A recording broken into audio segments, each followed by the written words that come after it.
Journey, male. The taxi dropped Aerie off just one house over from her own, something she always did just to allow herself a little time to prepare for going home. 5 days out of the week, she lived in a dormwell, a small apartment, and going home took some adjustment. Sometimes it was absolutely wonderful, and other times it was awful. She walked slowly, counting her steps, breathing, in and out.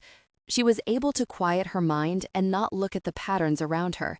Counting was obnoxious, but she had to give her mind something to occupy it, or chaos reigned. Wind teased her face, once, twice, like the feeling of fingers brushing lightly but persistently over her skin to get her attention. She promised herself she wouldn't look, but she couldn't stop the compulsion. She glanced up at the clouds above her head. They swirled around, seemingly at random, but her mind pieced those puzzles together. Click, click. The patterns fell into place and left her gasping, sick. She pressed a hand to her stomach and shook her head, refusing to believe what she saw. She was normal, not at all like her mother. She wasn't being eaten alive from the inside, her mind slowly turning in on itself. She refused to believe that could happen. Patterns in the clouds, or a lake, or even on the walls of their home, were figments of her imagination and nothing else. She wanted to believe that, but her body didn't, and it took effort to force one foot in front of the other to proceed up the walkway to her home. Music blared. Sounds poured out of the windows and through every crack. Loud, brass, a cacophony of noise that shook the panes and filled her mind until she was afraid it would bleed. Her footsteps slowed. Music that loud meant bad things, very bad things. Her mother's mind, like hers, refused to quiet sometimes, and when counting or any of the other tricks didn't work, she resorted to drinking to self-medicate. And when Marina was drinking, letting out her breath, Airiana reluctantly opened the front door. The music blasted her in the face, nearly pushing her back out of the house. "For God's sake, Aerie, make your mom turn that off. It's been going on for hours now," Wanda, their neighbor, called. "I pounded on the door, but she didn't answer, as usual." She paused, her expression turning compassionate. "Come over later if you want. I'll have dinner. You can take some to your mother." Even the neighbors knew about Marina's drinking. How could they not? The music was atrocious, and more often than not, Aerie slept outside where it was safe. Sometimes, when her mother's drinking was really bad, she had to take knives away from her to prevent her from doing harm to herself. Those were the worst times. She was careful never to tell anyone, especially where she lived and went to school. They would take her away from her mother if they knew just how bad it had gotten at home. "Thanks, Wanda. I'll probably take you up on that." She liked Wanda. The woman didn't have a mean bone in her body, and she was particularly good to Aerie and Marina. Although nearly 17, Aerie still looked 12. Her young looks might have contributed to Wanda's compassion, but whatever the reason, Aerie was glad Wanda was close by. She had moved into the neighborhood about 4 years earlier, and Aerie was grateful she had. She was a friend when times were particularly bad, one she could confide in when things were really awful, and she needed someone safe to talk to. Taking a deep breath, her stomach lurching, Aerie walked into the living room. In spite of the music, the feel of the house was still and ominous, as if she'd just walked onto a horror set. She had taken 4 steps inside when the odor hit. Blood. Lots of it. "Mom," she whispered softly, her hand going to her throat. Her blood roared a warning in her ears. She didn't want to move, wanted to stay frozen in time right there, no going back and no going forward. Just not move and nothing would be wrong. Her mother had threatened to kill herself many times when she was drunk, but Airiana hadn't believed she'd really do it. The house creaked. The music blared. Her heart slammed a terrible rhythm of dread in her chest. She tried not to breathe in the coppery scent. She absently waved a hand toward the player, and the music abruptly ceased. Air circulated, but it didn't relieve that appalling, frightening odor. Pressing her lips together, she forced herself to walk into the kitchen.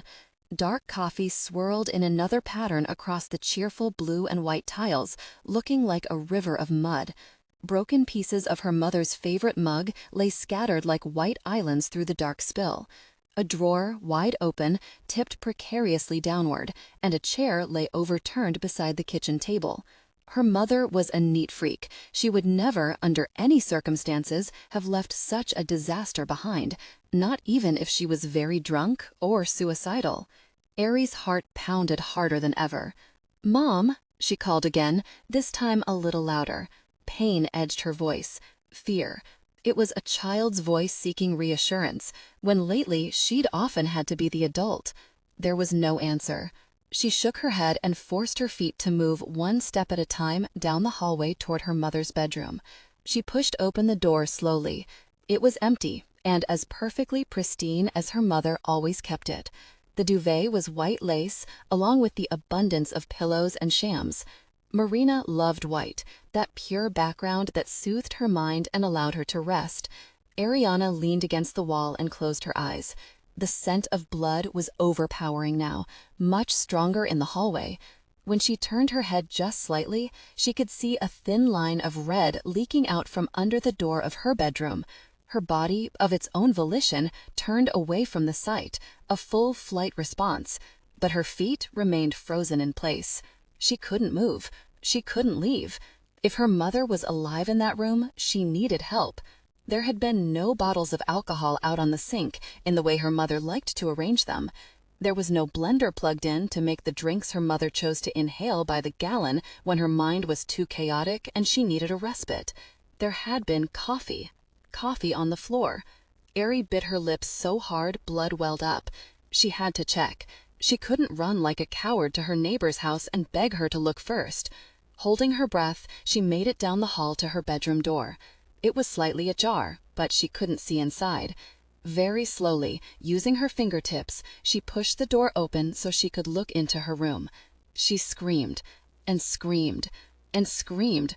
Her throat was raw, and she felt blood vessels break, but she screamed on because nothing was going to save her mother, or what was left of her.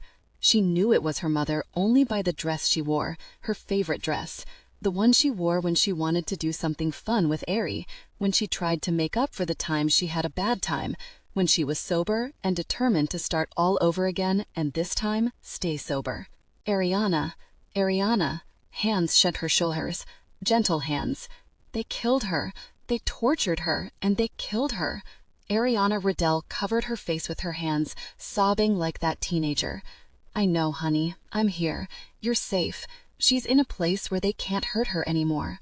The calm, soothing voice broke through the web of her nightmare. The memories in such vivid detail were horrifying, as if it had just happened, as if she had just entered her bedroom and found her mother. She could still smell the blood.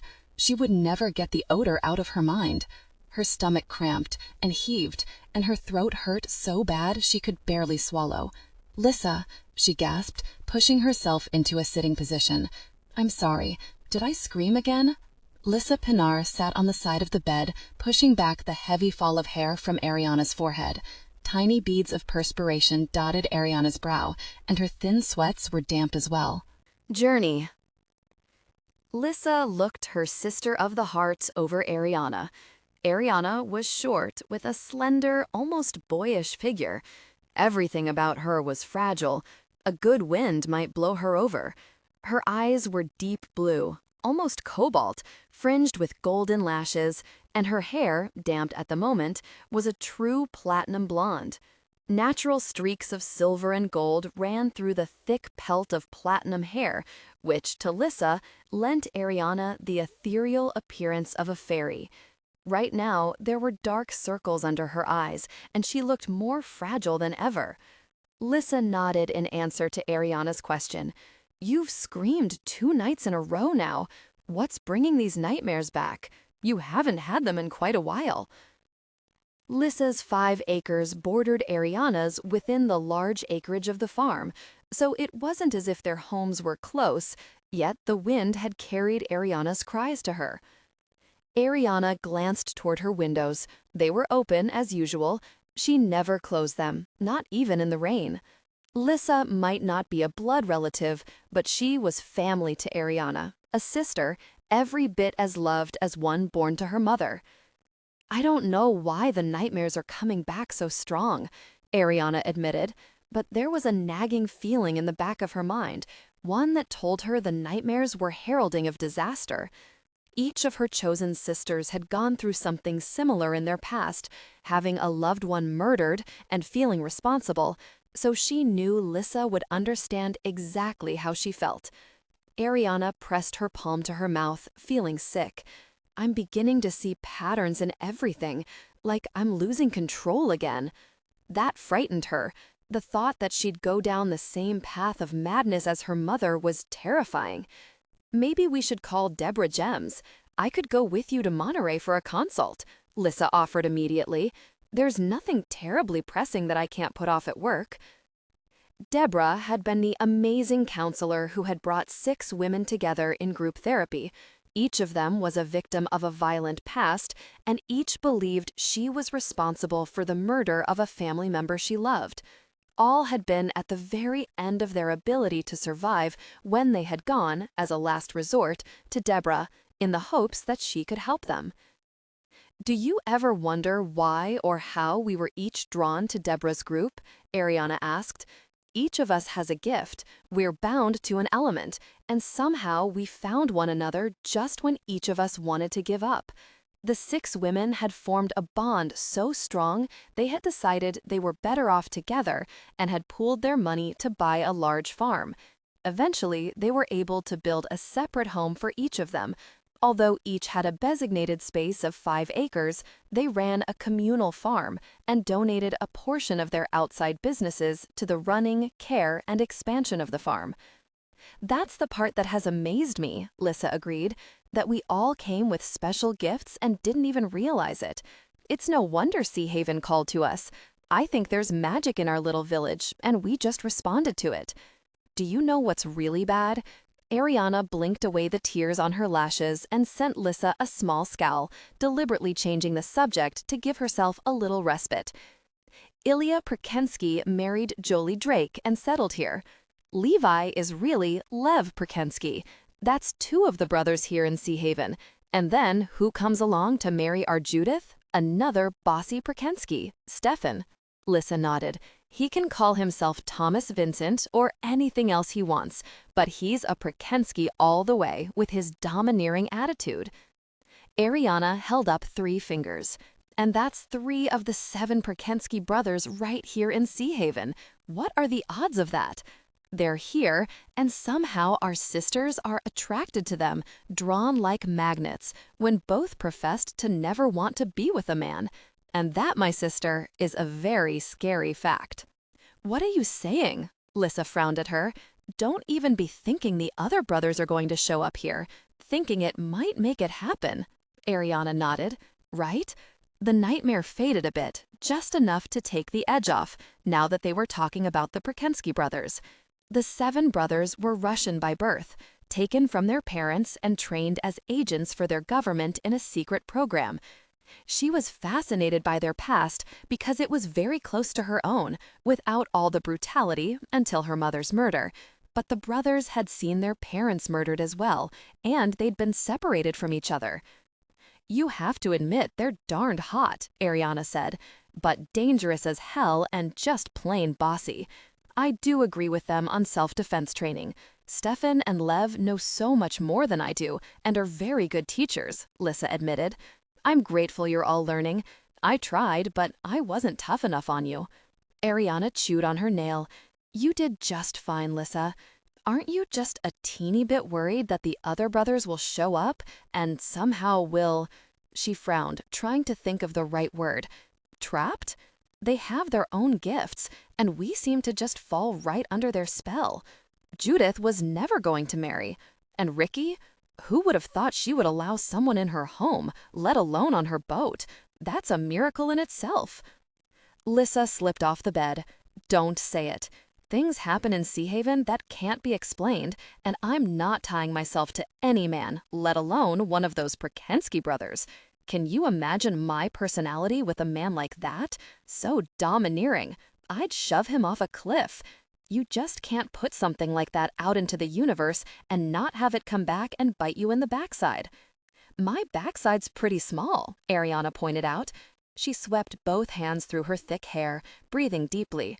She was beginning to feel normal again, although a residue of the nightmare had lodged in the pit of her stomach, leaving her with a vague uneasiness. Yes, it is, but I'm kind of curvy, which means my backside is just big enough for fate to laugh its head off while it bites me. I'm not taking any chances. Airiana found herself laughing. That was the beauty of having sisters. It might not be her biggest laugh, but at least she was thinking of something other than portents of danger. She sighed softly. Thanks for coming over. I'm sorry if my screaming scared you. I should have closed my windows. She never slept with the windows closed. Never. She needed fresh air touching her face even when she slept, maybe especially when she slept. But the wind had sought help for her, carrying her cries to Lissa, and she should have realized that it would always happen after the first few times. I wasn't afraid, Airiana, just worried about you. I'll make tea. You're supposed to help Lexi this morning in the greenhouse, right? Lissa said, pausing to look over her shoulder at Airiana. I forgot about promising Lex I'd work this morning. Sheesh, that's 2 mornings in a row I'll be late. I don't have time for tea. You have time. Lexi won't care. Take a shower and get dressed. I'll have tea waiting for you. In fact, I'll give Lex a call and see if she'll join us. Which was code for, I'm telling Lexi all about your nightmare. Airiana sighed. Every single sister would know very quickly that she'd been having nightmares again, which was both good and bad. She didn't like worrying them, but on the other hand, she wanted the support.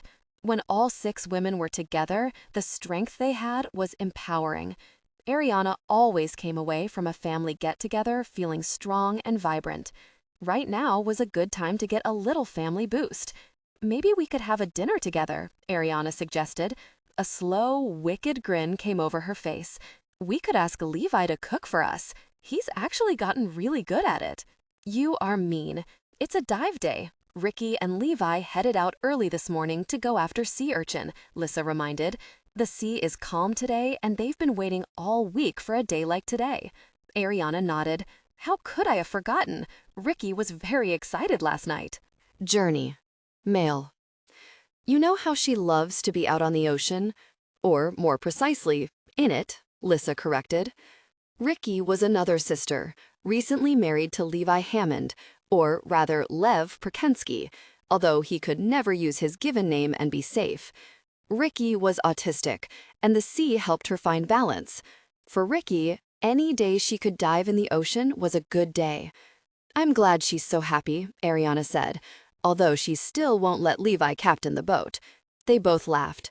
Ricky was fiercely protective over her boat, and Levi had somehow managed to worm his way aboard. All 5 of Ricky's sisters of the heart were very grateful that he was watching over her when she dove for sea urchins. She'd always been a loner and went out to sea by herself. None of them liked it, but they hadn't been able to stop her until Levi had come along. Go take your shower. Lissa made a shooing motion with her hand. I'll put on the tea and call Lexi in. She's determined to start on the greenhouse beds today, but right now it's very cold outside. The fog's rolled in. Airiana waited until Lissa left the room before she slowly pushed back her covers and padded on bare feet over to the window. The fog had come in dense, so thick she could barely make out the trees in the distance. A light breeze came up from the ocean, swirling the fog into giant pinwheels. She went very still, staring out the glass, half mesmerized by the spinning mist. There were the patterns she tried so hard not to see, right there in the fog itself, as plain as day, and she'd seen them before. She knew if she called Lissa and pointed them out, Lissa wouldn't be able to see them. She would try, but the wind would snatch them away and Lissa would think Airiana was really losing her mind. She pressed her forehead to the cool glass.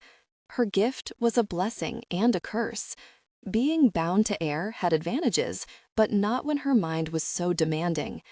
She didn't want to ever think about her childhood, the love she had of learning, of doing, the need and hunger that grew every day and filled her life until there was barely room for relationships, until there was barely room for her own mother. She jammed her fist into her mouth to keep silent when she wanted to cry loud and long for the selfish child who didn't understand that her mother needed her as much as she needed those amazing patterns and all that incredible knowledge just pouring into her brain. Child prodigies were hailed as something unique and wonderful. In reality, gifts such as hers could be a curse for everyone around her. Sometimes, when she was alone too long and not occupied with the day-to-day running of the farm and the books for each of the businesses, her mind began to work out complex mathematical problems right there on the walls of her home. It always terrified her. She had actually turned her basement into a secret laboratory, one she never told anyone about. Was she going crazy? Was her mind finally eating through her sanity and demanding more than she was willing to give to it? Her mother had been older than Airiana was now when she began resorting to drinking to calm her brilliant mind. She hadn't wanted to end up in an asylum, or worse, a government laboratory. Marina had tried to kill her brilliance. Airiana tried to run from it. There in the swirling fog, Airiana could see the portents of evil. How did one explain it to anyone? Worse, something bad was definitely going to happen to someone close to her. She had never told a single soul, not even Deborah Gems, her counselor, but she had seen the swirling patterns in the clouds above her home before she'd ever walked inside. She leaned her forehead against the glass and wept. She'd had a chance here, with these wonderful women who had accepted her as a sister, as family, when she had none. Now there was only madness, and if she was reading the fog correctly, some horrible fate for one or all of them. Airiana? Blythe's gentle voice brought on another flood of tears. Blythe was the oldest of the women, and all deferred to her when there was any kind of conflict. Blythe was tall and athletic, with very dark chocolate eyes and blonde hair. Right now it was pulled back in a ponytail, and she wore her running clothes. Her features were soft and her voice gentle and soothing. She was a cousin to the Drakes, the most powerful magical family in the town of Sea Haven. Airiana allowed Blythe to turn her into her arms, and she cried for everything she'd lost long ago and everything she was about to lose. Blythe held her in silence, allowing the storm of tears to pass before she said anything. When Airiana finally looked up, Lissa was in the room, settling the tea tray on her bureau, and Lexi stood in the doorway with tears running down her own face. "Lexi, you're so sweet," Airiana said, feeling a burst of love for her youngest sister. "You can't stand to see anyone cry." Lexi attempted a smile. "I know, it's silly, but if any of you is upset and I can't fix it, I have to cry too." "Well, let's sit down and have a cup of tea," Blythe said briskly. "When we're together, we always manage to resolve whatever is wrong. Perhaps we should sit in the sitting room rather than in here." "I'm in my jammies," Airiana pointed out. "They look like sweats to me," Blythe answered cheerfully, tugging on Airiana's arm. She allowed Blythe to lead them all down the stairs into the soothing colors of her largest room. Comfortable chairs made a semicircle, with low tables allowing for conversation. She knew Blythe had deliberately had them come into the sitting room because everything about and in the room relaxed Airiana. Light yellow provided a backdrop, and paintings of golden sunbursts and sunsets adorned the walls. The overstuffed chairs were covered in splotches of yellow and gold with every shade in between. A few brushstrokes of burnt orange lent ambience to the soft materials. Her sister Judith had been her interior decorator, and as always, Judith knew exactly what colors would be best for each of them. Lissa placed the tea tray in the center of the low coffee table and poured each of them a cup. She handed one with milk to Airiana and settled in the chair across from her, leaving Blythe and Lexi to sit close. "I don't think I can explain adequately," Airiana said, and took a cautious sip of tea. She was beginning to shake and feared her tea would spill, but she didn't want to put the cup down. It gave her something to do with her hands. "All of us have a past," Lissa said gently, "and all of us keep secrets. If yours is beginning to consume you, Airiana, then you need to tell us and let us help." Airiana had to put the teacup down.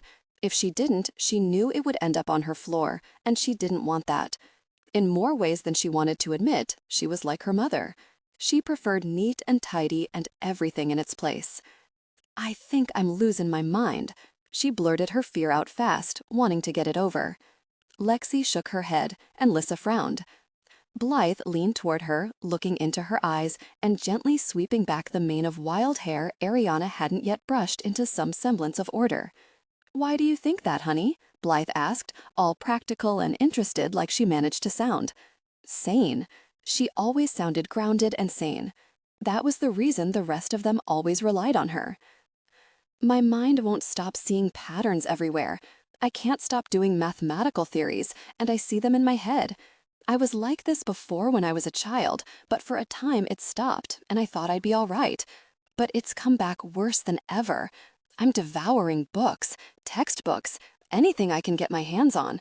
I stay up all night on the internet and read hundreds of articles," Airiana confessed quickly, wringing her hands together, terrified that she was already so much worse than her mother had been. She ducked her head. "I even set up a small laboratory for myself." "Your mind was traumatized by finding your mother tortured in your own bedroom," Blythe said softly. "You know you need to stay occupied." Airiana shook her head. "Not like this. This is different. This is madness. I can't make it stop.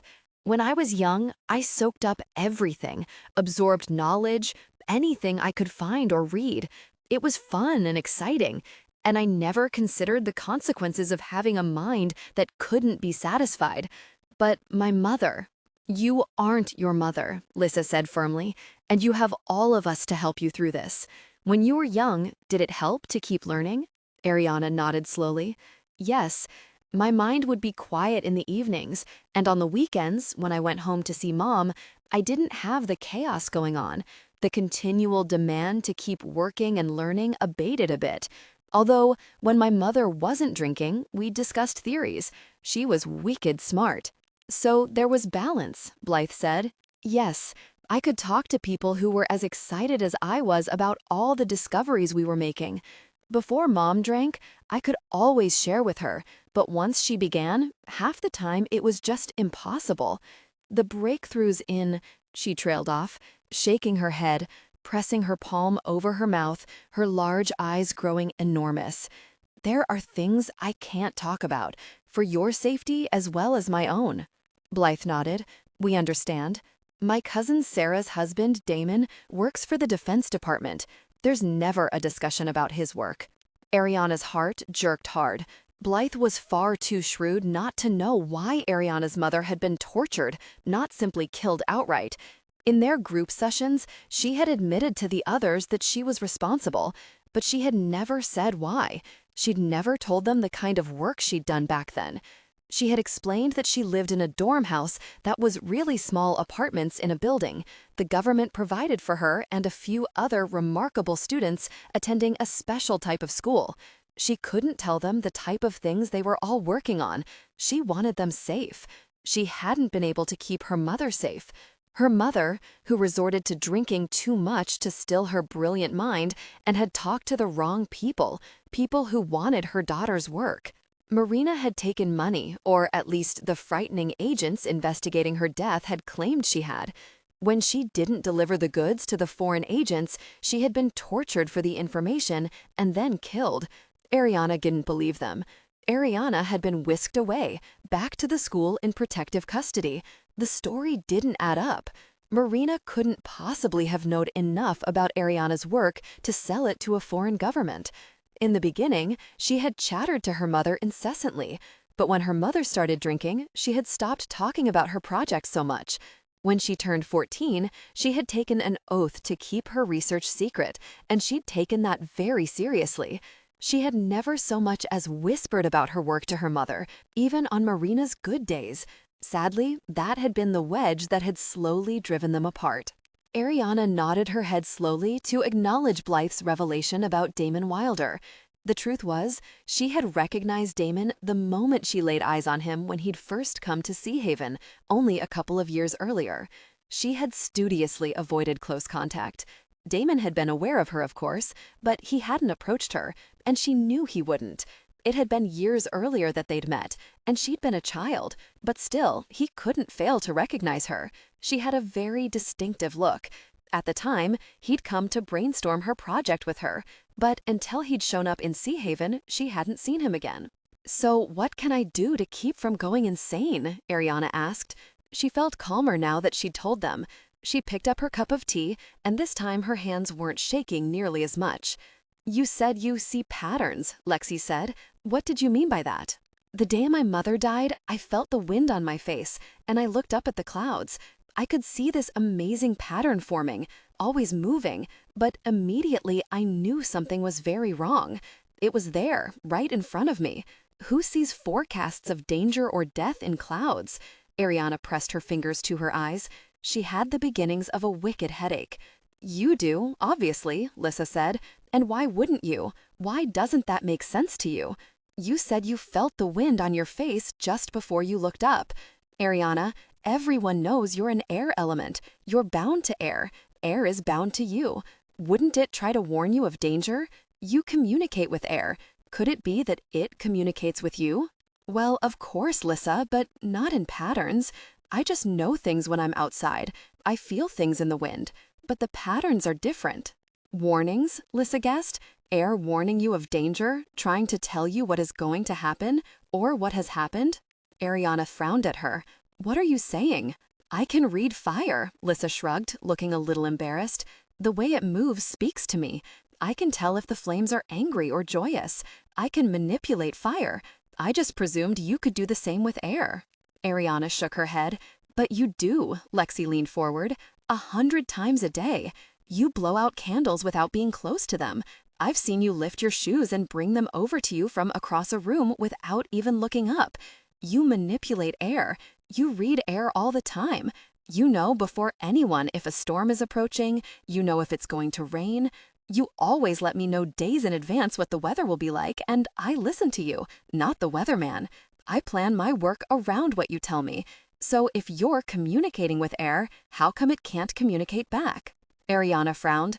"I don't know." "Think about what the element of air actually is, what it represents," Lissa said. "Isn't it the manifestation of communication, of intelligence? Along with a lot of other very powerful things, air is definitely about intelligence and communication. You've got one of those incredible minds, Airiana, and air communicates with you." Airiana shook her head slowly, trying to process what her sisters were saying to her. How could they know and not her?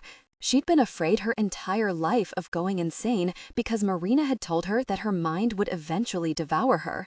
You read patterns. You see things in patterns others can't. It doesn't make sense to us, but it would to you. That isn't going insane, Airiana. It's your element manifesting itself in a larger, more complicated way, Blythe explained. Because you're so highly intelligent, your brain needs continual work to keep it satisfied. But first and foremost, you're bound to air. You simply mistook your brain's ability to see patterns in mathematics for your element's need to communicate with you. 2 different things are going on. "But," Airiana trailed off, "could it really be that simple?" She was smart. If that's the case, why couldn't I figure it out? Lexi shrugged. "When we're too close to a problem, sometimes the answer's right in front of us, but we can't see it. And sometimes the answer's just too simple when we're used to dealing with something much more complex. So you think the patterns I see on the walls, in the ground, in the waves of the ocean are air's communication with me?" She wanted to believe them, believe that answer was so simple. But her mother, she couldn't help but doubt them. She'd seen her mother's slow deterioration. Blythe and Lissa both nodded. Lexi shrugged. "It's possible, isn't it? The ground communicates with me. I know what it needs at all times for my plants. If air is the source of communication, of course it would want to find a way to speak with the person bound to it. Your mind sees in patterns. What better way?" Airiana felt stunned, absolutely stunned. She had always thought she would eventually go insane. Everything pointed to that. She had all the same signs her mother had. Marina had given her the signs to watch out for, and she had every one. Journey. Male. Had her mother been bound to air and didn't realize, like Airiana, that her mind was seeing mathematical problems in patterns, but her element was communicating as well? Was it really her element trying to warn her when danger was close? She could feed her mind data and keep it happy, but seeing patterns everywhere that no one else could see made her certain she was mentally ill and would eventually succumb to the illness. "What did you see today that upset you?" Blythe asked, using her gentlest tone. "In the fog, when I looked out the window, I could see danger coming at us. I know it's coming, just as I knew when I walked up the steps to my house when I was a teenager. I didn't know my mother would be dead, but I knew something was dreadfully wrong." Lexi and Lissa exchanged a long, alarmed look. "Ricky and Levi are diving today, and Judith and Thomas went to an art show in New York. They were flying out this morning from San Francisco." Airiana shook her head. "No, it's here, on the farm. I could see the layout of the farm, but it doesn't make sense. No tractors today, Lexi," Blythe said decisively. "So you don't think I'm crazy because I see patterns all around me?" Airiana asked, drawing her knees up to rest her chin on top of them. "No, I think you're perfectly sane," Blythe said. "A little mixed up, but that's to be expected given what you've been through." "Let's not go that far," Lissa teased. "She's got it in her head that we're all going to find ourselves with a Prakenskii man in our laps." Lexi nearly spewed her tea across the room. "Don't say that. Good grief, Lissa. This is Sea Haven. You can't put something like that out into the universe and not expect repercussions." "It wasn't me," Lissa denied, holding up both hands. "Airiana said it first, and I told her the exact same thing." Blythe kept her head down, her thumb pressed into her palm, not entering the banter. "Well, don't even think it," Lexi reprimanded. "I love Levi and Thomas, I really do, but seriously, they're both a force to be reckoned with. Did you know that even though we warned them we might have to move once L. Drake and Jackson return, they put in a bid on the property neighboring ours?" Airiana could hear the secret pleasure in her voice. None of them wanted to sell the farm and move, least of all Lexi, who had poured her heart and soul into it. Unfortunately, Lev Prakenskii, working undercover, had been unable to help Eldrake escape from a human trafficking ring. The leader, Stavros Gratsos, had held her prisoner for some time before her sisters and husband, Jackson, had been able to mount a rescue operation. All of them worried that when Elle and Jackson returned from their honeymoon and trip to Europe, Jackson would object to Lev's presence on Elle's behalf. There was no way to hide who he was from Jackson and Elle, nor did Lev want to hide from them. Blythe sighed. Levi made it very clear that he would not uproot Ricky. She's happy here and functioning well. He said he'd find a way to make his peace with Elle and Jackson and the other Drakes. Naturally, his brother is going to support him. "So they really put in a bid on the piece of property we've been salivating over for the last 4 years?" Airiana asked. "Well, Lexi's been salivating over." "I presume they plan on joining the two properties." "That's the plan," Lexi said. She couldn't hide her smile, and this time she didn't try. "The soil is really good. There's a very large section of forest that is just awesome as well. I've been talking to Thomas about possibly getting a few llamas. The manure is excellent for plants." Airiana groaned. "It's too early in the morning to be talking about manure, Lexi, especially in such an enthusiastic tone." In spite of the fear gnawing at her, she couldn't help but be happy when she looked at her youngest sister. Lexi's wild mass of auburn hair was pulled back haphazardly in a ponytail. She looked a little like a pixie, with her large green eyes and pale oval face. She nearly always wore faded and often holey jeans and a flannel plaid shirt, but she managed to look adorable. At least Airiana thought so. Lexi smirked. "What do you think we're going to be doing in the greenhouse today, Airiana? Make certain you wear old clothes." "That's my cue to leave," Blythe said. "If you're all right, Airiana. We'll talk about your concerns with seeing patterns." "Going insane?" Airiana corrected. Blythe smiled at her. "That too, this evening. I'm certain you'll see that the patterns are all about you being bound to an element and not because you're losing your mind. Think about it logically and try to set aside childhood fears. You're intelligent and you like to learn about things. Start reading everything you can about the element of air." Lissa gave a little sniff of disdain. "Really? On the internet? Do you think she's going to find a lot of really good data on elements on the internet? Do we put things on the internet that we know about our gifts? We don't acknowledge them to ourselves half the time." "There might be something pertinent," Blythe ventured. You never know. Airiana blew Blythe a kiss. Thanks. You think it will help to keep my mind occupied? I do, Blythe conceded. The phone rang, a loud intrusion in the soothing colors of Airiana's safe retreat. Everyone else looked toward the instrument. Airiana found herself drawn to the center of the room, where the sound took on ominous patterns. Her heart nearly stopped and then began to pound. It's Damon Wilder, she whispered, and it's for me. Airiana placed her teacup carefully on the table in front of her. Her mouth had gone dry. She watched as Blythe casually picked up the phone and greeted the caller in her usual gentle, cheerful voice. Lexi slipped her hand into Airiana's. Damon's always been nice, Airiana. Why are you afraid? Airiana shook her head when Blythe held out the phone to her. Blythe frowned but resigned herself to being the go-between. Damon wants to come out this morning and have a meeting with you. I'm working in the greenhouse this morning with Lexi, and I won't be able to schedule anything for several hours. It would give her time to think. Damon and Sarah were supposed to be on their honeymoon. What would be so important that they would suddenly return and Damon would want to schedule a meeting with her? Whatever it wasn't good. He says he'll come by around 12:30, that it's important. Blythe had a little note of warning in her voice. Airiana nodded. That would give her sufficient time to gather her defenses around her and ensure Damon, or anyone else with him, because he wouldn't come alone, couldn't convince her to do anything she didn't want to do. That's fine, she murmured, and looked down at Lexi's hand, shocked that she'd been squeezing it so hard. I'm sorry, Lex, she added. Lexi shrugged, flashing a teasing grin. I'm better off without that hand this morning. After all, you're helping me with the compost. Airiana found her smiling again. That was the beauty of family, especially a family as close as hers. One moment, she could be completely terrified, and the next, one of her sisters could make her laugh. You wish. I'll pull all the beds, but you and that nasty-smelling concoction you love so much will be all alone when you start shoveling. Lexi made a show of rubbing her hand. I'm injured, and the compost has to be mixed in those beds this morning.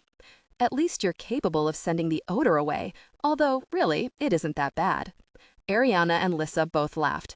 Of course you wouldn't think it was bad. You're a little farmer, and it probably smells good to you, Lissa said. Blythe was silent, and Airiana was very aware she was watching her carefully. Airiana sighed. I know, I should have talked to him, but I need a little time, she admitted, the smile fading from her face. He said he came back early. There was an emergency of some kind of his work, Blythe reported, her shrewd chocolate eyes never leaving Airiana's face. I wouldn't know about that, Airiana assured. I wouldn't, Blythe. He works for the government in some capacity for defense, Blythe said. You all know he was injured a few years ago when someone tried to steal his work. They tortured his assistant, Dan Treadway, and killed him. Airiana's stomach lurched. She pressed her hand tight against it, nodding her head. I know. I heard the story from Inez at the grocery store. Inez Nelson knew just about everyone and everything about them here in Sea Haven, where she owned the local grocery store. Airiana, if this is a matter of national security, Blythe began. Don't say it. I don't work in that field and I haven't for a very long time. I have no idea why Damon would want to talk to me. He's never so much as acknowledged me. My mother was killed almost 10 years ago. Damon was targeted much more recently. One has nothing to do with the other, and I certainly wouldn't know anything at this point that could help him. They investigated my mother's death and said all sorts of things, but no one proved anything to me. But you did, as a teenager, work for the Defense Department, Blythe clarified. Airiana sighed. You know I never talk about that. Well, maybe it's time you did, Blythe said. You're safe here. You need to talk about things, Airiana. If you don't, you're going to keep having nightmares and keep thinking you're going to lose your mind. We were told never to discuss our work. I took an oath. And no one is asking you to discuss your actual projects, Blythe pointed out. Airiana took a deep breath and let it out. Lissa looked at her expectantly. Lexi gave her a tentative smile of encouragement, but she clearly only wanted Airiana to do what made her comfortable. She was such an empath that already she looked close to tears. Airiana found herself wanting to comfort Lexi. When I was about 7 years old, some men came to my home and asked my mother if they could do special testing on me. I was already well into high school and even studying some college-level mathematics. My mother agreed. We were struggling financially, and they told her if I qualified for their special program, there would be a lot of money involved for us. "You never talk about your father," Lissa said. "Where was he?" Airiana shook her head. My mother never spoke about my father. If I brought the subject up, she would start crying like her heart was broken. "I don't even know his name. Marina gave me her last name. These men who came to visit you and your mother were from our government?" Blythe asked, determined, obviously, to keep her on track. Airiana nodded. "It was a new program they'd developed for children like me." "Crazy smart," Lexi said, flashing an admiring smile. Some of the tension drained out of her. She found herself smiling back at her youngest sister. "Crazy smart is a good term for me," she agreed. They set up little apartments there at the school. It wasn't really a school like most schools. We were in a government, very secure building, and we had teachers, of course, but each of us worked on our own projects. We were educated as fast or as slow as the individual could handle, but clearly the projects were why they wanted us. "But they didn't want parents living there with you?" Lissa asked, frowning. Airiana shook her head. "They told my mother it was best for someone like me to learn without distraction, and honestly, I loved it, especially after Mom began to drink. I could have spent all day in school, and in fact, I often worked late into the night. That was encouraged, and I've always been a bit of a night owl. I missed my mother, of course, and they allowed me to go home on weekends." "You worked for them until you were 16 or 17? Blythe asked. "I was nearly 17. It was 10 days before my birthday when someone murdered my mother. So really about 10 years. Lexi suddenly sat back, her eyes enormous.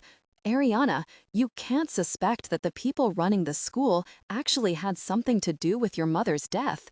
You don't think that, do you? They lied about her, Lex. She wasn't selling my work to another government. She wasn't spying for another country or leaking information. When I was little, we discussed my work, but once she began drinking, I rarely tried to talk to her about it. And once I turned 14, I never did." "Why 14? Blythe asked. "I took an oath not to discuss my work with anyone. Mom had helped at first with the project, brainstorming with me when I was little, but she'd begun to drink, and I was going to her less and less." She shrugged. "We had a rule, and she was the one who made the rule. When we were together, it was just us, not the school and not my projects. She wanted me to be a girl and go to the mall and the movies and learn to have fun. She wanted to teach me how to have fun.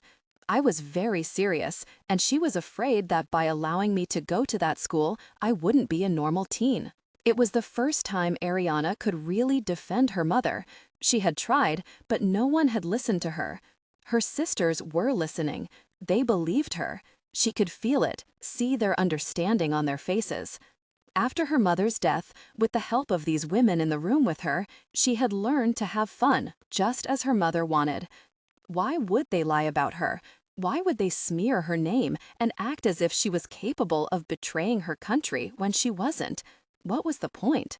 "Perhaps they thought it would make you more loyal to them," Blythe ventured. "It had the opposite effect," Airiana said. "I detested them. I wanted out of their program, but I had no relatives, nowhere to go, and no one to advocate for me." "And you blamed yourself for your mother's death?" Lissa added. Airiana nodded, tears burning behind her eyes. "I know intellectually I'm not to blame. Deborah and the rest of you did a good job convincing me. But that child, that teenager, she believes that if she'd stayed home and never went to school, never was crazy smart, her mother would still be alive. Your mother made the decision for you to go to that school, Airiana," Blythe fed gently. "A 7-year-old could not make such a choice. You both needed the money to make ends meet, and I suspect your mother was already beginning her downward spiral into alcoholism. Her mind wouldn't stay quiet." Airiana found herself defending her mother. Alcohol was her only relief. "That's the child talking," Lissa said. "You know that." Airiana nodded, a little appalled that she still blurted out a defense for her mother, even when she knew better. I know Marina should have gotten help, but she didn't. She turned to alcohol instead. Still, if I'd gone home several times a week instead of just weekends, she might have tried harder for me. She didn't start really drinking until I was already into my teens. I didn't even ask to go home more often because the more uncomfortable it got there, the easier it was to bury myself in my work. If I'd just noticed how hard it was on Marina and was even a little bit more compassionate. You were a child, Airiana, a teenager with a mind that was demanding more knowledge every moment of the day, Blythe said. Now, looking back, I never said anything to my teachers about what my mother was doing because I was afraid they would keep me from seeing her. But they must have known, right? They wouldn't have me working on the kinds of things I was without continually vetting my mother. Which is why you believe there was some kind of conspiracy and your own government murdered your mother, Lissa said. Airiana nodded, biting at her fingernail. I know, it sounds insane. Maybe I think too much. I rarely sleep that well, and I told you, my mind works on problems all the time. My mother's murder never added up for me. Even if a foreign agent came in contact with her, and how would they know I was at that top secret school, wouldn't it make more sense to wait for me to come home and then grab me? I would have told them anything they wanted to know to protect her. Lexi nodded in understanding, tears welling up. Journey. Male. We do anything we can to protect the people we love. Airiana put her hand gently over Lexus. I'm sorry, baby. I don't mean to bring up bad memories. I'm upset for you, Airiana, Lexi insisted. You're right. It doesn't make sense to murder your mother over money for your work when they could just as easily have grabbed you. So, what happened? Blythe said. With your project? I wasn't finished, not nearly finished. They took me back to the school and essentially I was locked down for my own protection. They didn't let me see anyone other than a psychiatrist they brought in. I didn't talk to her. I stopped working and everyone was upset and in an uproar. The psychiatrist tried to tell me throwing myself back into my work would be good for me, but I told her I couldn't think, that the trauma of finding my mother like that had done something to my mind. I just couldn't cope. At first, they thought I was being stubborn, a teen trying to outwit them, but in the end, after endless cajoling, threats, and talks, they gave up. I don't know if they were convinced I really no longer could do the work or if I just was too much trouble, but they released me just before my 20th birthday. And we found you, Lissa said with great satisfaction. You and Lexi are our little sisters and we'll protect both of you. This is a safe place. Their farm had always felt safe, until now. Airiana hugged herself tightly. Fear clawed at her belly and bit at her throat until it swelled and she felt as if she was choking. She needed to get to work, to smell the compost and feel the morning fog on her face just to block out the feeling of trepidation growing in her. There was no real way to convey the feeling of danger to the others. They believed no one in their government would commit such a horrendous act, torturing and murdering a woman so they could keep the daughter isolated and alone, working on a project that could change the world. In spite of the excellent counseling she received, there was no way to ever get the sight of her mother lying on her bedroom floor, covered in blood, from her mind. That image was stamped there for all time, and no one had ever been caught. As far as she knew, the investigation had been dropped once she was back at the school. She'd asked numerous times, but they simply told her that Marina had been selling information and it was best Airiana not be involved for her own safety. Do you think the murder of your mother had anything to do with the murder of Damon's assistant? Lissa asked. Blythe shot her a look that told her to back off, but Airiana was grateful to Lissa. At least someone wanted to try to piece together the puzzle with her, even though it might hurt. She knew Blythe wanted to protect her emotions, but Airiana wanted to know who had killed her mother and why. As far as I know, Damon's assistant died nearly 2 years ago. My mother's death occurred a good 6 years before that, nearly 7, so how could they be related? Airiana asked aloud, but her brain was already working. Click, click. She could feel and hear the pieces of the puzzle being put together. Why would Damon Wilder suddenly want to talk to her? There could only be one reason. He had been given her project all those years ago to work on. That was the only answer. He had come to her school once. He must have been one of the people who had knowledge of what she was working on. She had refused to continue with her project, and the government wasn't about to let something that promising go by the wayside. Damon had to have been given her work. She closed her eyes. Her project had been worth killing for, worth torturing other human beings over. She had created it, or rather the beginnings of it, and most likely Damon, and maybe a few others, had finished her work. Or, she bit her lip hard, or maybe they couldn't finish it, and Damon wanted to talk to her about it. Why else would he suddenly be interested in her after 2 years of knowing she was living close by? Had he come to see Haven because he'd known? Now her mind was really going crazy with the possibilities. Airiana? Blythe said her name gently, calling her back to them. What is it? I don't want to talk to him, or to anyone else about anything having to do with what I used to do. It isn't that I'm unhappy because I didn't have a childhood. I wanted to be there. I loved learning. I loved what I was doing. But I know that whatever my brain was conceiving turned from something good to something horrific. This is our home, Lissa reminded. You aren't a child. No one can force you to do anything. You're safe here. Spend the morning with Lexi in the greenhouse. I've got 2 appointments this morning in the shop. I've got to finish the glass chandelier for the hotel in France and 2 other metal pieces as well for their gardens, but I'll be home before Damon gets here, even if I have to reschedule the 2 appointments. Blythe nodded and glanced at her watch. I'm heading to the village to take over Judith's shop this morning. I promised her I'd keep it open while they were gone. They closed the gallery part-time. Frank Warner, Inez's fiancé, agreed to help them out and keep the gallery open 4 hours a day during the week, which was good of him. I won't be able to be here, but Lexi and Lissa will be, unless you want me to close for a couple of hours in the afternoon. Airiana found she could breathe much easier. There it was, love surrounding her, keeping her sane when the world around her seemed to be caving in. 3 women who would stand by her and believe in her, even if she couldn't always believe in herself. She knew if she called Judith, she would immediately fly home from New York, from her important art show, to be with her. Ricky would leave her beloved sea and join her without question. I love you all, Airiana said. Lexi will take good care of me while you're both gone, and no, Blythe, you don't need to be here when Damon comes. We can handle it. Blythe smiled at her. Of course you can, but call me if you need me for anything at all. She stood up.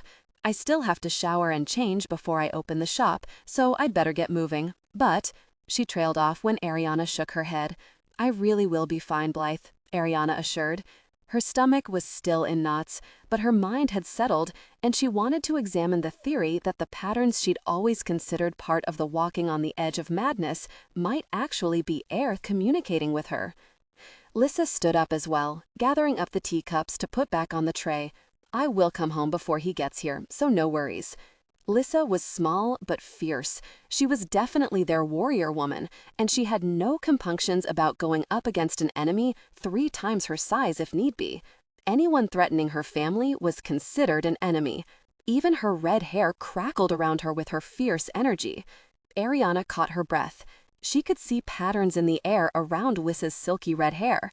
It gleamed like living flames with every movement Lissa made. She knew exactly what those patterns were and what they meant, which had never been the problem. Now she could study them intently instead of fearing them, believing air was giving her information, trying to convey something important. She had always known Lissa loved her, and she could see that love clearly in the fierce patterns of determination surrounding Lissa's redhead.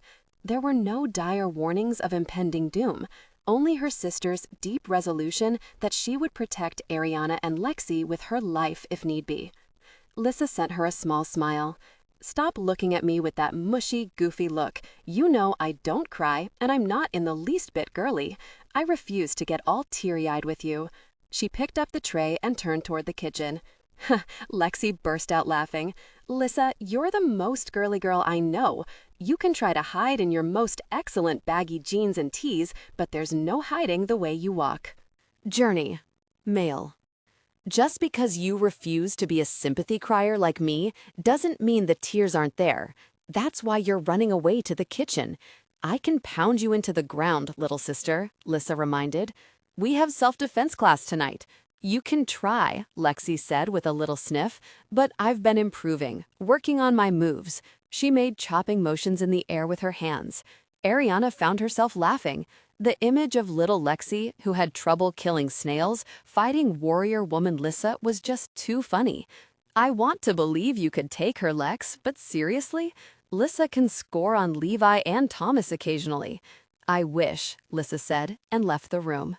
I'll take a shower, get dressed, and meet you in the greenhouse, Airiana promised Lexi. Lexi nodded. Take your time, eat something. I'll have everything ready for us. You do know we're really working with compost, right?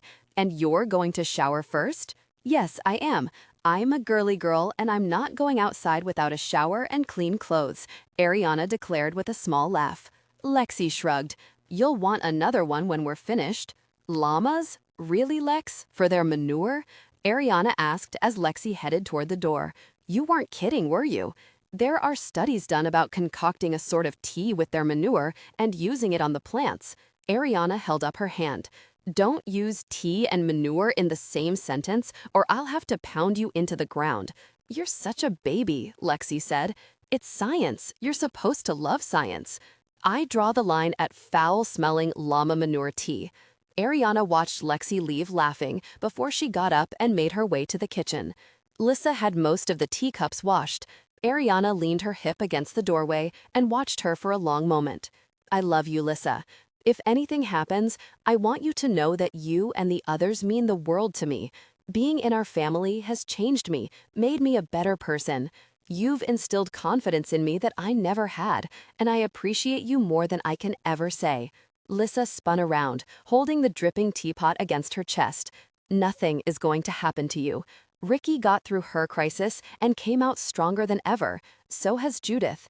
This is your time, Airiana. I'm not going to dismiss your fears and tell you everything is going to be fine when you're feeling like something terrible is coming. I say, if it is, let it come. We'll face it together. We're strong together, whether we're all physically present or not. You'll get through this and you'll be happier for it. Airiana nodded. I know. I don't want to go the way of my mother. My mind can be very demanding and chaotic if I'm not continually learning, and the last thing I want to do is start drinking to numb myself. Lissa smiled at her. Crazy girl, you don't drink alcohol. I can't see you suddenly swilling the stuff. Airiana laughed. Keep an eye on me. If you see me suddenly hitting the alcohol cabinet, hit me over the head or something. Lissa rinsed the teapot again and set it aside with the rest of the clean dishes. I am coming back, Airiana. If Damon gets here before me, just stall. I will, I promise. Airiana blew Lissa a kiss and turned to go back to her bedroom. Airiana, I love you right back, Lissa said, her voice tight. When Airiana turned around, Lissa was already ducking out of the kitchen through the arched doorway on the other side of the room. Airiana found herself smiling as she took her shower. She was afraid of what Damon was going to say to her, but it didn't matter because she had her family and they were already closing ranks around her. She pulled clean underwear from her drawer, hurriedly donned them, and shimmied into her oldest pair of comfortable jeans. She ran her hand lovingly down her thigh. The jeans were soft and just perfect after several years of wear, but they also had a few holes in them, and she couldn't wear them too many places outside the farm. Sighing, she found a t-shirt that was somewhat threadbare and could be sacrificed to the cause. Airiana brushed her teeth fast, shoved her feet into her oldest, very cute combat boots, and with hair still damp, ran down the stairs of her home, slamming the door closed behind her. The fog continued to roll in off the ocean, bringing a wet, cool feel to the air. She ran along the path in the direction of the greenhouse. It was a good distance away, but all of them had resolved to walk as much as possible to help stay fit. She was nearly there when she had to stop. She couldn't help herself. She spun around in a circle, arms wide open, welcoming the sea air. She felt as if she was completely free when she was in the open air. She thought it might be a leftover need from those last couple of years in the government school. As she turned in her circle, celebrating her freedom, it happened again, patterns moving in the dense fog. At once, a heavy dread fell over her, and she ceased moving abruptly. She lifted her hands and shoved. Nothing happened. Always, when she gave a little push, the fog opened for her, but this time the mist seemed locked in tight. Her heart gave a startled jerk. She began to run again, along the path leading to the greenhouse. The trail was familiar and well-worn, but in the thick fog, she found it slow going. Her heart rate increased, her mouth going dry. Something was wrong, but she couldn't put her finger on what it was. "Lexi," she called. Sound was muffled in the fog when it was so thick, and she couldn't see much in front of her. For one moment, she thought she heard the sound of male voices, and she stopped moving, holding herself very still to listen. "I'm here. This fog is strange. It was thinning nicely, and then all of a sudden it got like this again. It's weird, but I thought I heard a helicopter, and then the sound was gone," Lexi added. She came out of the veil of gray mist and handed Airiana a thick sweater. "I knew you'd forget to wear one. You always do." Airiana took it gratefully. Her body was shivering, but not so much from the cold, more from the muted voices swirling in the fog. Those voices were not a figment of her imagination or in her head. She was certain. She caught Lexi's arm when her youngest sister would have turned toward the greenhouse. "Let's get back inside," she whispered. "Into my house. Something's not right. Has Lissa already left?" Lexi didn't argue. All of them had known danger, and even if whatever Airiana felt was a false alarm, it was far better to be safe than sorry. "I saw her car leave," Lexi said, dropping her voice to a low thread of sound. Airiana tugged on Lexi's arm to keep her following. They moved in silence, trying to stay on the path leading back to Airiana's house. With each step they took, the fog seemed to grow thicker, almost as if it were deliberately slowing them down. Airiana lifted her hand and waved it toward the fog in an effort to clear a space so they could see better and wouldn't have to move like snails. Her body was in full flight mode, fear clawing at her. She could hear Lexi breathing behind her and knew she had to be terrified. Lexi had been through so much, and terror was never very far from her. She stayed on the farm because she felt safe there.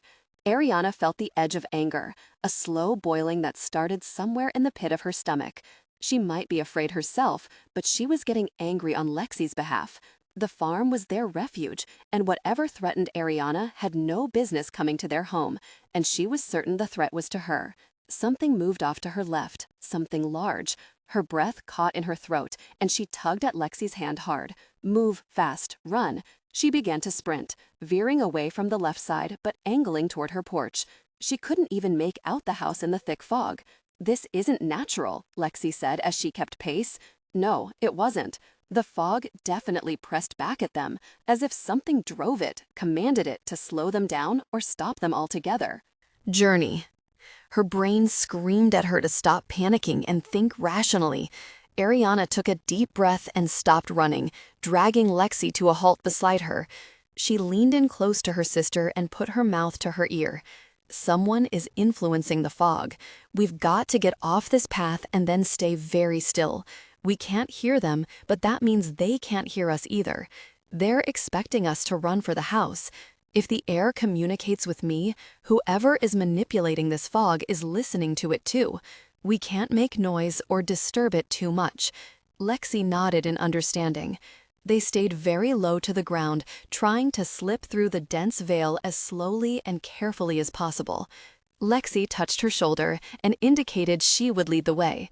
She knew the farm better than anyone else, and she could find the best places to hide. She wouldn't get lost no matter how thick the fog became. Airiana allowed Lexi to crawl past her, and they stayed close together, crawling low to the ground until they came to a series of bushes that ringed Airiana's home. Where Judith's property was mainly flowers and carefully cultivated plants, and Ricky's was all about fire safety, Airiana's property reflected her personality.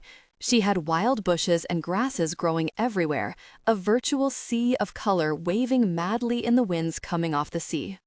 Lexi moved confidently between the large willowy bushes, weaving in and out between low branches. The leaves caught in their hair and vines slapped their faces, but they kept inching forward as quietly as possible. It was impossible not to disturb the fog. Airiana whispered to the air, asking for aid in keeping the dense mass of vapor as still as possible. She knew how to manipulate fog and even hold it still in one place, but whoever commanded the dense vapor was far more experienced than she was. Still, she kept the tiny droplets from displacing too much, enough, she hoped, that whoever was hunting them wouldn't find them, not without first thinning the fog.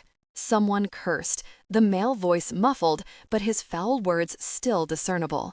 Beside her, Lexi winced and sat very still, pressing her hand to her mouth to cover her ragged breathing. Airiana put her arm around her and pulled her close. Lexi trembled continuously. She had been taken as a child from her home, snatched right out of her bed at the age of 8, kidnapped, and systematically abused emotionally and physically by a cult leader and his followers. She had worked on their farm by day and been forced into servitude at night by the male members. Airiana knew she had to be terrified. She pushed aside her own fears to try to wordlessly comfort Lexi. She felt if she conveyed absolute confidence, Lexi might not break down. Where in the world is she? Lexi shuddered, and Airiana turned her into her arms. Lexi buried her face against Airiana's shoulder. She'd spent 9 years in captivity, living under the threat that her captors would kill her family if she ever tried to leave. This had to be hell for her. She had finally found a way to escape the cult and had made it back to her family. Airiana imagined that Lexi had to hide many times on that farm out in the middle of nowhere. Anger welled up that anyone would hunt them this way. She felt like prey for a large predator huddled there with her terrified sister. Damon Wilder was coming around noon. There were far too many hours between now and when he would show up, and everyone else was out for the day. Stop whining. The voice cut like a knife, hard, merciless, an authority. Airiana closed her eyes and inhaled slowly, concentrating on slowing her breathing, not wanting to take any chances that she could be heard. It helped to slow the wild beating of her heart, and hopefully that would keep Lexi from a full-blown panic attack. Her younger sister rarely left the farm, unless it was for business, and then she never went alone. She still suffered panic attacks, and their counselor had said it was possible she always would, but that Lexi would find the tools to better handle them. Hiding in the bushes with men hunting them was not going to help. Footsteps drew closer. Lexi pushed her palm into the ground. She was bound to earth, and Airiana had noticed that often, when Lexi was agitated, she would press her palms into the soil, and that simple action seemed to soothe her, just as she spun in a circle with her arms wide and embraced the open air. Lexi's teeth began to chatter. Airiana couldn't blame her. The footsteps were getting closer. She could hear the one who had been swearing. She couldn't hear the second man, and it was that man who scared her the most. She felt his power in the air around her, in the dense fog surrounding them. She lifted Lexi's face, framing it with both hands, love welling up. "Listen to me, little sister. I believe these men only want me." She whispered the words, let the scant inch of air separating their faces carry the thread of sound to her sister. "I want you to stay right here. Don't move. Stay here until Lissa comes for you. Don't even come out for Damon. Just Lissa. She'll find you. Do you understand me?" Lexi frowned and pressed her forehead against Airiana's, shaking her head slightly, as if she knew what Airiana was going to say. "I'm going to lead them away from you. I'll make a run for Judith's house. Thomas has all kinds of weapons there. I've gotten pretty good with a gun." Lexi shook her head adamantly and clutched at Airiana's arm. "I can't let them take you, Lexi. I can't. I wouldn't survive it, and they could use you against me. This is for me too. If they get me, Judith can unite all of your gifts and you'll find me. But if they have you too, I'll do whatever they ask me to do and they'll kill us both faster." Her project, that horrible, wonderful project she'd begun all those years ago. Someone knew about it and they wanted it. There was no other explanation. Her mother had died over that project. Damon's assistant had most likely been killed over it, and Damon's legs had been crushed. How many more people had been affected? She had no idea, but Lexi wasn't going to be one of them. "Do you understand? I'm not abandoning you. I can't let them take you," she repeated fiercely. They'd talked too much. Even though she'd been careful, whoever had the power to manipulate air the way this man did would probably feel that slight disturbance eventually. Airiana leaned forward and kissed Lexi's cheek, squeezed her hand and put her mouth up against her ear. "I love you. I love all of you." She leapt up and ran for the path leading to Judith's house. Twigs snapped, vines slapped at her legs, and leaves crunched beneath her feet. She ran as if her life depended upon it, and it probably did. Behind her, she heard running footsteps slamming into the ground. He was following her, the one who had done the swearing. Lexi was safe if the other followed as well. She hit something hard, so hard she thought she ran into a tree. There was no give in the trunk, and her breath left her lungs in a long, painful gasp. Arms closed around her, strong arms, the kind that didn't feel when she punched and kicked and struggled, trying to execute just one of the self-defense moves she had learned.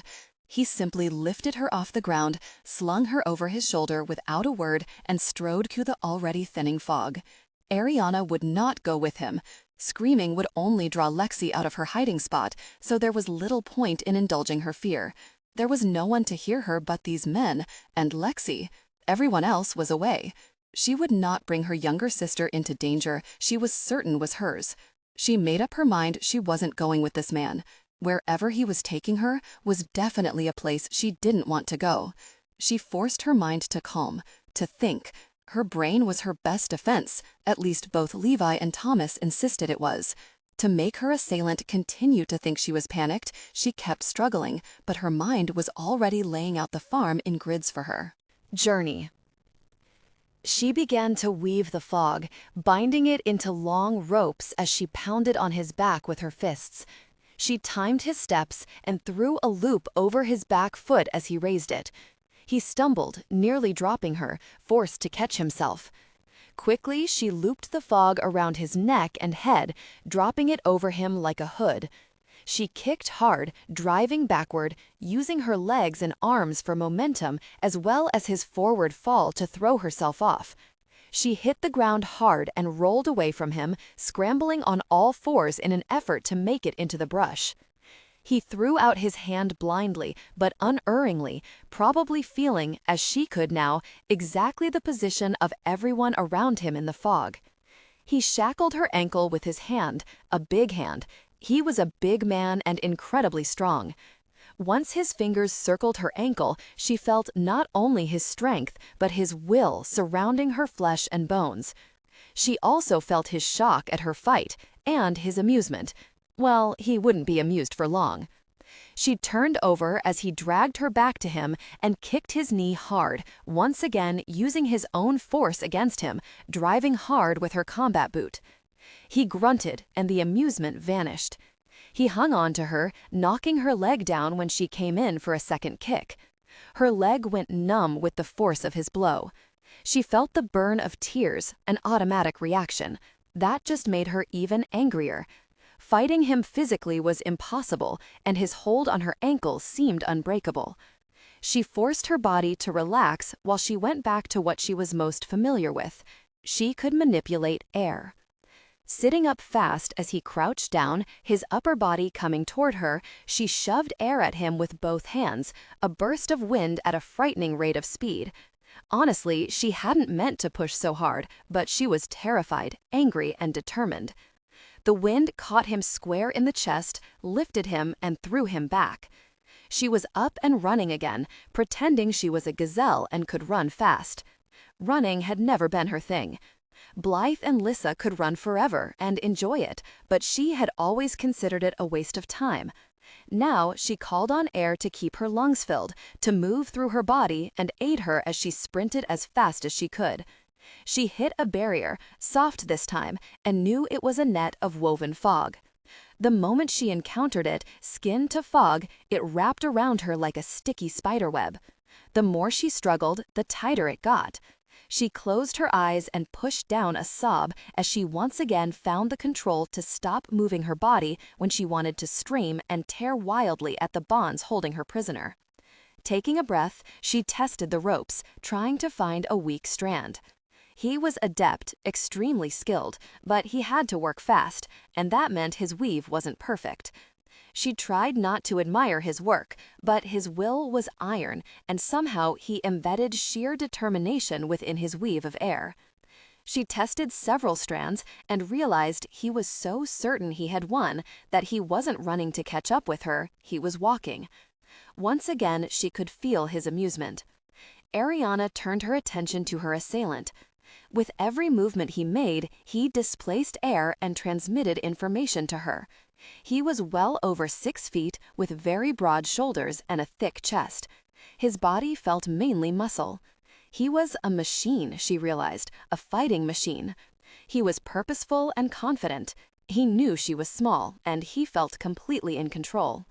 She tilted her chin, holding herself still, so once again she appeared resigned to her fate. Very slowly, so as not to disturb the air around her, she began to weave a thin chain going from one tree to the other just in front of her, the trees he would have to pass to get to her if he continued in a straight line. It was a long, very thin strand, neck-high, impossible to see in the surrounding fog. She concentrated on defiance and fear as her uppermost emotions, knowing he could read both just as she could feel his amusement at her pitting herself against him. He didn't seem the least inclined to call to his partner to help him. Both things told her he was arrogant and definitely felt in charge. Once again, she began to test the strands holding her prisoner. She would only have seconds to loosen the ropes of fog if her plan worked. She had to have a place to start. Up around her shoulder was a thinner strand, and she concentrated on it. She felt the exact moment that the man hit the clothesline she'd fashioned. For one small second, the bonds loosened and she struck at the weak link, lightning fast. He went down hard, and this time he swore in Russian. Her heart contracted painfully in her chest. She backed away from him and turned to run. She had taken 4 steps when he tackled her and brought her down just as hard. She hit the ground, his body over hers, both of his arms wrapped around her waist, and the considerable weight of him slamming her to the ground. She cried out, the force of the blow driving the air from her lungs. She couldn't have moved if she wanted to. Her body went slack and her lungs burned painfully. She gasped, a fish out of water, desperate to breathe, her diaphragm spasming. He turned her over, surprisingly gentle, his hands going around to the back of her waist, lifting her slightly to ease the cramping. Just breathe. You'll be all right. Intellectually, she knew he was right, but the reality of not being able to catch her breath left her panic-stricken. He lifted her again, and the breath slipped back into her lungs. The air around them shifted, and she could see his face now, a man's face. Purely masculine, except, perhaps, for the long lashes framing his glacier blue eyes. He had the coldest eyes she'd ever seen. She shivered, terror pushing at the edges of her control. He looked invincible. He felt invincible. "I'm not going to hurt you unless you make me. We have to get you out of here, and I don't have much time to explain to you. Your father sent me. I'm not with the others, and you'll need to stick close to me so I can help you." He pushed the words into the small space of air between them, using the technique she had used with Lexi. It was a thread of sound that couldn't go anywhere other than straight where the thread was directed. "I don't have a father." "You do, and he wants you safe. If you were trying to help me, you'd let me go," she pointed out. He lifted her into his arms. His strength and the sheer hardness of his body were overwhelming, making her feel as though it would be impossible to defeat him. "You are no longer safe here. These men with me want you for a very different reason than me. Follow my lead and I'll see to your safety." He was covering ground fast with long strides. Never once did she hear his breath hitch. He moved with fluid steps, with a strange grace for a man his size. He seemed to flow over the ground rather than step, never once jarring her. "Let me go." Airiana tried to keep the plea from her voice, but it was there. That quiver of fear she couldn't quite suppress. "I'm not going to let anything happen to you. Once I get you to safety, your father wants a few words with you. Then you're free to do as you wish, once the threat has been taken care of. I told you I don't have a father. His name is Theodotos Solovyov." He waited a moment as if she might have heard the name. The fog thinned more, allowing her to make out the helicopter sitting in the middle of Lexi's carefully planted field. She gasped, "You ruined Lexi's lettuce." It was now or never. Once he had her in that helicopter, he could take her anywhere. She felt him startle at her words, the beginnings of amusement. It was always nice to have information on one's enemy, and she knew he had a sense of humor. She hit him hard with her fist right under his chin and leapt out of his arms, or tried to. He caught her before she actually touched ground, yanking her, none too gently, back against his chest as if she was a rag doll. "Stop it," he hissed between his teeth. "Journey. Male. You keep it up, and I'm going to knock you out. It's for your own good. You're in danger." She knew she wasn't going to get away, that she had no real chance. The knowledge hit her hard. She'd been certain with her gifts she would manage her freedom, but this man was far more knowledgeable than she was when it came to manipulating air. She wasn't going to make it out of this. No one was going to get there in time to save her, and she couldn't save herself. Visions of her mother, cut to pieces on her bedroom floor, rose up. She would rather die right there. She had nothing to give these people. She hadn't worked on the project in close to 8 years. What could she possibly tell them, even if they tortured her? She fought back, burning tears. The lump in her throat burned as they approached the helicopter. There were 2 others beside the pilot inside the helicopter, and a third, probably the man who had hunted with her captor, stood outside of it. Her heart sank. They were heavily armed. She couldn't stop her body from shivering, and the man, carrying her, drew her closer to his body as if sheltering her with his heat. "Maxim, you got her," the man on the ground greeted. "Of course," her captor snapped briskly. "Was there any doubt? Let's get out of here." This took longer than expected. He didn't hand her into the helicopter, although one of the men inside reached for her. Maxim leveled a look at him, and the stranger stepped back. Slinging her over his shoulder, he crouched and jumped, landing softly on the soles of his feet inside the helicopter. He swept past the others, slipping her back in front of him, almost hiding her from the others as he made his way to the back of their transportation. The moment he set her in a seat, she shrank away from him. He acted as if he didn't notice, but snapped a seatbelt around her. "Don't do anything stupid," he said, once again using that thread of sound. "Our lives depend on your cooperation." The men kidnapping her were definitely Greek. Well, not Maxim. She was fairly certain he was Russian. The men were talking back and forth rather abruptly, and she recognized the Greek language. The other man leapt into the helicopter, his weapon in a ready position, as if he was prepared for combat. She was grateful that Levi and Thomas were away from the farm. She bit her lip hard, not looking at any of the men, knowing that would terrify her more. She kept her eyes glued to her safe haven, the farm where she had finally managed to feel happy and alive. She couldn't go with them. That was a certainty. Wherever they were taking her would only end in torture and death anyway. She had nothing to exchange for her life, and she wouldn't want to anyway. These men could very well have been the ones who had murdered her mother. Airiana couldn't prevent the delicate shudder that ran through her body. She hadn't made a sound, but beside her, Maxim turned his head abruptly to look at her, as if, without looking, he had still felt the tremor running through her. "I'll keep you safe," he promised, the sound clear in her ear. His voice should have instilled confidence.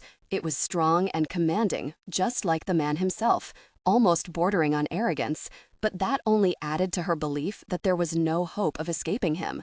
The helicopter lifted from the lettuce field, banked sharply, and began to fly toward the sea. They had left the doors open so the gunners had a clear shot should they be interrupted. She doubted they would be.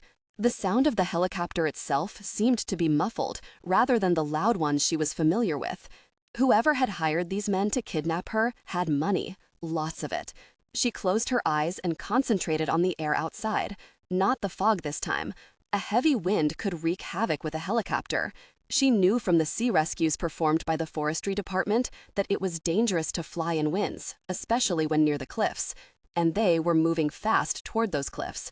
She waited in silence, allowing herself to look through her long tangle of eyelashes at the scenery as they passed over Sea Haven. She tried to reach out to her sisters, to at least encompass them with her love. They meant the world to her. They'd given her back her life. She built the storm slowly, carefully, not wanting Maxim to notice the difference in the clouds forming just ahead of them. Of course, the pilot noticed. He grunted and said something under his breath she couldn't hear. "Don't do anything stupid," Maxim warned. She didn't look at him. She didn't look anywhere at all, holding herself still, waiting. Airiana was a patient person, and there was no need to engage with any of them. She doubted if any of them would make it out of the helicopter alive. Airiana waited until they were over the ocean, close to the cliffs, and she lifted her arms and called the wind. Using every bit of force and determination in her, she drew the wind from the sea, from the air, from the upper atmosphere. Waterspouts erupted from the ocean, climbing high, spinning like giant fingers reaching for them. The wind slammed into the helicopter and sent it spinning out of control, straight for the jutting bluffs and the sea stacks. For the first time, she felt Maxim's anger. It radiated from him, a dark, monstrous entity that enveloped her, swallowing her whole. He slammed his palm into her arm, knocking it down, giving her a dead arm. She thought he might have broken it. His shoulder hit her next, shoving her hard against the wall of the helicopter as it spun madly. Maxim threw his own hands into the air and wove a pattern quickly, overshadowing her command, taking back control. The helicopter slowly righted itself, although not before the men were thrown around, and one nearly was pitched into the sea. "What the gosh, Roman?" one called to the pilot. He was a swarthy man with a dark complexion, the one who had run after her with Maxim in the fog. "Shut the gosh up, Cyrek," the pilot snapped back, clearly still fighting to keep them from crashing into the water below. "Is everyone all right back there? Did we lose anyone?" "Istvan nearly went out the door," Cyrek reported, but Deke managed to hang on to him. "All of us got thrown around. What about the prisoner?" Roman demanded. "Maxim has her pinned up against the wall and seat. She's not going anywhere," Cyrek said. The storm came in fast. "Just our luck," Roman snapped. Already the wind had died down, much more slowly and naturally than Airiana would have thought, and she knew Maxim was responsible. "Are you crazy?" Maxim hissed in her ear, his breath coming from between strong white teeth. "You'll kill us." Her arm hurt so bad she couldn't think for a moment. He had her pinned tightly against the wall of the craft so that she hadn't moved at all when the force of the wind hit. She hadn't been thrown around like the men, but her entire body felt bruised and battered. "That was the point," she hissed back, not certain why she continued with their private conversation. Her body had begun to shiver uncontrollably, stress and pain taking their toll. Maxim sighed softly and eased his weight off of her, but was careful not to give her any room. "Don't do it again, or I'll knock you out. Do you understand me?" She forced herself to turn her head and look at him, straight into his eyes. Their gazes collided. She was caught there, held there, a prisoner of his sheer iron will. If anything, his eyes were colder than ever, like beautiful, untouchable glaciers, a startling blue, like a great pool of ice she fell into and froze there, unable to get out. The shivering increased until her teeth chattered, but she couldn't look away from him. "I asked you if you understood," he persisted, each word distinct. Airiana nodded her head. If she tried to speak, she knew she would cry. No one could defeat this man. No one. He was a born killer. She could see it in the cold, dispassionate expression on his face and the deadly quiet of his eyes. He would hit her if she tried anything else and knock her out and not think twice about it. There was temptation in the idea. She might not wake up. If she provoked him, he had a temper, a really dangerous one. But he hadn't lost control. "Whatever is going on in that brilliant mind of yours, just stop now." Her stomach lurched. Brilliant mind. He knew. They had come after her for that horrible project she'd conceived when she was a child. It wouldn't go away, no matter how hard she tried to make it. "Airiana, just for a few minutes, trust me, nothing is going to happen to you." Somehow, the way he said her name, almost as if he was familiar with her, twisted her up more inside. Of course he knew her name. He had to know whom to kidnap, didn't he? But calling her by name made her resistance seem even more futile than ever. She detested that he used that low, almost velvet voice, as if he brushed his fingers over her skin to soothe her or caress her. There was no way not to be affected. She was absolutely certain this was the most lethal man she'd ever come across, and that included both Levi and Thomas. Tears burned in spite of her violent blinking to prevent them. Her lashes grew wet and spiky just before she managed to pull her gaze away from his. "I need to take a look at your arm," he said, reaching for her. There was not a single soft note in his voice, yet he still managed to send her the strange sensation of brush strokes over her skin. He sounded commanding, clearly not asking, but his touch was gentle when he wrapped his fingers around her wrist and tugged. She bit her lip hard, suppressing a cry of pain as he straightened her arm. He hadn't hit her in the shoulder, but just above her elbow, a short, straight blow with the heel of his hand that packed a lethal dose of power. She shook her head, but didn't attempt to pull away from him. Instinctively, she knew he didn't much care what she wanted, and she also was very aware that any movement hurt. Tears tracked down her cheeks, but at least she remained steadfastly silent, not giving him the satisfaction of having her fall apart. What was all the crap about her father, anyway? Some new psychological warfare to make her think he was on her side? If he'd been on her side, he wouldn't have kidnapped her for these men. It was difficult, so close to him, not to let his scent surround her. He smelled surprisingly good. Worse, he had gorgeous hair, thick and black, and it fell around his face in a shaggy cut, as if he'd taken scissors to it himself, and she found herself totally caught up in the patterns she saw there. Her breath caught in her throat, and she closed her eyes briefly, resolutely turning her face away from Maxim to stare out the open doorway of the helicopter. They were headed out to sea. Helicopters didn't get far without fuel, so there had to be a boat, a ship, a yacht, something big waiting. Her heart pounded harder than ever at the thought. There would be no escaping, not this far from land with no boat. Even if she did manage to slip away from them, she would drown before she got to shore. "I have to take off your sweater," Maxim said. He touched her wild hair, brushing silken strands from her face. "It's going to hurt for just a moment, but then I can help take the pain away. Do you understand?" That just plain irritated her. Of course I understand. I'm brilliant, remember? It would have been a lovely comeback, but for the hiccup in her voice. "You have the mind of your father. You know that's why they want you, right? To force him to give them what they want?" He slipped the sweater from her arm as he gave the piece of information. Her heart jerked. She turned her head to stare at him, shook it. He nodded as he pulled the sleeve from her arm. It hurt, but she was so distracted by his revelation, she barely noticed. "He is a great man, brilliant beyond any other in my country. He was attacked some time ago for his work. They were able to steal a microchip, but it was taken from them, apparently sat in oil for 5 years, and all the data was destroyed. Theodotus told everyone it didn't matter, just as long as no one else could get the information off of it. Theodotus believes the only way they have a chance of persuading him to do their bidding is to take you prisoner. You're the only Achilles heel he has." Hope flared for the first time. They didn't know. If what Maxim was telling her was true, they didn't know anything at all about her project.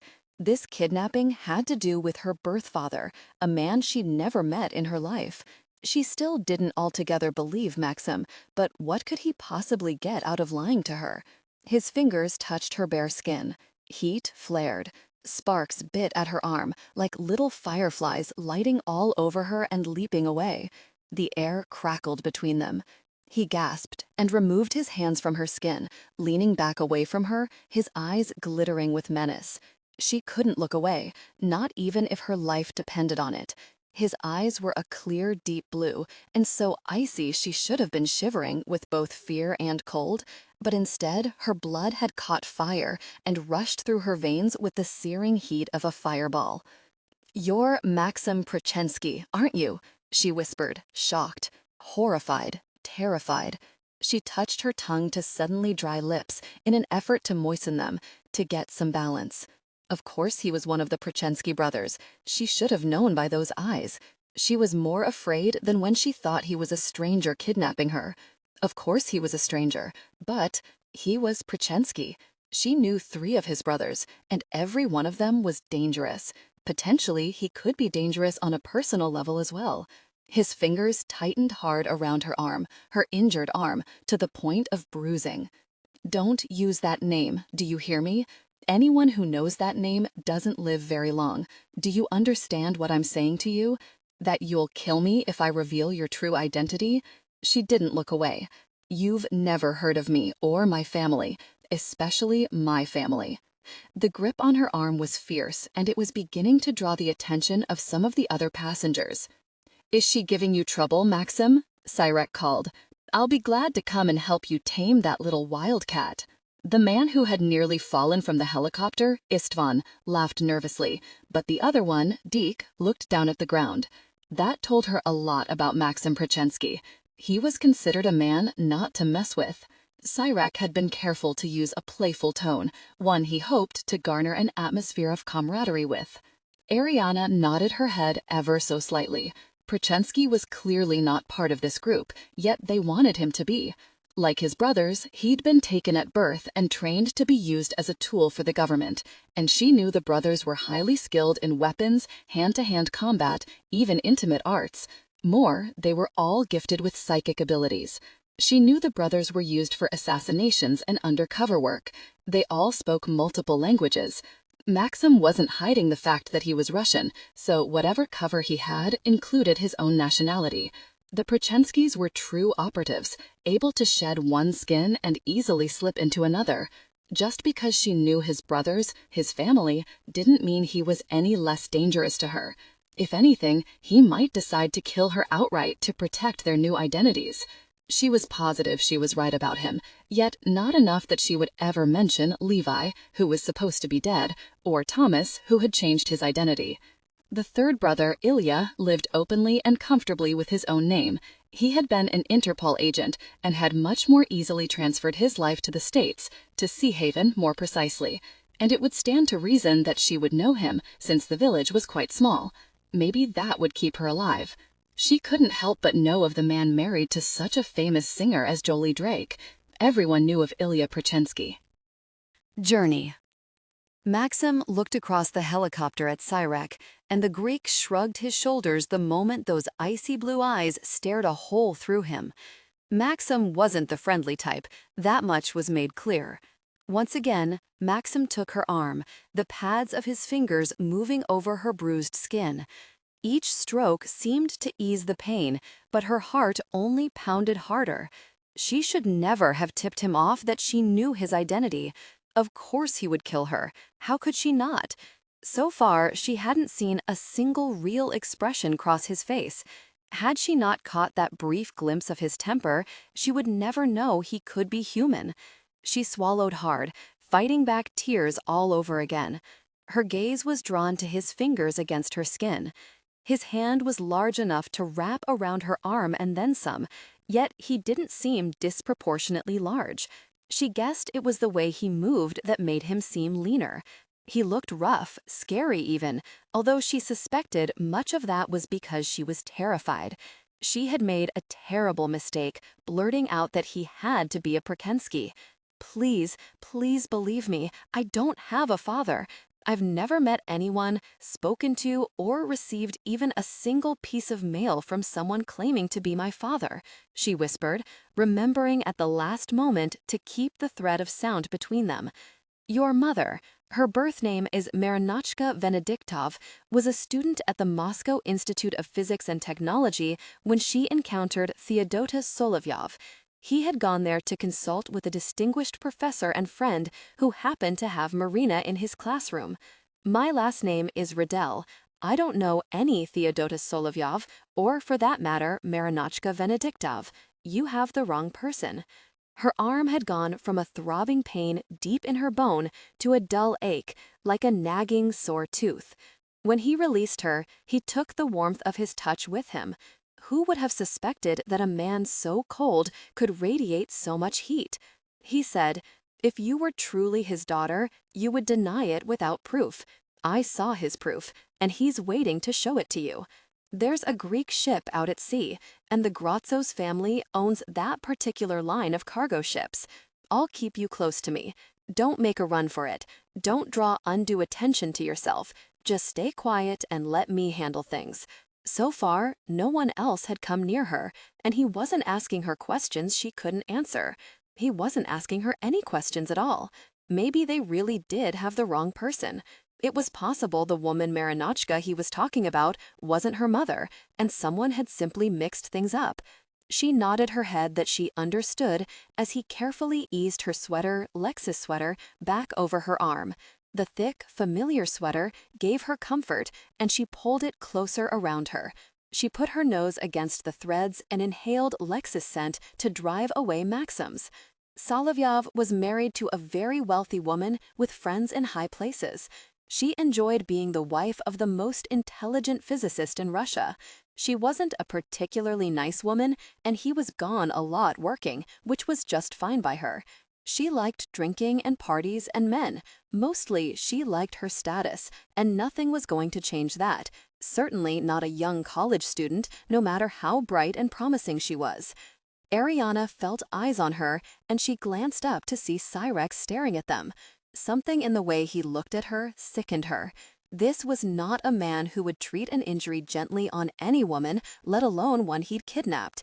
She drew closer to Maxim without realizing she did, sliding her much smaller body nearly behind his in an effort to get away from Cyrex's leering gaze. Maxim flicked Cyrex a singular look from his glacier-cold eyes. "Is there something you want?" There wasn't an ounce of friendship in his authoritative voice, more like a challenge, daring the other man to cross him, even hoping he might.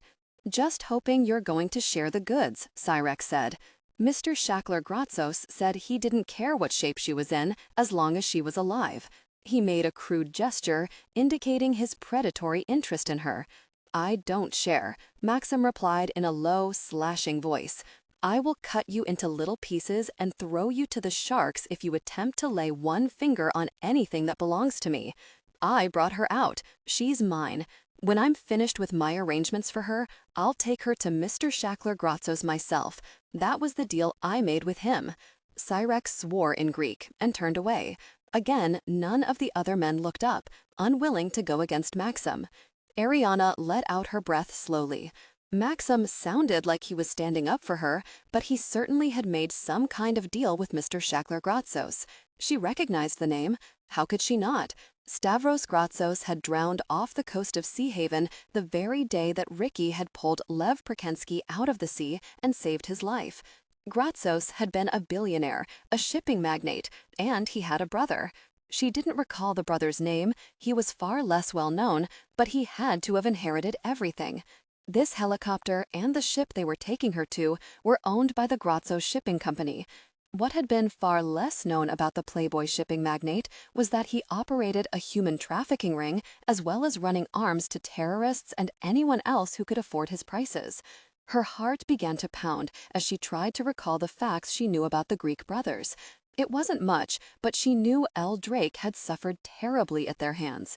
Maxim put a hand on her thigh, and she nearly jumped out of her skin. His touch was completely non-sexual, but it didn't matter, not with the memories of what Elle had suffered uppermost in her mind.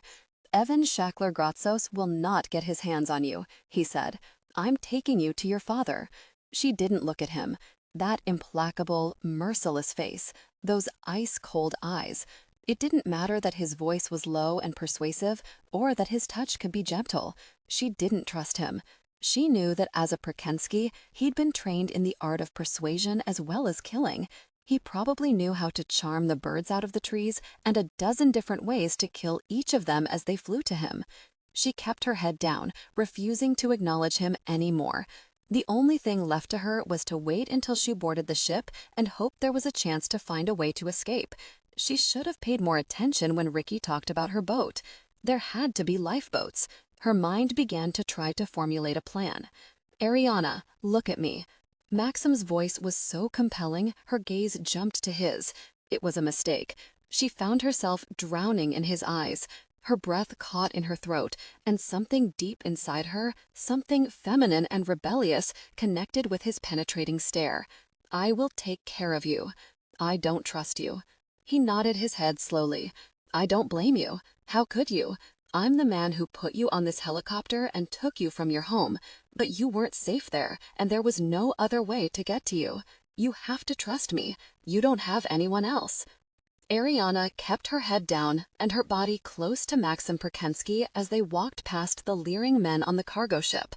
Maxim had a firm grip on her arm, so tight she knew she would bear the mark of his fingers for several days or weeks to come. He gave her no chance at all to leap overboard or beckon the wind. She felt the contempt and apathy of the sailors as they walked past. No one tried to stop Maxim or ask him questions, and part of her was very grateful for the fact that he appeared so scary. She wasn't the only one who didn't want to have anything to do with the man. Still, in spite of everything, he made her feel safe in an unsafe situation. The ship creaked and swayed in the swells of the ocean, and she knew it was only Maxim's tight hold on her that kept her from falling on her face in front of everyone. Journey. The men working aboard the ship seemed suspiciously used to prisoners being brought aboard. She couldn't help but think about Elle Drake and how scared she must have been. Maxim took her right past the crew and down to a second level into a narrow hallway. They'd gone only a couple of steps when a man wrapped in a velvet robe blocked their way. Maxim pulled her up short. Her breath caught in her throat, in her lungs, until she wanted to scream in fear. "Maxim, what delicious little morsel have you brought to me?" Her heart sank. The man looked to be easily 50, perhaps 60, and was certainly of Middle Eastern origin. He reeked of money, a man used to getting exactly what he wanted at all times. "Prince Saeed, I had no idea you were aboard." The prince looked her over. "Is she available?" The prince looked her over. "I have specific preferences." "This one is already taken, I'm afraid," Maxim said. "Bought and paid for, I'm told. I'm just the delivery man. I don't deal in women. You know that." "But she's so perfect for me," the prince insisted. "You know I can pay double what you're already getting. I'll have the money wired to your account." "She's not a gun or a target." Amusement took the sting from his refusal. "I deal in weapons. I'm sure the captain has someone else for you." The prince's eyes narrowed. "She's the one I want." He reached to touch Airiana's hair. Maxim thrust her behind him, all friendliness vanishing instantly. He gave off the feeling of absolute danger. "It would not be in your best interest to put your hands on this woman. I gave my word to deliver her safely, and as you know, I am a man of my word." Airiana tangled her fingers in the back of Maxim's shirt, terrified that the prince might persuade Maxim or the captain to hand her over. The prince stood utterly still. "I am not a man you want for an enemy." Maxim shrugged. "Move aside. We can continue this discussion at a later date if you desire. You know how to get in touch with me." Saeed shoved open the door to his luxury cabin, and Airiana glanced inside. Maxim caught Airiana and yanked her to the other side of his body, beneath his shoulder, keeping his bulk firmly between her and the cabin's interior. Her heart stuttered, and a tremor seized her body. She couldn't stop shaking once she started. Maxim glanced down at the top of her head. "You can do this. Be strong for a few more minutes. Keep walking." She wasn't certain she could. Her legs felt like spaghetti, weak and wobbly and nearly impossible to control. Pride and his death grip on her arm kept her moving more than anything else. Her stomach lurched, and she feared she might throw up. "Airiana, these men won't touch you." It was a decree, a promise. Even if it was true that he was somehow on her side, how could one man fight his way through all those men with her in tow? Again, where would they go? They couldn't fling themselves into the sea. But she went with him. What else was there to do? She couldn't stand the sight of all those smug men with their disgusting leers and snide smiles. "This ship is used to traffic women, isn't it?" "One of the two that I know of. That's why they have the luxury cabins on board. Not for eccentric, rich travelers who want to rough it on cargo ships, but for clients who pay large sums of money to do as they wish for their time at sea. Bodies are easily disposed of here. His voice was grim. The women and children brought aboard these ships never live long. Evan Shackler Gratsos owns both. He and his brother conceived the idea some years ago. Business is brisk. There was no mistaking the stark honesty in his voice. He was either the best actor in the world, or he really despised those on board. Still, the information, honest or not, didn't make her feel any easier. She was now a prisoner on board a vessel at sea, where women and children were given to men to do as they pleased, and then murdered and thrown overboard. This had been the information El Drake had gone undercover in order to find. Airiana bit her lip hard and tried to fight back the burn of tears. It did no good to cry. She had to think, to not give up hope. But right now, all she wanted to do was get away from the horrible stares as they continued to make their way through the ship. He took her down another set of steps, through a narrow path, and thrust her into a small room. The cargo ship might have a few luxury cabins for nefarious reasons, but thankfully this wasn't one of them. She stumbled to the cot and sank down on it the moment he let her go. For one terrible moment, she couldn't breathe. Her lungs burned, her throat, her eyes. She covered her face with her hands and allowed herself to crumble into a tiny ball, pulling in her knees to her chest, fighting panic. She understood Lex's panic attacks so much better. She was helpless, entirely at someone else's mercy. Surrounded by enemies, she knew life would never be the same again, even if she survived.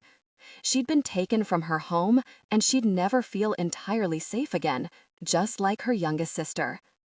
Maxim Prakenskii sighed as he stood with his back to the hatch, observing the young woman as her emotions overcame her. He much preferred her anger to her tears. He could take her defiance far better than her breaking down.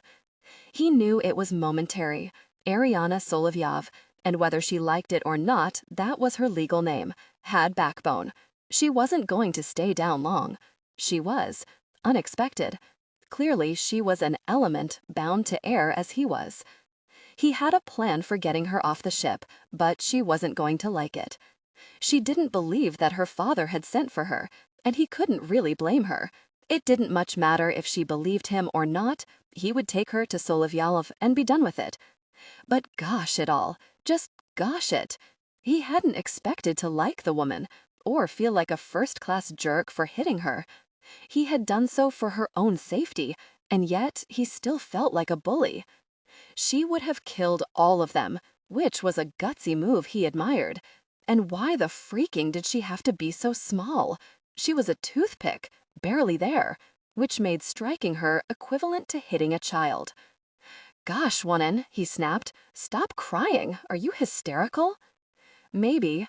Her voice was muffled by the pillow and her hands. "What if I am? Are you going to offer to slap me for my own sake?" He winced. The woman knew how to strike a death blow, or at least go for the jugular. "If you keep it up," he threatened, knowing it was an empty threat. In his entire life, he'd never had the inclination to gather a woman up, cradle her against his chest, and rock her, until now. He wasn't that kind of man, and he never would be, so why was he fighting to stay leaning his hip casually against the door? She lifted her head just an inch or so out of her hands and glared at him through the wild tangle of her hair. "You're a real jerk, did you know that?" "Well, pull yourself together, and I won't have to be. I'm risking my life to save you. The least you could do is help me out." She sat up slowly, pushing the heavy fall of hair from her face, all the while giving him the death stare. "You kidnapped me, in case you've forgotten. I was doing quite well until you came along." His eyebrow shot up. There in the close confines of the small room, all he could do was smell the faint peaches and vanilla scent her skin and hair seemed to give off. He'd noticed it the first time he'd slung her over his shoulder, and again in the helicopter, sitting beside her. He swore to himself. What the freaking was wrong with him? He'd agreed to help Theodota Solovyov because his brother Gavriel had asked him to. Gavriel had risked his life to save the physicist, and in fact had been stabbed 7 times during the attack on the man who had designed Russia's defense system. The attack had effectively ended Gavriel's career and put him on a hit list now that he was no longer of use.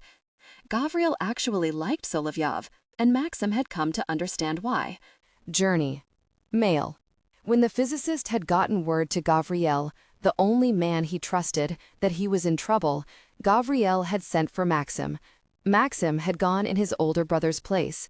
Gavriel was still recovering from his horrendous wounds, and in any case, he was a marked man.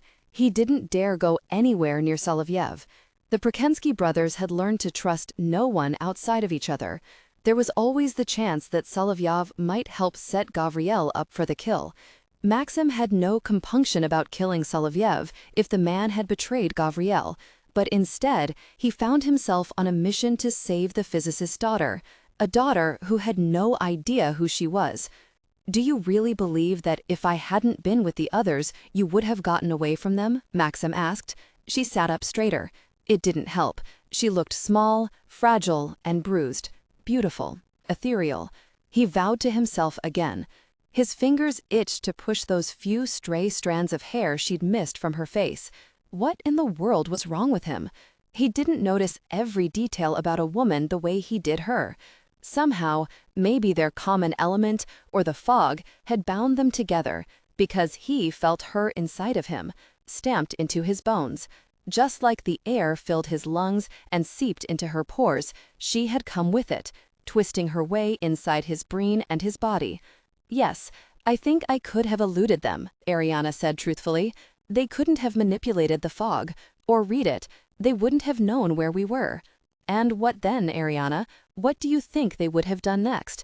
She frowned at him, tilting her head so that her hair fell around her face like a living silken cloak. He couldn't take it 1 second longer. He stalked across the room and pushed those silky strands of platinum hair from her face with his fingers. Silver, gold, platinum. Her hair was the most unique color he'd ever seen. "I don't know what you mean. What next?" They would have left. She didn't pull away from him, but held herself very still. The moment those silken strands slid through the pads of his fingers and whispered against his palm, he knew it was a mistake to touch her. His fingers closed around the strands, holding them in the exact center of his palm. He felt her heartbeat, contract, pound. He felt the air catching in her lungs, in his.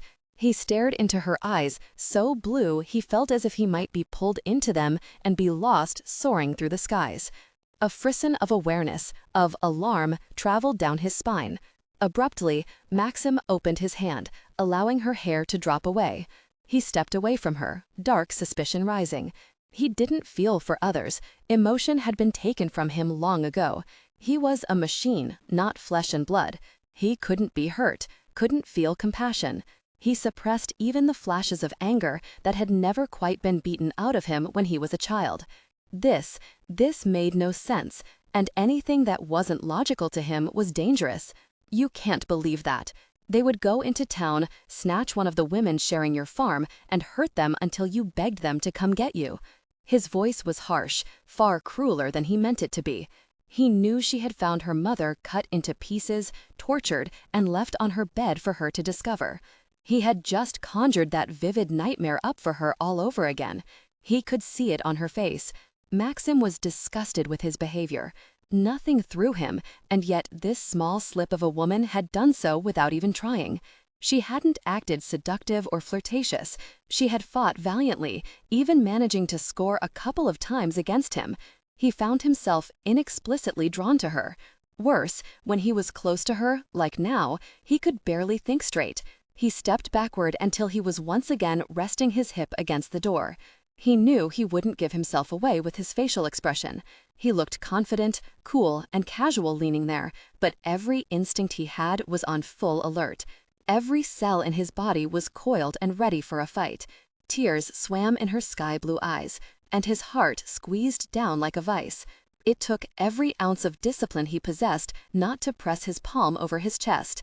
"Very much so," he said between clenched teeth. "Stop with the tears." She had to stop. He felt a little desperate. Tears weren't supposed to affect him in the least. They never had before. Airiana blinked rapidly and drew back further into herself, but her chin went up, and he felt the breath ease in his lungs. I didn't think about that, she said in a small voice. You deliberately led us away from the other woman with you, he said, his tone much more gentle. I knew she was there, but you felt protective of her. You didn't want anyone to get their hands on her. I'm guessing it was the younger one. She manages the farm, Lexi Thompson. He'd done his homework as soon as he became aware Ilya, his youngest brother, had settled in Sea Haven, and then Lev, his second-to-youngest brother, had supposedly drowned there. The Prakenskii brothers had a way to get word to one another. It wasn't used often because they didn't dare chance that their communication could be compromised, but Lev had checked in using that route. He was alive and married to one of the women who owned the farm with Airiana. One of Maxim's older brothers, Stefan, had also let the others know he was alive and married to another of the women owning the farm. Maxim had immediately done extensive research on the farm and the women who owned it. He knew more about Airiana than she appeared to know about herself. Lexi's very fragile, Airiana said, her voice tight with emotion, but she didn't allow tears to spill over. Thank you for not grabbing her as well. It's going to be a tough job getting you off this ship, let alone two of you. I knew I could protect you, but you see how these men are. You know what this ship is all about. Bringing a second woman on board would only double the danger. As it was, knowing Prince Saeed was there had already compromised everything because he had no intention of leaving the man alive. Airiana let her breath out slowly. She nodded, twisting her fingers together so tightly her knuckles turned white. He had to resist the urge to lay his hand up gently over hers to quiet that telltale movement of distress. Why do you think I'm this Dedodes Solovyev's daughter? He told me. He has pictures of you from the time you were born, as well as a box of letters from your mother. Hundreds of letters. He treasures every one. You expect me to believe my mother had a secret life, one I didn't know about? She didn't take trips to Russia, and believe me, when I say our family was investigated thoroughly, I mean by the United States government. They would have found a connection to Russia. They did find it eventually, but they already had you in their school, and they didn't want to give you up. Marina Ridell was born Marinichka Venediktov. She had an incredible mind, and I suspect she was also bound to an element, probably air as you are. She had no brothers or sisters, and her parents were killed in an accident when she was 18. She was attending Moscow Institute of Physics and Technology, and she met Dedodes Solovyev there when she was at her most vulnerable. Airiana pressed her lips together and blinked several times. He held his breath, afraid the fresh flood of tears on her lashes would fall, but she controlled herself, and he exhaled. She didn't belong in his world. She was far too sensitive. She was young and grieving, and was drawn to him probably because he had such a brilliant mind and could discuss subjects she was interested in intelligently. He was older and very taken with her. The combination was impossible to resist. Maxim kept his gaze burning over her to catch every nuance. Body language told him a lot about his opponent. She wasn't adept at hiding her feelings. She wasn't even trying. She didn't want to believe him, but she was beginning to in spite of herself. He was married. Airiana, male. Airiana made it a statement. Yes, he was married, Maxim admitted. His wife, Elena, was not a nice woman, and he was lonely. Your mother and Theodotus met at the wrong time for both of them. They fell in love. Elena had no desire to carry on a conversation with Theodotus. She could barely understand what he did. But Marina was just the opposite. She cared nothing for money, but craved conversation and closeness with him. Maxim heard footsteps coming down the narrow corridor. At once, he was on Airiana, nearly leaping across the small space, slamming her back on the mattress. Scream, scream loud. He kept his voice a thread of sound between them, hoping she would understand. She stared up at him in horror, those sky-blue eyes shocked and bruised. Deliberately, he caught the wealth of wild blonde hair in his fist, pulling her head back so that he stared down into her terrified eyes. Scream, he instructed again. His voice was harsh, his grip brutal. He was afraid he would have to go further. Airiana obeyed, her cries very real, terror so close he could feel it coming off of her in waves. The footsteps had stopped outside the door to the cabin. His mouth came down on hers, effectively cutting off her scream in mid-cry so there could be no mistaking what was happening inside the room. One part of him remained on alert, listening for the sound of receding footsteps or a stealthy entry. Another part of him was caught in a firestorm of pure feeling. Her mouth was soft and tasted as good as she smelled. Like his brothers, he'd been trained in the art of charm and how to engage with a woman, but he was too rough, too distant to ever be effective at that particular skill. Kissing Airiana was different, and he felt that difference immediately. His mouth gentled, his hands relaxed a bit. Sadly, for both of them, it wasn't all show. His teeth nipped at her lower lip. Struggle, he instructed, keeping the thread of sound between them. Struggle hard enough that they can hear you. She nodded, some of the panic receding. She kicked out, punched at him, the sounds of the blows audible in the small confines of the room. He amplified them a bit, added a grunt, and slapped his own thigh hard. She cried out, and he stopped the sound again in mid-pie, his mouth covering hers. Her hands went to his shoulders, holding on, anchoring herself there. He couldn't say she responded. She didn't, but she didn't pull away either. He kept kissing her over and over until the footsteps receded. The moment he was certain the intruder had retreated down the corridor, he lifted his head and gently pulled her into a sitting position. "Are you hurt?" She touched the back of her hand to her mouth and shook her head, her sky-blue eyes enormous. "No, but you scared me. You move so fast, and when you do, you look terrifying." His smile was slow in coming. Hers was even slower in answer. Her smile was tentative but genuine. He brushed her hair back with gentle fingers. "Thank you for trusting me." "I didn't have much choice." Her smile widened, lighting up her eyes. "I did think about bringing my knee up very hard into your groin, but then I realized you could have attacked me the moment we entered this room. Good girl, keep thinking like that. We may need your fighting skills before we're out of here." The powerful engines vibrated throughout the ship as they cut through the waters fast, taking them farther from all help.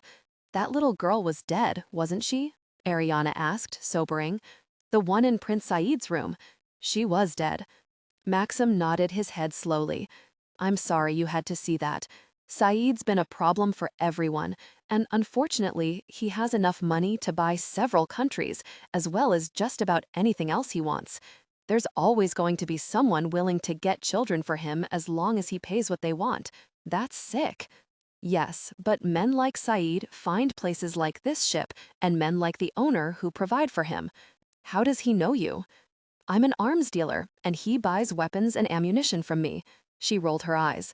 "I see. There are very few things our countries are in agreement on, and Said, as well as those providing for his proclivities, is one of them. We sent the U.S. information in the hopes that they could shut down this operation, but sadly, it failed." Airiana was certain she knew why. L. Drake had gone undercover in an effort to find out just who was behind the human trafficking ring, and she'd been taken prisoner. Elle's family and fiancé had rescued her, but Stavros Gratsos had wanted her back. Maxim's brother had also been working undercover as well, as a bodyguard to Stavros. He had been unable to keep Elle from being taken the first time. Eventually, the yacht he was on with Stavros had sunk off the Northern California coast. Maxim was not an arms dealer. Well, he might be, but if so, his reason was not money. She scooted across the bed to lean her back against the wall, drawing her knees up tight. Her heart still pounded a little too fast. Her breath still burned in her lungs. She had to struggle to stay cool. No one had ever kissed her in her life. She didn't have boyfriends. She didn't date. Did everyone react to kisses the way she'd wanted to? She didn't want to think about how she forgot, just for a moment, that his kisses were fake and that he might be an enemy. She was ashamed of herself, but still, fake or not, it was her first kiss. She couldn't imagine what he thought. She was totally inexperienced and probably had been awful, while he'd been enough to sweep her away from this horrible ship and the circumstances she faced. She took a deep breath and lifted her head to look at him again. She was beginning to trust him, and that might be the biggest mistake of her life. Still, he was all that she had. "When you get me off this ship, is there a way to get the other women and children off as well?" Maxim couldn't look into those blue eyes and lie. Or maybe he didn't want to. No, it would be impossible. I will, however, do my best to have someone standing by to rescue them. How can we just leave them here? At least she'd said we, not you, and he was grateful she was identifying with him. It's called not having a choice. My first priority has to be you.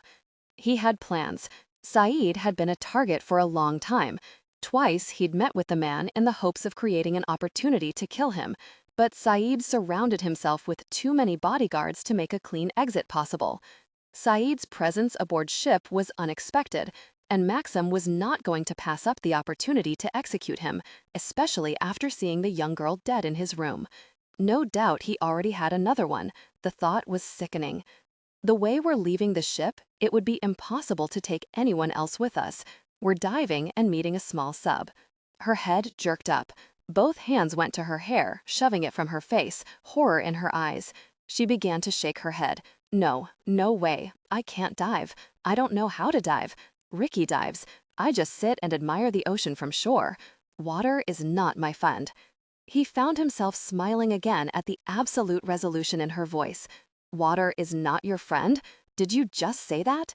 I really don't swim. She shook her head adamantly. I'm afraid of the water. He could tell the confession was difficult for her. The words sounded strangled, and she blushed admitting it to him. I never learned, she added. I was in a boarding school, and they didn't have luxuries like swimming pools. We certainly never had one at home. My mother didn't swim. She was afraid I'd drown. You won't drown. You'll be with me. Her eyebrows shot up. Do you have any idea how arrogant you sound? Of course I'll drown. What part of I can't swim don't you get? He shrugged. I'll tuck you under one arm and do the swimming. Do you expect me to use a tank to breathe? We could do mouth to mouth if you prefer. She glared at him and then reluctantly began to smile. You're really impossible to argue with. You have an answer for everything. That's our only exit. Journey. Male. We have no choice. When you have no choice, and it's life or death, you do it, he pointed out. I suppose so. She was silent a moment, rubbing her chin back and forth on top of her knees. Do you know who tortured and killed my mother? She looked up, her gaze colliding with his. He shouldn't have been surprised that she would just come out and ask, but he was. Solovyov had quietly investigated Marinichka's murder. Solovyov had confided in Gavriel that he had his suspicions that it had been his wife, Elena, who had tipped off the U.S. government that Airiana Ridell was not who she claimed. And then, when the young woman hadn't been arrested, Elena had arranged for her murder. Solovyov wanted proof before he confronted Elena. No proof had ever been established, but Elena had betrayed her husband and arranged for him to be murdered as well, and his work stolen.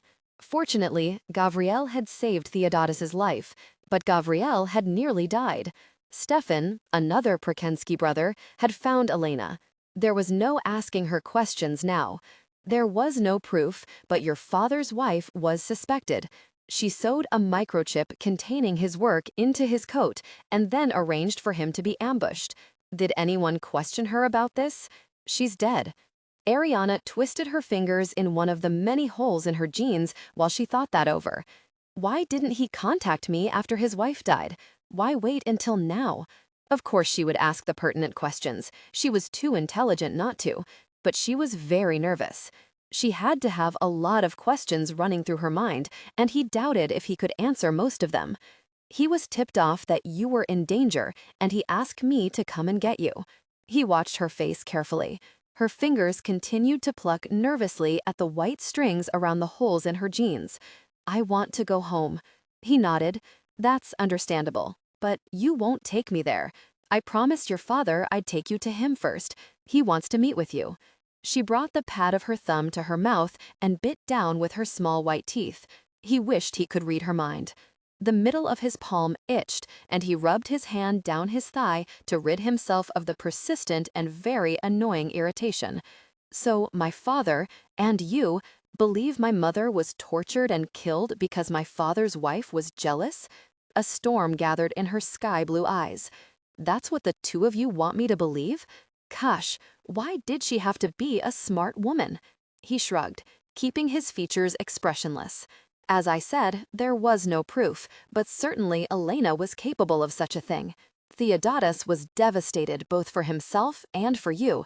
Everything he said was absolutely the truth. He used a low voice filled with conviction. You said Theodotus Solovyov was a physicist? Solovyov's career was public knowledge. Maxim didn't have to make up anything at all. Now he felt he was walking on eggshells with her. He nodded his head slowly, trying to figure out where she was going with her questions. Yes, he's a very brilliant physicist. He wasn't, by any chance, developing a brand new defense system, was he? Her voice was innocent. Too innocent. Was that on the microchip? The stolen one? The one that ended up with Jean-Claude Leroux? His heart jerked in his chest. How the fricking would you know something like that? He stepped closer to her, feigning anger. He knew exactly how she had gotten that information.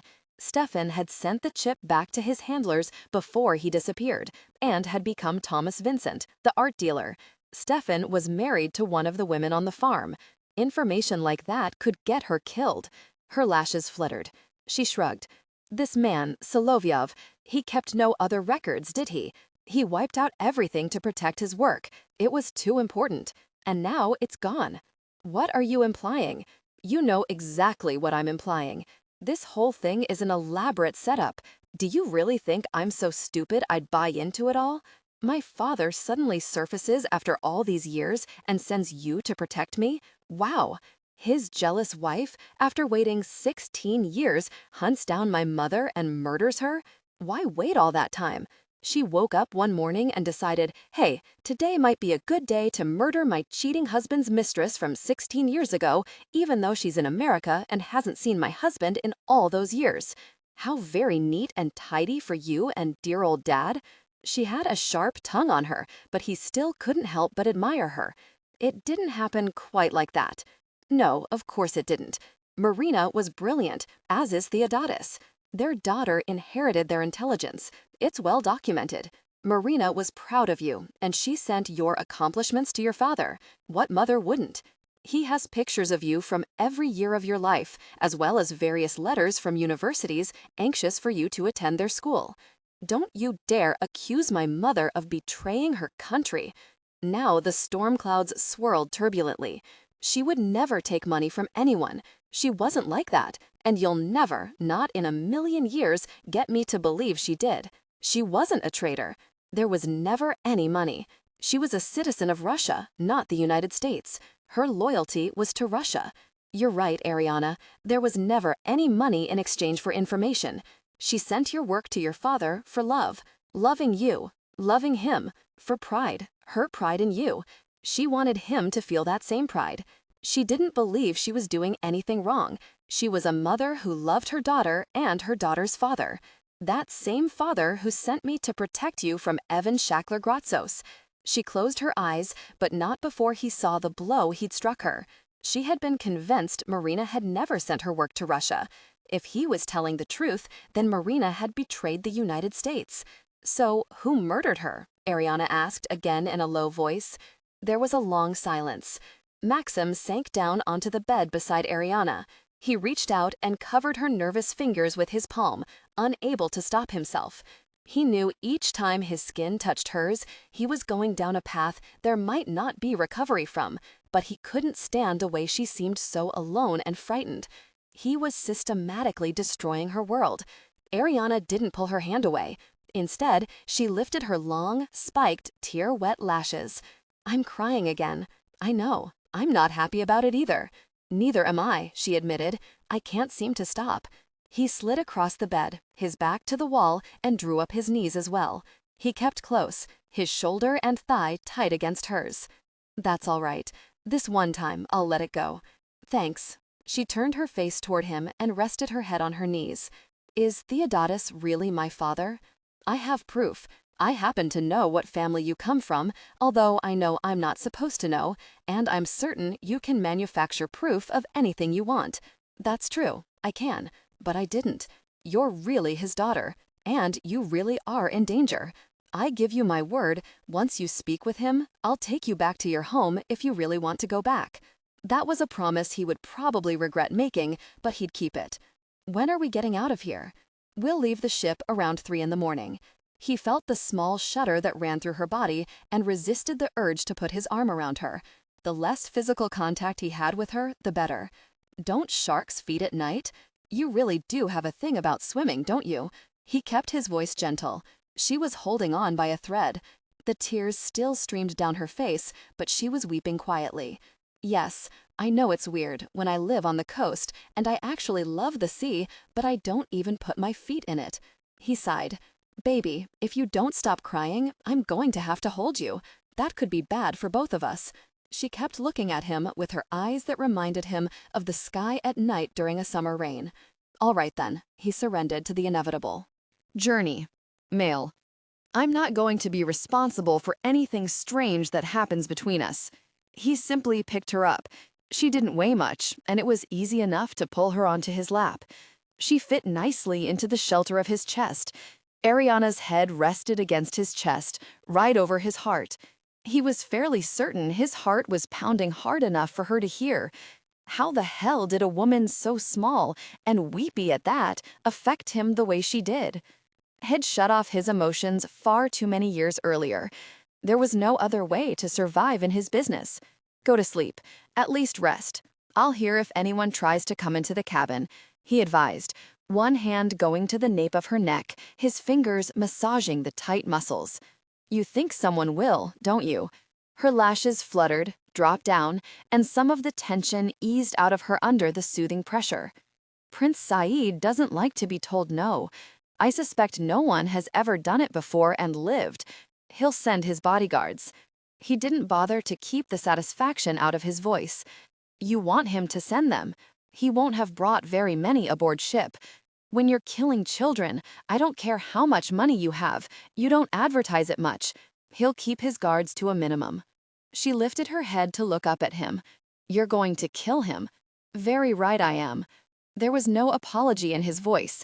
He didn't feel particularly apologetic. He'd missed the bastard twice. How many young women had suffered at the hands of a monster because he'd been unable to get the job done? She was silent a moment. He held himself still, telling himself it didn't matter what she thought of him. She was a package to be delivered, nothing more. Her opinion of him couldn't matter. His life, from the time he was a child, had been this killing, serving his country, removing men like Saeed from the face of the earth. She couldn't possibly understand the filth and depravity he'd witnessed, the cruelty. Maxim didn't want Airiana to ever know such things. It had been bad enough that she'd seen that young girl dead in Saeed's room while the prince had drooled over Airiana. Maxim had wanted to kill the monster right there in the passageway, even knowing his bodyguards were close. Had he actually laid his hands on Airiana, Maxim knew he wouldn't have been able to stop himself. How can I help? His fingers ceased giving that slow massage to her neck and shoulders. It was the last thing he expected her to say. Airiana, I'm going to kill him, he repeated. I'm scared, Maxim, not hard of hearing. There was resolution in her voice.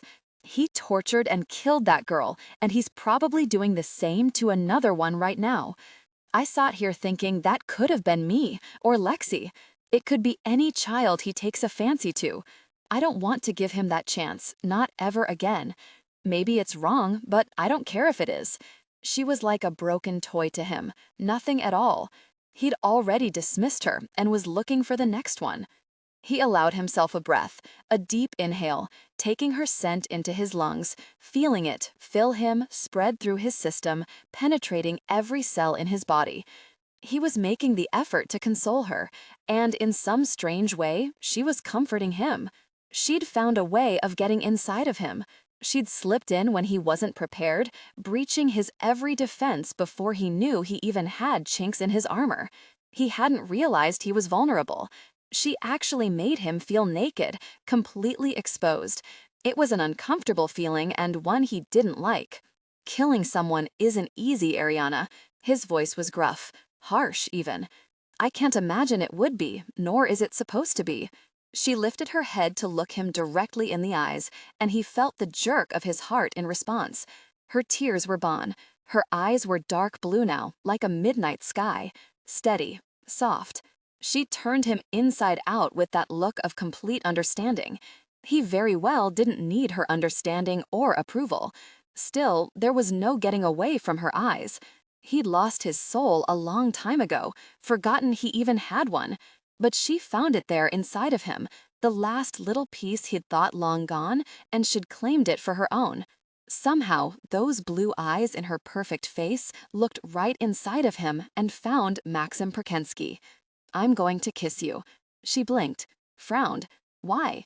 "Because I need to, and the first time I was just being a bastard. I am, you know, a complete and utter bastard with no redeeming qualities." She smiled a slow, beautiful smile that could steal a man's breath. "I think you have a few, Maxim. Don't sell yourself short. You're capable of ridding the world of a monster like the prince. I'd say that was a redeeming quality right there." He framed her face with both hands and leaned down to take possession of her mouth. She should have pulled away from him. Didn't the woman have a single ounce of self-preservation? More to the point, didn't he? Her lips were just as soft as he remembered. Angel lips. So perfect they couldn't be human.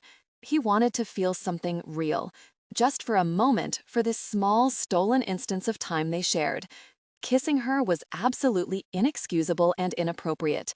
He was taking advantage of her vulnerability, but gosh it all, once wasn't enough. He hadn't kissed her properly, or nearly long enough. He had every intention of rectifying that situation. Their lips met, and the kiss deepened.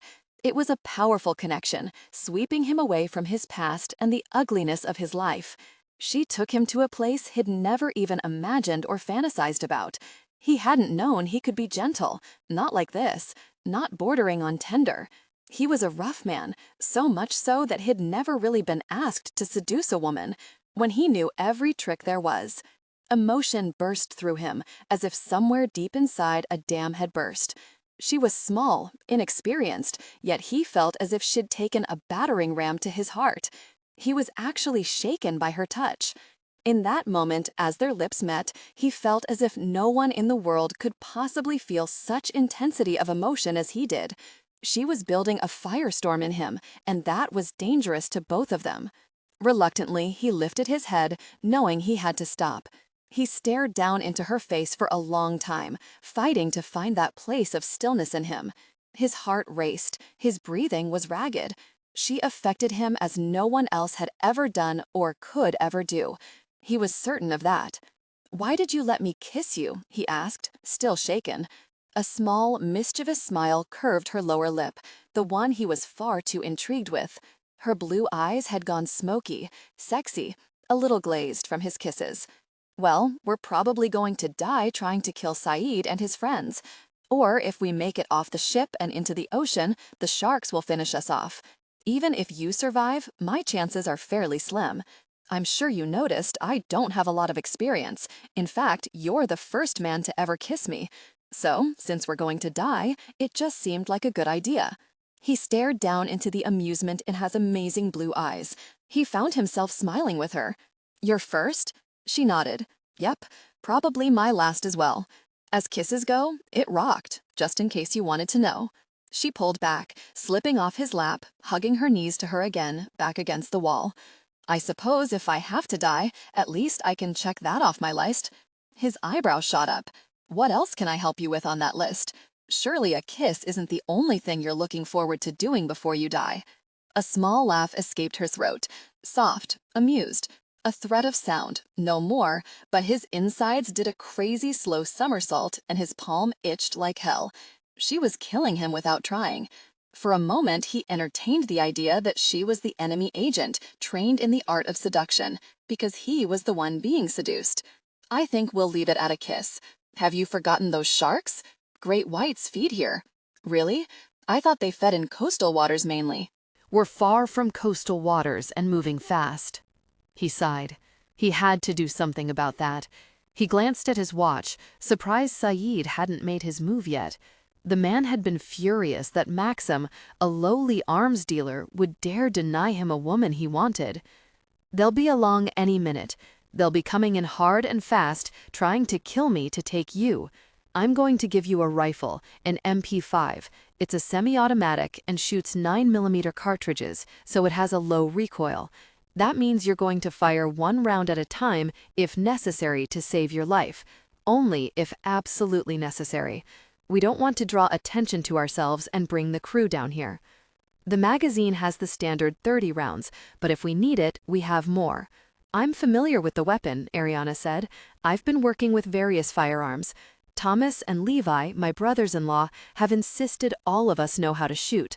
I'm fairly decent. She tried to look innocent and wide-eyed when she mentioned his brothers. He ignored the reference. Aim for the middle of the body if you're a fairly decent shot. Don't get creative and go for the headshot. You don't want to miss.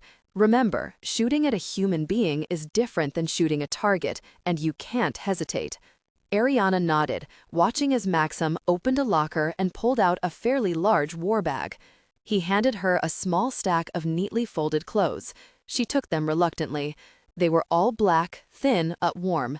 A turtleneck, long-sleeve sweater, as well as form-fitting pants. These are my size.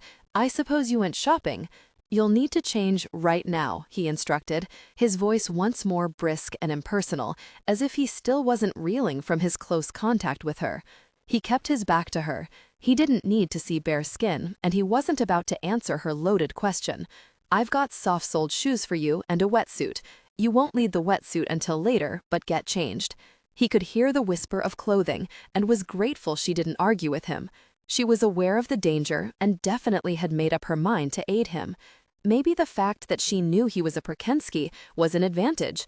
She seemed to accept her two brothers-in-law. He did have to consider her family, the only thing he was truly loyal to and fiercely protective of, so his behavior couldn't possibly be as bizarre as he first thought. "Okay," she said softly, "you can turn around now." He took her folded clothes from her hand, resisting the urge to inhale their scent, and stowed them in his waterproof bag. He'd noticed the old sweater seemed to mean a lot to her. He exchanged the clothes for new shoes.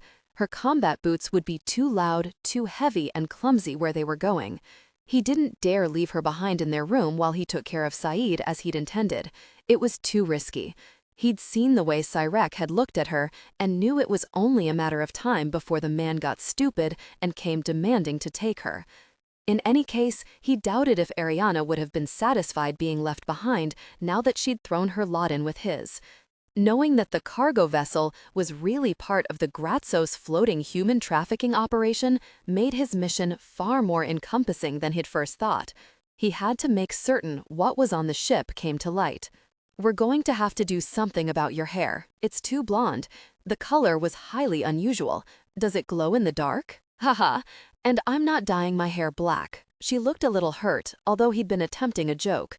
She was frightened, but standing with him, giving her his trust when he hadn't really earned it, and that nearly broke him right there. He wasn't a man anyone trusted.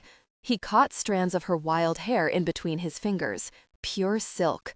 A man would be captivated by your hair. Its beauty undeniable. It's beautiful, truly beautiful, but we'll have to cover it up so you're safer. She blinked at him, a little shocked, but she nodded. He hadn't really intended to say what was in his mind, but it was there, a little bit of intense desire already playing in his head when he didn't have such things. A hat, a scarf, something, he added briskly. He ripped a piece from a dark shirt from his pack and handed it to her. "Do that thing women do when they want to cover their hair." She rolled her eyes at him, but obediently tied back her hair and wrapped it with the strip of material. "Seriously, do you know how chauvinistic you can sound?" "Yes." He made up a small pack for her, with a knife and extra ammo, just in case, before handing her the rifle. "Don't be tempted to shoot me. You'll have to take it back before we enter the water," she cautioned, her smile tight, frightened, not lighting her incredible eyes. "That's the only way you'll really be safe." He shook his head, wanting to smile when he could feel his muscles beginning to grow loose and relaxed, while deep inside he coiled tighter and tighter like a snake, just waiting. His alarm system had begun shrieking at him, and there was no time left. He caught her hand and tugged her toward the locker. "Get behind my bag and lay on the floor of the locker just in case they come in with guns blazing." He kept his voice a thread of sound between them, allowing the air to create their own private communication system.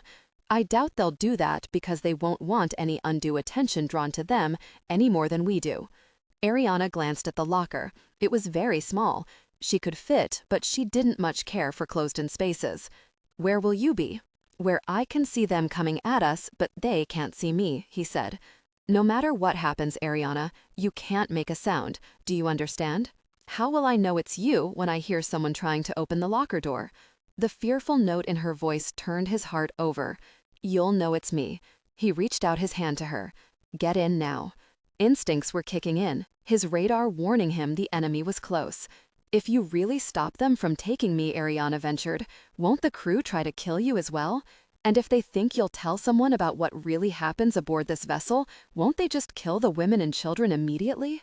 He cursed her intelligence under his breath, but he wasn't going to lie about it. There were too many other things he had to lie, or at least mislead her about. Yes, his voice was grim. Now get in the very locker. She placed her hand in his, small, soft, not the hand of a woman used to fighting for her life or the lives of others. She looked him straight in the eye. There it was again, that trust. To a man like him, that was pure gold, a treasure beyond any price. She had no idea what she was gifting him with, and that made it all the sweeter. He kept his eyes on hers, holding her gaze captive while she stepped inside. Her face was stark white, and her mouth trembled, but she slowly knelt and then lay behind his heavy, waterproof bag. They're coming. He kept the thread of his voice between them. Don't make a sound. She nodded, and he closed the locker door, muffling the sound so the men sneaking down the passageway couldn't possibly hear. Opening the grate over the window, he called in the fog, beckoning long gray fingers toward the ship and into the small cabin before leaping up to catch the ventilation screen above his head. He lowered the metal grate carefully and swung into the small space.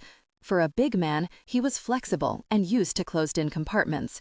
He was also very patient and could remain still for hours if necessary. He didn't know about Airiana. She had looked very fragile and vulnerable as she slipped behind his war bag. The very thing was bigger than she was. The hatch swung open abruptly, and 4 men spilled inside. He recognized them. Prince Saeed didn't go far without them. Conley and Shamar Dover were brothers, mercenaries with a sizable reputation. Saeed considered them the best in the business. Maxim had run across many others far better. Journey. Male. They were loyal to Saeed because he paid them massive amounts of money and kept them supplied with women and all the weapons they could possibly want to play with. Yusuf and Jamel had grown up with Prince Saeed and entertained him as boys. They were used to his savage, brutal need for blood and death. He enjoyed hurting others, and they had learned if they didn't want to be one of his victims, they had to continue supplying him with warm bodies. Over the years, they had become accustomed to disposing of the dead and covering for him. He compensated them and considered them true friends. Yusuf approached the locker, reaching a hand to open it. Before he could touch it, Maxim slammed the heavy metal grate into his head, driving him back into Jamel. Both men staggered, Jamel trying to catch Yusuf before he fell. Blood streamed down Yusuf's face from the wicked cut to his temple. Maxim swung down from the small, cramped space in the ceiling, using his momentum to kick Conley with both boots right in the face. He dropped in front of Shamar, his knife slicing deep into the inner thigh, up high to sever the artery. He turned and threw the knife at Jamel, the blade sinking deep into the carotid in his neck. As Jamel fell, Maxim caught Shamar's wrist with biting fingers, digging deep into the pressure point to open his fist and remove the bodyguard's knife. Jamel was dead, and Shamar wasn't far behind him. Maxim threw himself forward onto the floor, using a scissor kick to weave his legs between Yusuf's legs as the bodyguard came at him. He rolled, taking Yusuf hard to the floor. Slamming Shamar's knife into Yusuf's throat hard, he kicked the body off of him and rose, facing Conley. Conley spat blood and teeth onto the floor. He brought his knife in close, protecting his possession of it. Maxim pulled another knife from the sheath at the small of his back. They stared at each other, 2 warriors who had performed this dance too many times.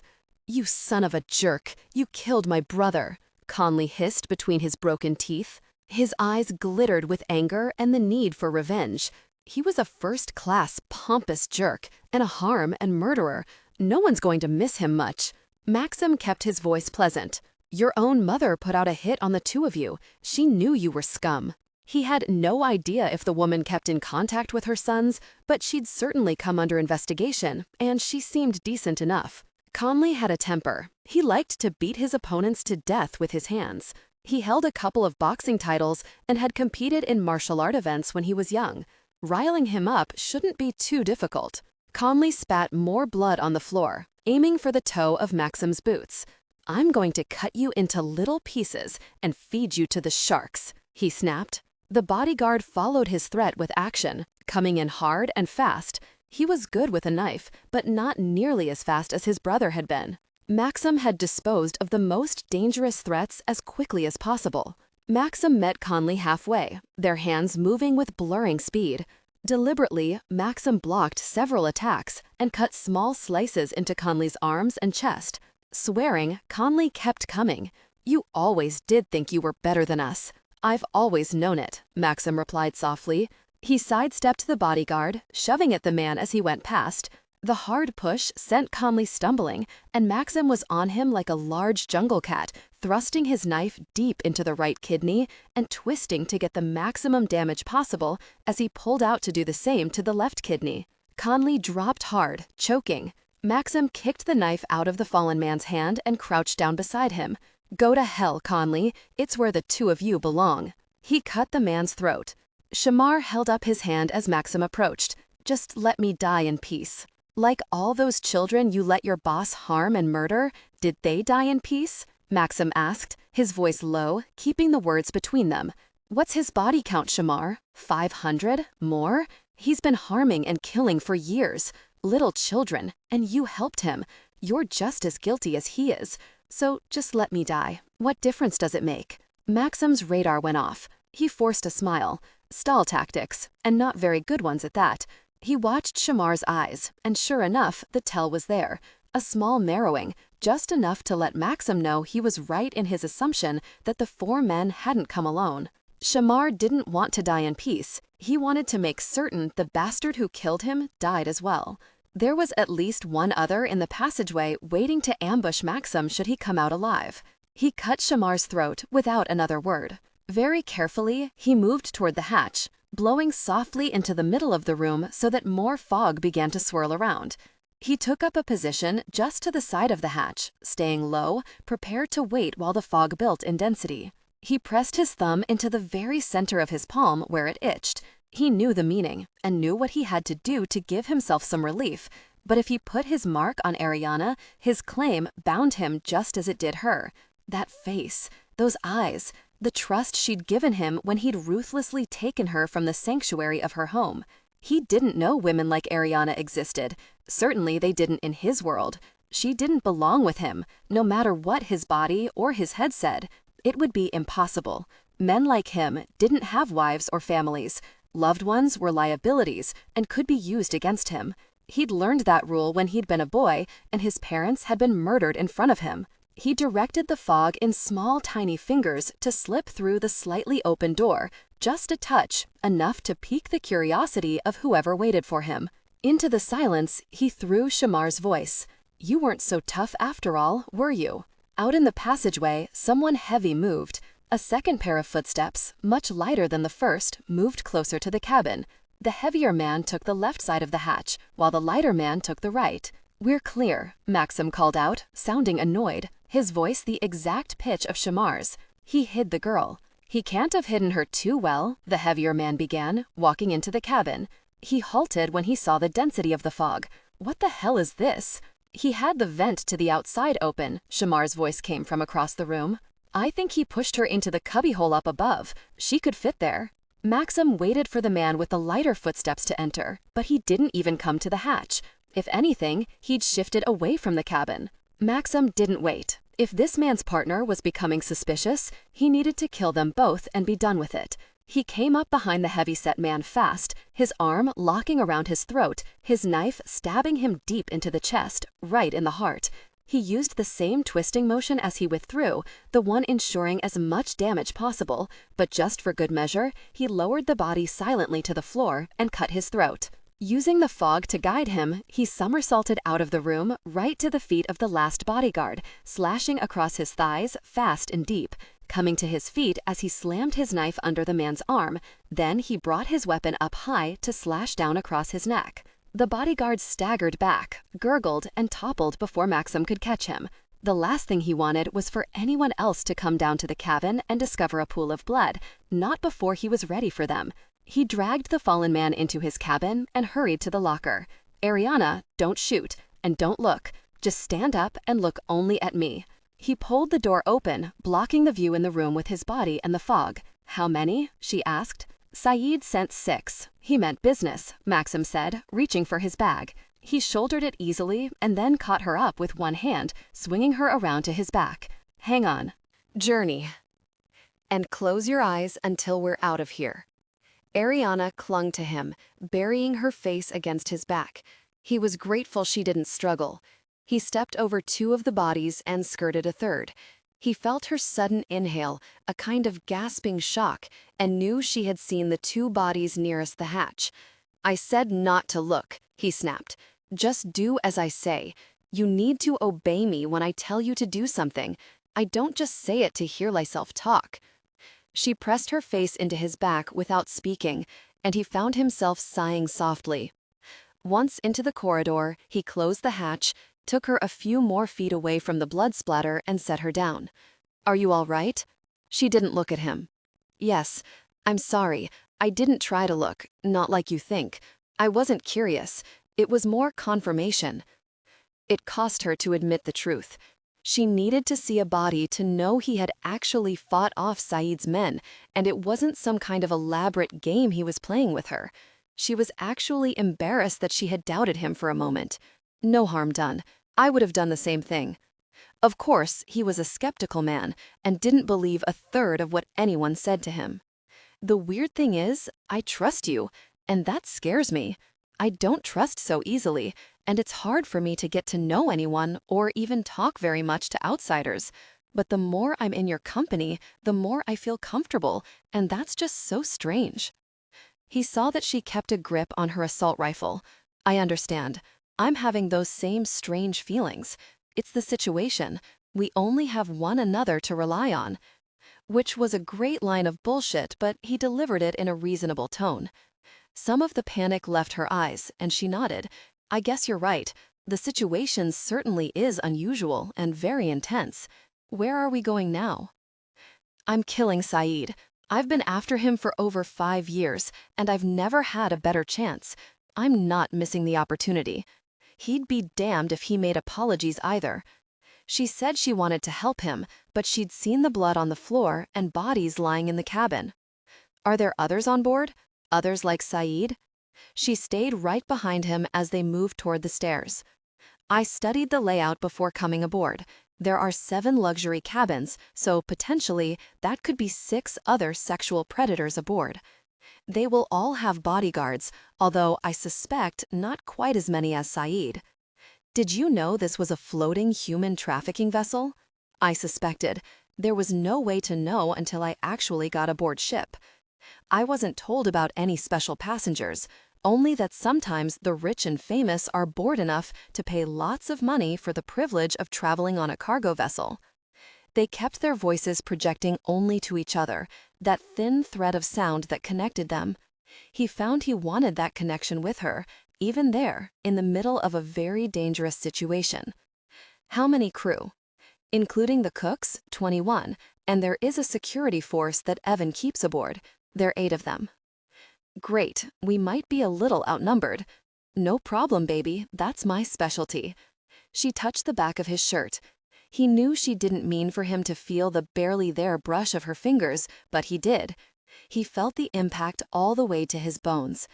She was seeking reassurance, that was all, nothing more, but he felt as if she belonged to him. She had been under his protection for her father's sake, but he knew that was no longer the reason he watched over her. Selfishly, he wanted her alive in the same world with him. I wish I could be more of a help to you, Airiana said. This isn't my specialty, but I'm good at following orders. He glanced over his shoulder at her, one eyebrow raised. When I want to, Airiana corrected. He put his hand on the railing of the stairs. We go up slow and easy. Stay directly behind me and try to step where I step. Don't make a sound. Airiana twisted her fingers into his shirt, bunching the material into her fist. He wanted to give her that much. It would be a small comfort, but he knew he had to be able to move fast when necessary. Honey, you're going to have to let go. I'll watch out for you. I will, but... She dropped her hand away as if he'd slapped her. He cursed under his breath in his own language. He wasn't suave or sophisticated. All the training, all the beatings had never made him into someone different. He could pass himself off as those things, but he was a rough, dominant man whose every instinct was that of a killer. Airiana needed reassurance, and he found himself baffled by her. She followed him closely, but she didn't touch him again. Her shoes whispered on the metal stairs, but she contained the sound, every bit as adept in that gift as he was. It didn't surprise him that no one came to challenge them. This was Saeed's luxury cabin, and as paranoid as he was, he wouldn't want anyone, not even a crew member, disturbing him. He brought his own security with him, and they would keep everyone away. He signaled to Airiana to move up to his side. Knowing a depraved monster was just on the other side of the hatch kept Airiana's stomach churning. She pressed her hand over the nuts and took a deep, calming breath. She didn't know why she believed in Maxim Prakenskii, but she did. He exuded absolute confidence, and somehow that gave her the strength to stay by his side.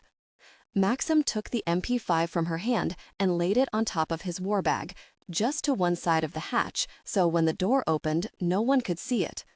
She let out her breath and twisted her fingers together, feeling naked and vulnerable without the weapon.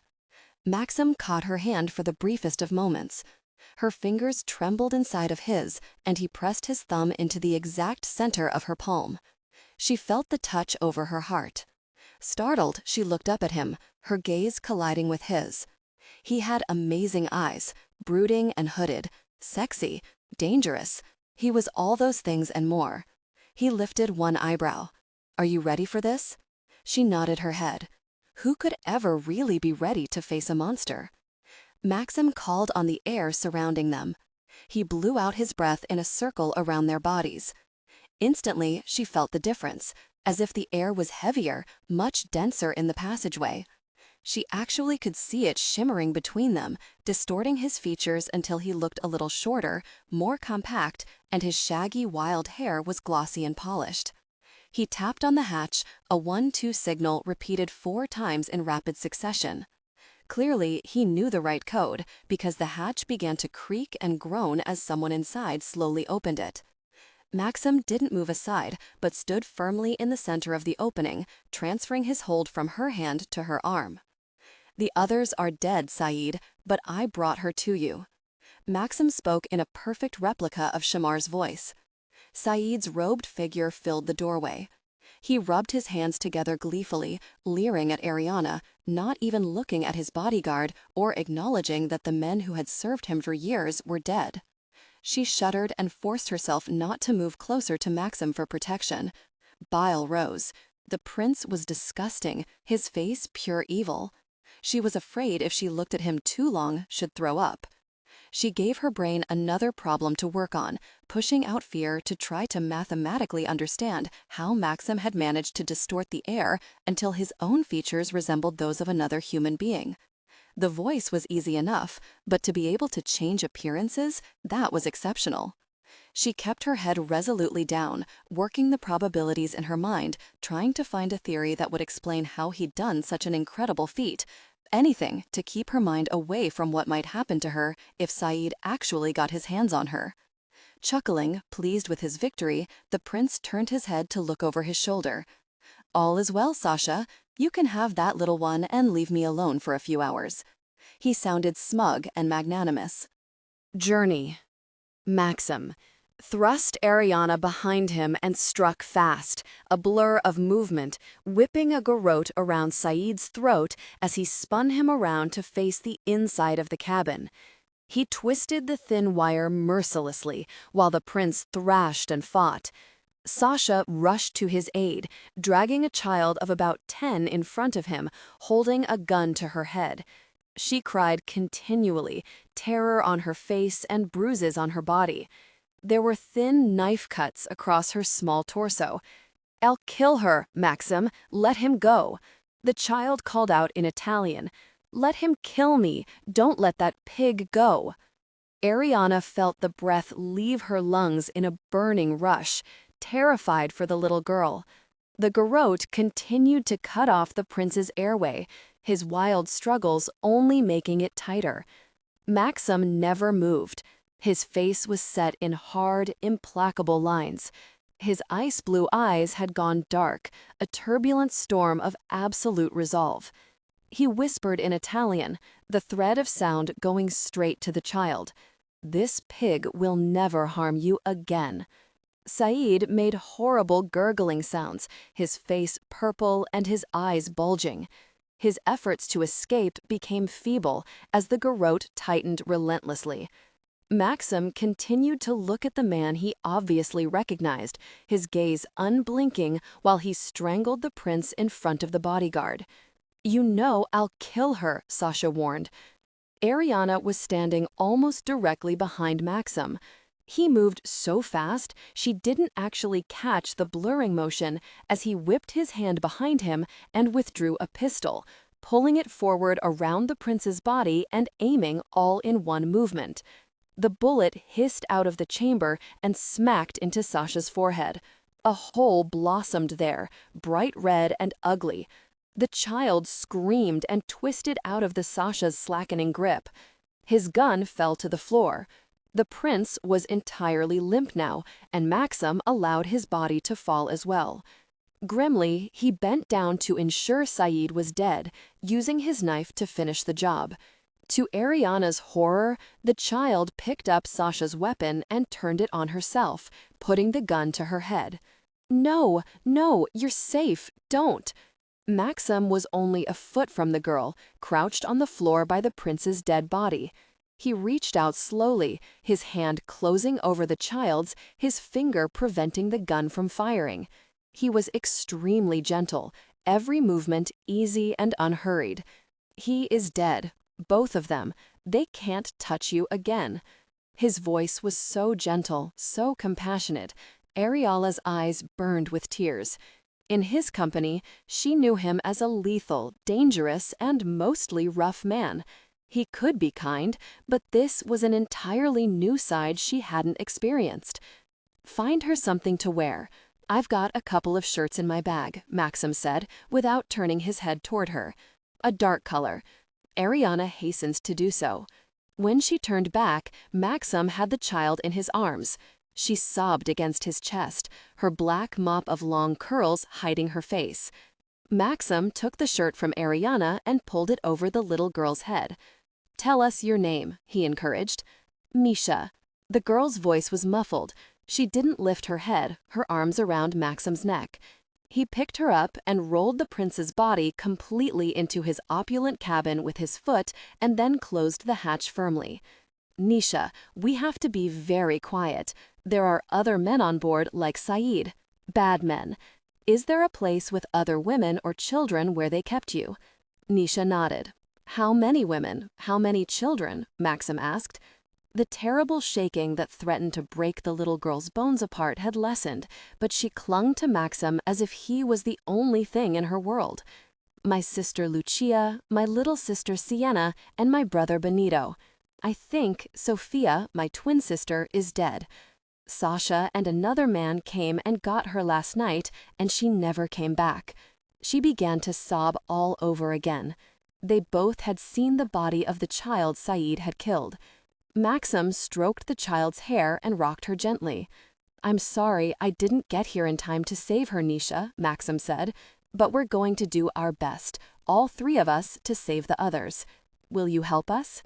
Nisha nodded without speaking. She was so small, a little girl who should have been playing with dolls, not serving as entertainment for a depraved monster. The young girls had to be kept for Saeed.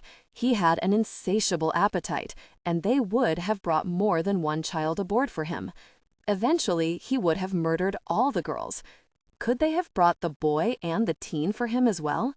He was looking at me, and while I might look young, I don't look Nisha's age, Airiana said. He might want the teen as well, if she's a virgin, Maxim said, but not the boy. There has to be another predator aboard, at least one more, possibly two. How do we find them? Airiana asked. She picked up the assault rifle and the web of ammo and weapons, slinging it over her shoulder. First, we're going to find the other children. I need Nisha in a safe place. We'll move them to one of the cabins not in use. They can barricade themselves inside while we take care of the others. That made sense to Airiana. They couldn't very well sneak around the ship with children in tow. She was certain Maxim was unhappy about having to take her along with him. More than ever, after seeing what was happening aboard the ship, she wanted to help find a way to stop whoever was running the trafficking ring. She understood Elle Drake's need to put herself in harm's way in order to stop it. She also understood Lev Prakenskii's need to try to find the source. Even if they stopped what was happening aboard this vessel, there had to be others, both on land and sea, where other children were being harmed. "Don't cry," Maxim said, his voice firm. "I mean it, Airiana. I've already got this little one weeping. I can't have both of you doing it. Nisha, tell me where and the others are being held." It was very dark. There were big containers everywhere. We were inside one of the containers. It was hard to breathe sometimes. Maxim swore under his breath. "Let's find an empty cabin. Airiana, I'll leave you with Nisha while I get the others." Airiana caught her breath, stopping herself from protesting. She didn't want Maxim out of her sight, but she wasn't going to complain. She knew too much time had passed. Saeed had been occupied with Nisha and the other child he'd murdered, so while the teen and the youngest child were probably safe, the boy wasn't. Maxim was going to go after the boy. She wasn't going to whine because she was afraid. He'd given her an assault rifle, and she knew deep in her heart that she would protect Nisha against anyone trying to harm them. Airiana's gaze clung to his. Maxim wanted to comfort her, but he needed her strong. When planning his escape from the boat, he knew he had to stop the engine to allow him to get Airiana into the water. But he hadn't planned on rescuing children or having to leave dead bodies behind. He couldn't take the children with him, and he couldn't leave the crew alive to kill them, which they would. The crew of the ship would have to destroy all evidence of human trafficking in case they were boarded. Airiana didn't have a clue as to the extent of their problem. He glanced at his watch. He was under a time constraint as well. The sub was going to rendezvous with him at night, the best chance for him to get Airiana away without anyone noticing. Now, he put Nisha down, but she clung to his leg, terrified all over again. "He needs his hands free to protect us," Airiana said in perfect Italian. "Stay with me, behind him. It's the safest place." Nisha studied her face for a long time. "Does he belong to you?" She spoke in English, a little halting, but she'd clearly been raised using both languages. "Yes," Maxim answered her firmly. "I belong to her. I won't ever let anything happen to her or you. Just stay close and be as quiet as you can." Maxim followed the passageway down the corridor to the next hatch. No bodyguards were present. There were 4 luxury cabins on this floor. Journey. Male. Saeed would have wanted complete privacy, so the odds that the cabin on each side of his was empty were very good. There would have been some activity already, but no one was moving around at all. Still, he wasn't going to take chances. Maxim signaled Airiana and Nisha to move to the far side against the wall, out of sight of the hatch. He noted that Airiana pushed Nisha behind her and brought up her weapon in a very businesslike manner. It was difficult not to feel admiration for her. She looked very cute in her black pants and makeshift scarf covering her bright hair, with an MP5 cradled in her arms and a webbing of weapons and ammunition slung over her shoulder. He sent her a small salute before banging with his fist on the hatch. Silence met his demand for entry.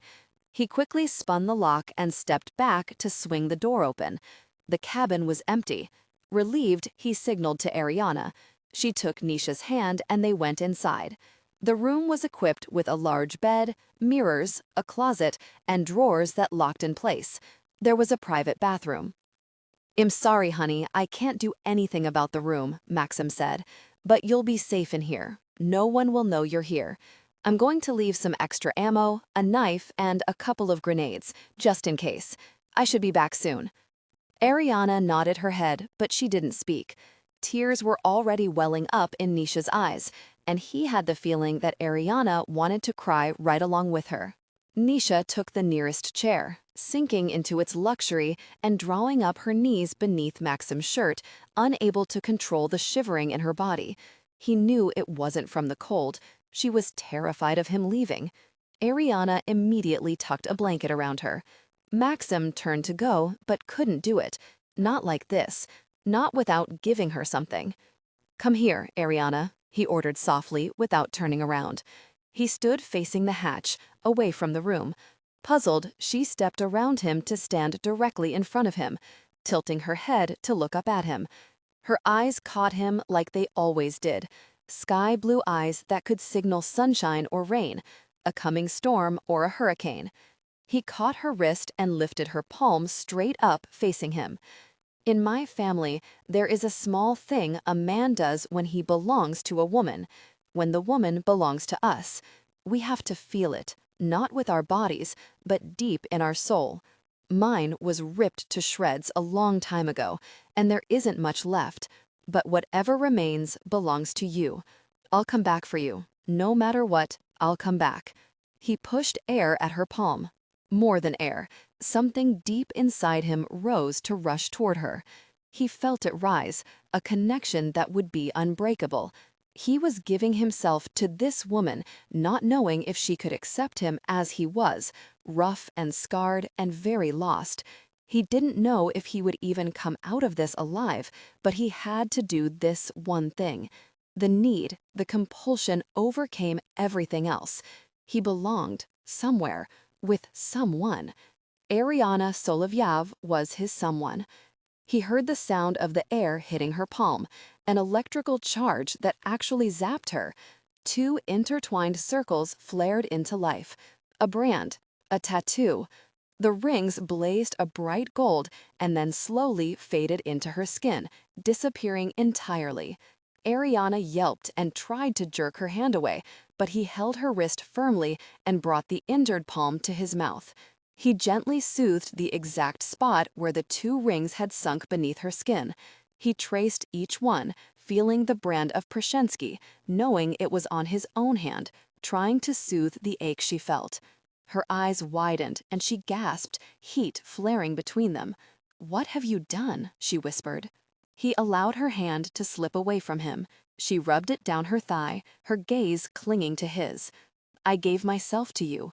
What you do with me is up to you. But I don't lie to children, and I won't lie to you. I'm coming back, Airiana." He stepped closer and framed her face with his hands. "I'm coming back for you." She opened her mouth to answer him, to protest or to plead. He didn't know. He didn't care. He stopped all words with his own mouth, kissing her like a man drowning, hot, passionate. He gave in to his desire, connecting deeply with her. Just this one time, he took what he wanted from her, drawing her response from her, kissing her again and again, unable to stop himself from being captivated by her. Abruptly, he jerked away, and without another word, left her there. He swung his war bag over his shoulder and stalked out, closing the hatch behind him. His body was on fire. Crazy in the situation he was in, but still, he felt alive for the first time in more years than he cared to count. He checked the other two cabins and both were empty. That meant the boy was on the next level down.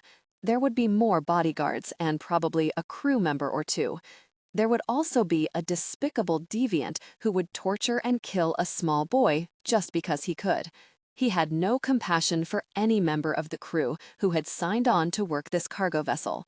There were no secrets on a ship this size out to sea for long weeks. Every man who worked on board the ship was aware of what took place in the cabins. He went down the stairs using extreme caution. Without Airiana, he could move much faster, using his stealthy, silent mode. Air cushioned his sound, preventing any spills, so although he was large, he could move easily through the ship and never be heard. He kept his image distorted, so a quick glance from someone passing at the end of the passageway wouldn't be enough to spot him. His gifts allowed advantages, and as a covert operative, he needed and used every one of them. As he neared the bottom of the stairs, he waited a moment to allow the air to speak to him, delivering vital information. Being bound to air was a part of him, natural, like breathing, and he read every nuance in the displacement like a map. There were 2 men in the passageway, down toward the end. No others seemed to be around, but it was a long way to get to them without being seen. He slipped down the last 2 steps and into the shadows just beneath the stairwell, studying the situation. 2 bodyguards. He recognized them both. They were mercenaries out of Italy. Both had belonged to the mob, worked as contract killers, and when it got too hot, they left the country to hire out until things cooled down. He had an entire dossier on both and wasn't surprised in the least that they were on board this particular type of vessel, because the last he'd heard, Evan Shackler Gratzos had hired them. Leone Marciante was a brutal killer. He had grown up a bully and had continued to be one. His uncle was embedded deep in the mob in Italy, and he had naturally gravitated toward his uncle's work. He rose fast, a ruthless, dangerous man who had no problem killing anyone, even when he was a boy. His partner, Ricco D'Amato, had grown up down the street from Leone. He'd been wild from the beginning, beating up his mother often and raising Gosh at school. The 2 stayed close, probably because their similar personalities allowed them to feel safe tormenting schoolmates and families. It was a natural progression for Ricco to join the mob with his longtime partner. Leone had a penchant for women. He thought of himself as a charming ladies' man and often bragged about what a lady killer he was. He laughed heartily at the intended pun. Ricco preferred to manipulate others. He generally garnered their loyalty using his street teams for information, spending money on them and setting them to drug runners, even occasionally using them for other crimes. He was far more careful than Leone, making certain no trail ever led back to him. Where Leone loved to brag about his prowess with women and his work, Ricco rarely spoke. Maxim considered him the far more dangerous of the 2. He always found it interesting how criminals found one another so easily. Journey. Male. They formed packs when they came across one another, especially those involved in illicit activities. They exchanged information and resources, aiding one another across countries. These 2 men had left Italy, but they found the very man, Shackler Gratzos, who would allow them to continue their lifestyle. Maxim slipped his gun into his belt and loosened his knife. He breathed into the air, blowing out a steady flow from under the stairwell. The surrounding air turned warm as it streamed along the narrow corridor, filling it from floor to ceiling, slowly elevating the temperature. Evan must have provided the bodyguards for whoever was in that room. The man probably wanted to torture and kill a child in private, far from anyone who would know him, including his own bodyguards. There were a few, like Saeed, who thought themselves so powerful it didn't matter, but most didn't want their sins out in the open where they might be blackmailed. He waited a short time until he knew the 2 men would be feeling the rise in temperature, and then blew more air, increasing the heat until it was much hotter in the passageway. Both men took off their jackets, exposing the harnesses their weapons were housed in. Leone swore loudly and walked over to tap on a vent. "What the gosh? The air down here is stifling," he snapped, wiping at the beads of sweat forming on his forehead. "It's happened before," Ricco said, his voice low and calm. "Not like this. It's a mess. I'll bet Galatas' room is plenty cool for him and his guest." He laughed. "That kid looked like a scared little rabbit. He thinks you're going to save him. They do anything you want them to, don't they?" Ricco shrugged.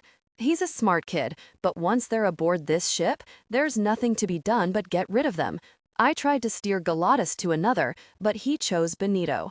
Rico turned cool eyes on his partner. We were given orders to give Galati whatever he wanted, so he shrugged. Too bad. Are you in love with him? Leone taunted. Maybe you want to take him home with you? He sounded jealous, which again didn't surprise Maxim. Leone might appear the dominant in the relationship, but it was actually Rico. Leone had no one else in his life, and he didn't share well with others. Maxim would bet his last dollar that Leone had helped Galati choose Benito from Evan's special collection. What I want doesn't much matter. Galati has him now. He'll be brutal with the kid and destroy him. Galati plans to kill him, so he's not going to bother with finesse. Again, Rico shrugged, but his eyes were watchful on Leone's face. You're the one who killed his family, Leone pointed out, just so you could cultivate him. I wonder how he'll feel when Galati whispers that to him right before he kills him, or maybe he's already done it. He likes to instill fear in his victims, finding pleasure in their terror. Maxim increased the temperature again, this time the heat rising fast, as if fires had broken out all around them. The metal on the walls of the passageway nearly glowed.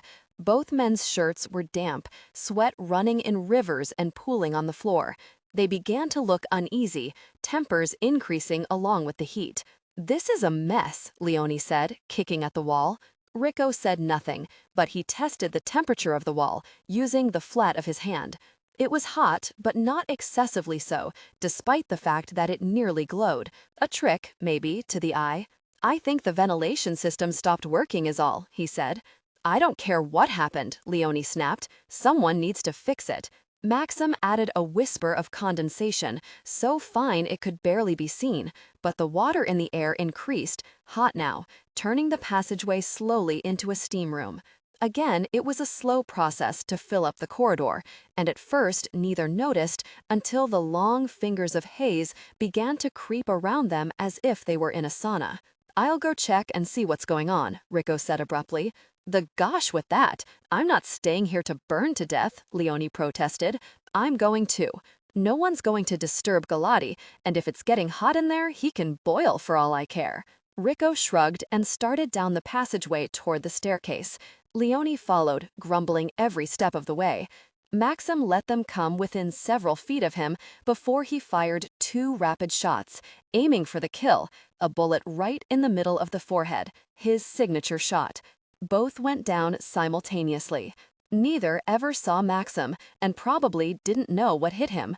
Maxim used a silencer, but still he remained beneath the stairwell, in the shadows, in case Galati or anyone else heard the shots.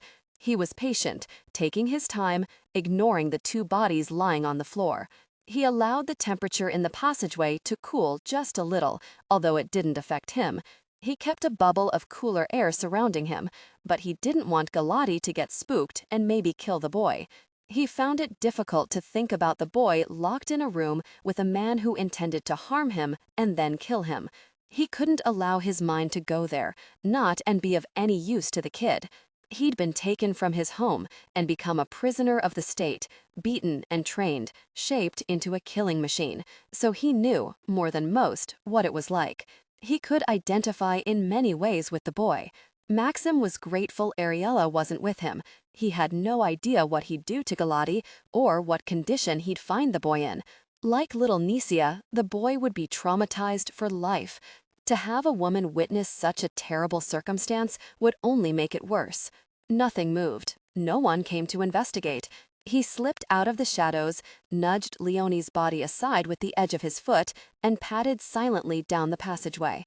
The hatch to the luxury cabin was sealed.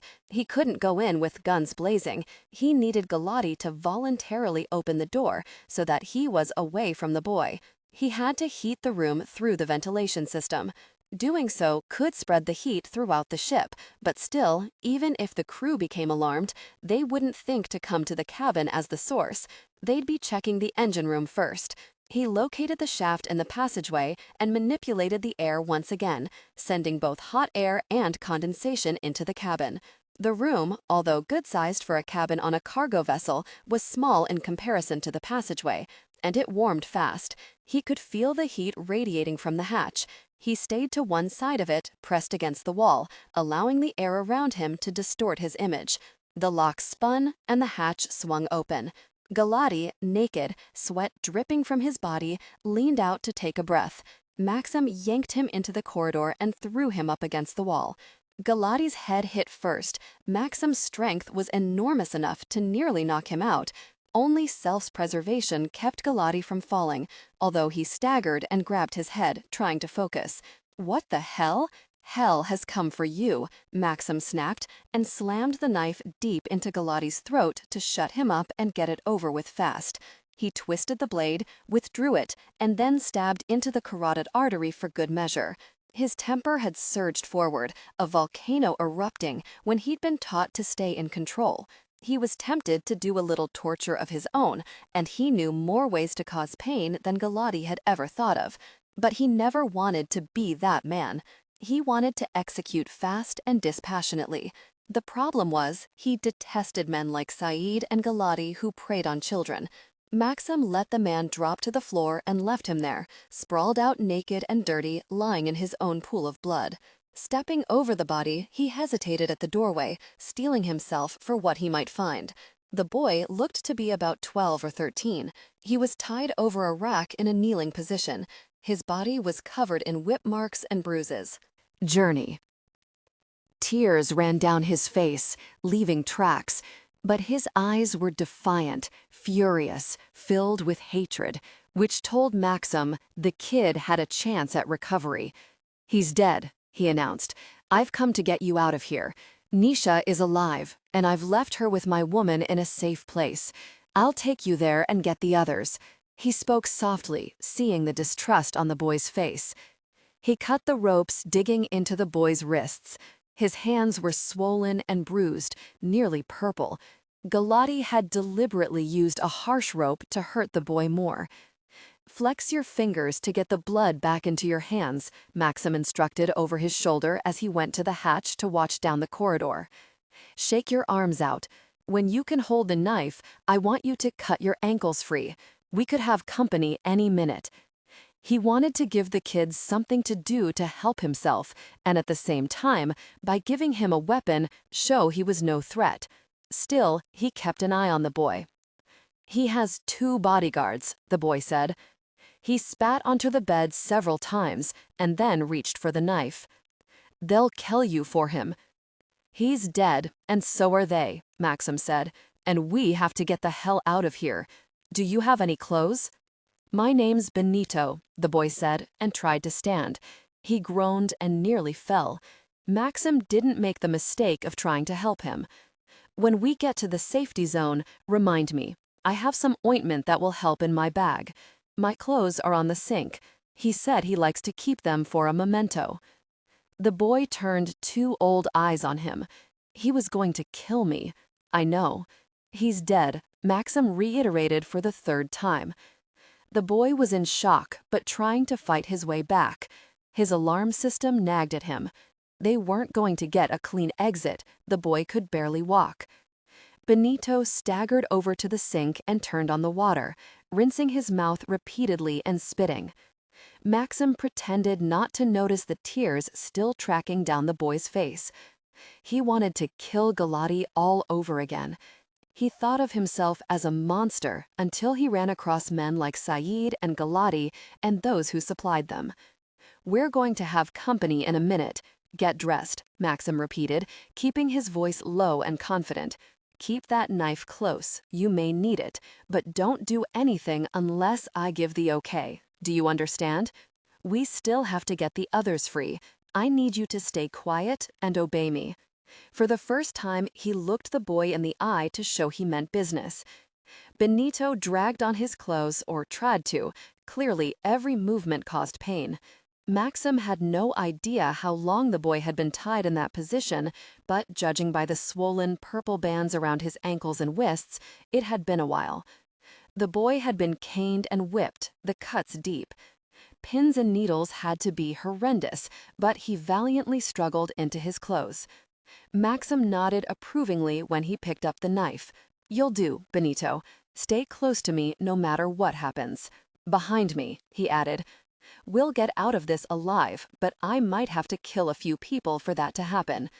Benito nodded. All right by me, he said. Kill as many as you'd like. Maxim entered the passageway first and headed toward the opposite end where the stairs would lead down to the next floor. That was the engine room, and below that was the cargo hold where he was certain the other two girls were being held. Movement behind him had him spinning around, his gun tracking. The boy bent over Galati, stabbing down with the knife several times, his face a mask of hatred.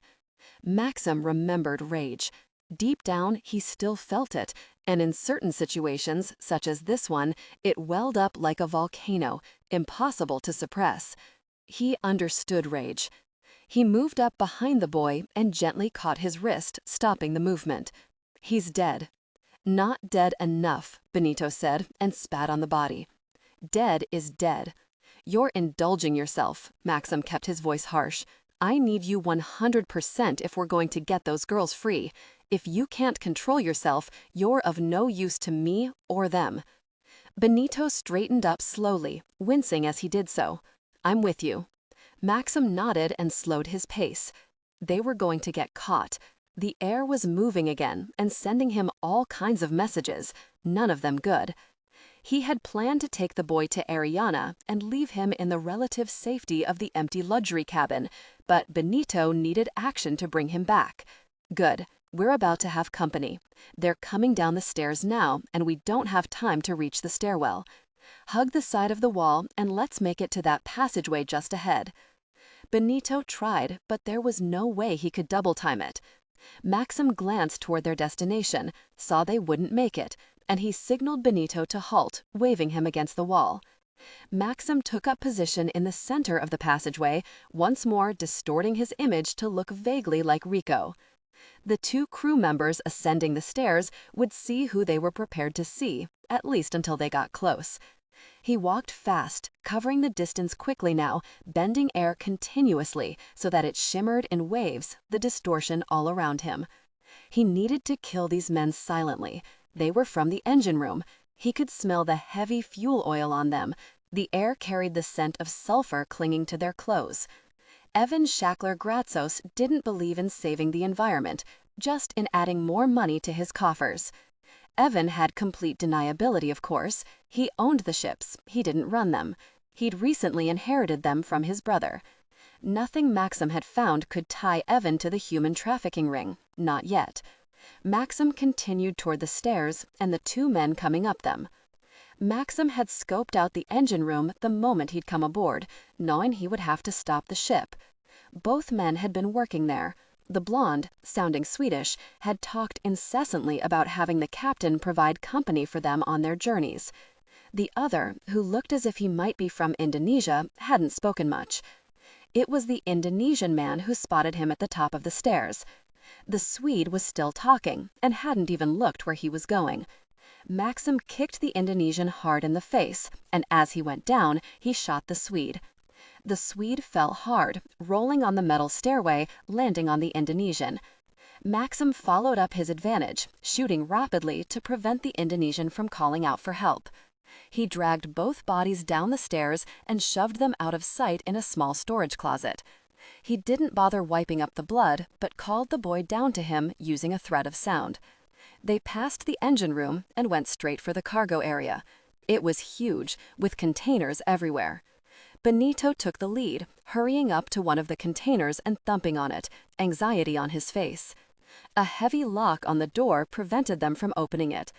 Maxim smashed the lock and pulled back the heavy door. Heat blasted him, and with it an appalling stench. It didn't stop Benito from rushing inside and flinging himself into the arms of a girl no more than 14. She hugged him hard and reached down for the younger child, a little girl of about 6 or 7. She pushed the child behind her. "It's okay, Lucia," Benito assured. "He killed them all. I saw him do it. And Nisha is safe. She's still alive." Lucia stared at him with 2 old eyes. She was the oldest of the children, and she'd taken the role of the adult. The family resemblance was strong between them. They had the same features. Maxim beckoned them out of the box. Bring whatever is important to you. I'm going to stash you in a much nicer and safer place." "We don't have anything important," Lucia said. "They made it very clear to us that we wouldn't ever leave the ship." There was disbelief in her voice. Maxim couldn't blame her, but time was slipping away. "If you're coming with me, we have to go now. I need my hands free, so if the little one can't keep up, you'll have to carry her. And you need to be absolutely quiet."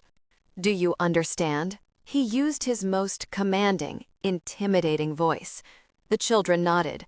Benito took the hand of the youngest child. "This is Sienna. She's 6. We were all taken together. They're my sisters." The child had Benito's huge, dark eyes, as did Lucia. Sienna's hair was long and thick and hung in curls and waves. Maxim could see why the 3 children had been targeted. All of them were beautiful and would catch the eye of predators like Said and Galati. He knew that the children and women chosen for the high-end special clients had to be disposable, which meant no one would come looking for them. They were often runaways or had no other family once their parents met an untimely death. A long-lost uncle might come forward and claim them. It was easy enough, with the amount of money exchanging hands, to forge the necessary papers. Once the child or children were in the uncle's possession, no one would ever look again. Scoring 5 children at once would be cheap and easy, and a huge boon for the seller. Lucia hung back. "The man who came to get us after our parents were killed in an accident said he was our uncle. His name was Rico. He brought us here." "Rico's dead," Maxim said grimly. "He wasn't your uncle. It's a ploy often used by human trafficking rings." Sienna began to cry at the mention of her parents. "Are you afraid, Sienna?" Maxim asked, crouching down so he was level with her and would be less intimidating. Sienna nodded, tears tracking down her cheeks and curls bobbing around her face. She clung tighter to Lucia's leg. "I'll get you out of here, but you have to be very quiet for me. When I tell you to, I want you to close your eyes and let Lucia carry you. Can you do that for me?" The little girl gave a sniff, looked from her older brother to her sister, and then gave a nod. He felt like the Pied Piper. He was a loner and always worked solo.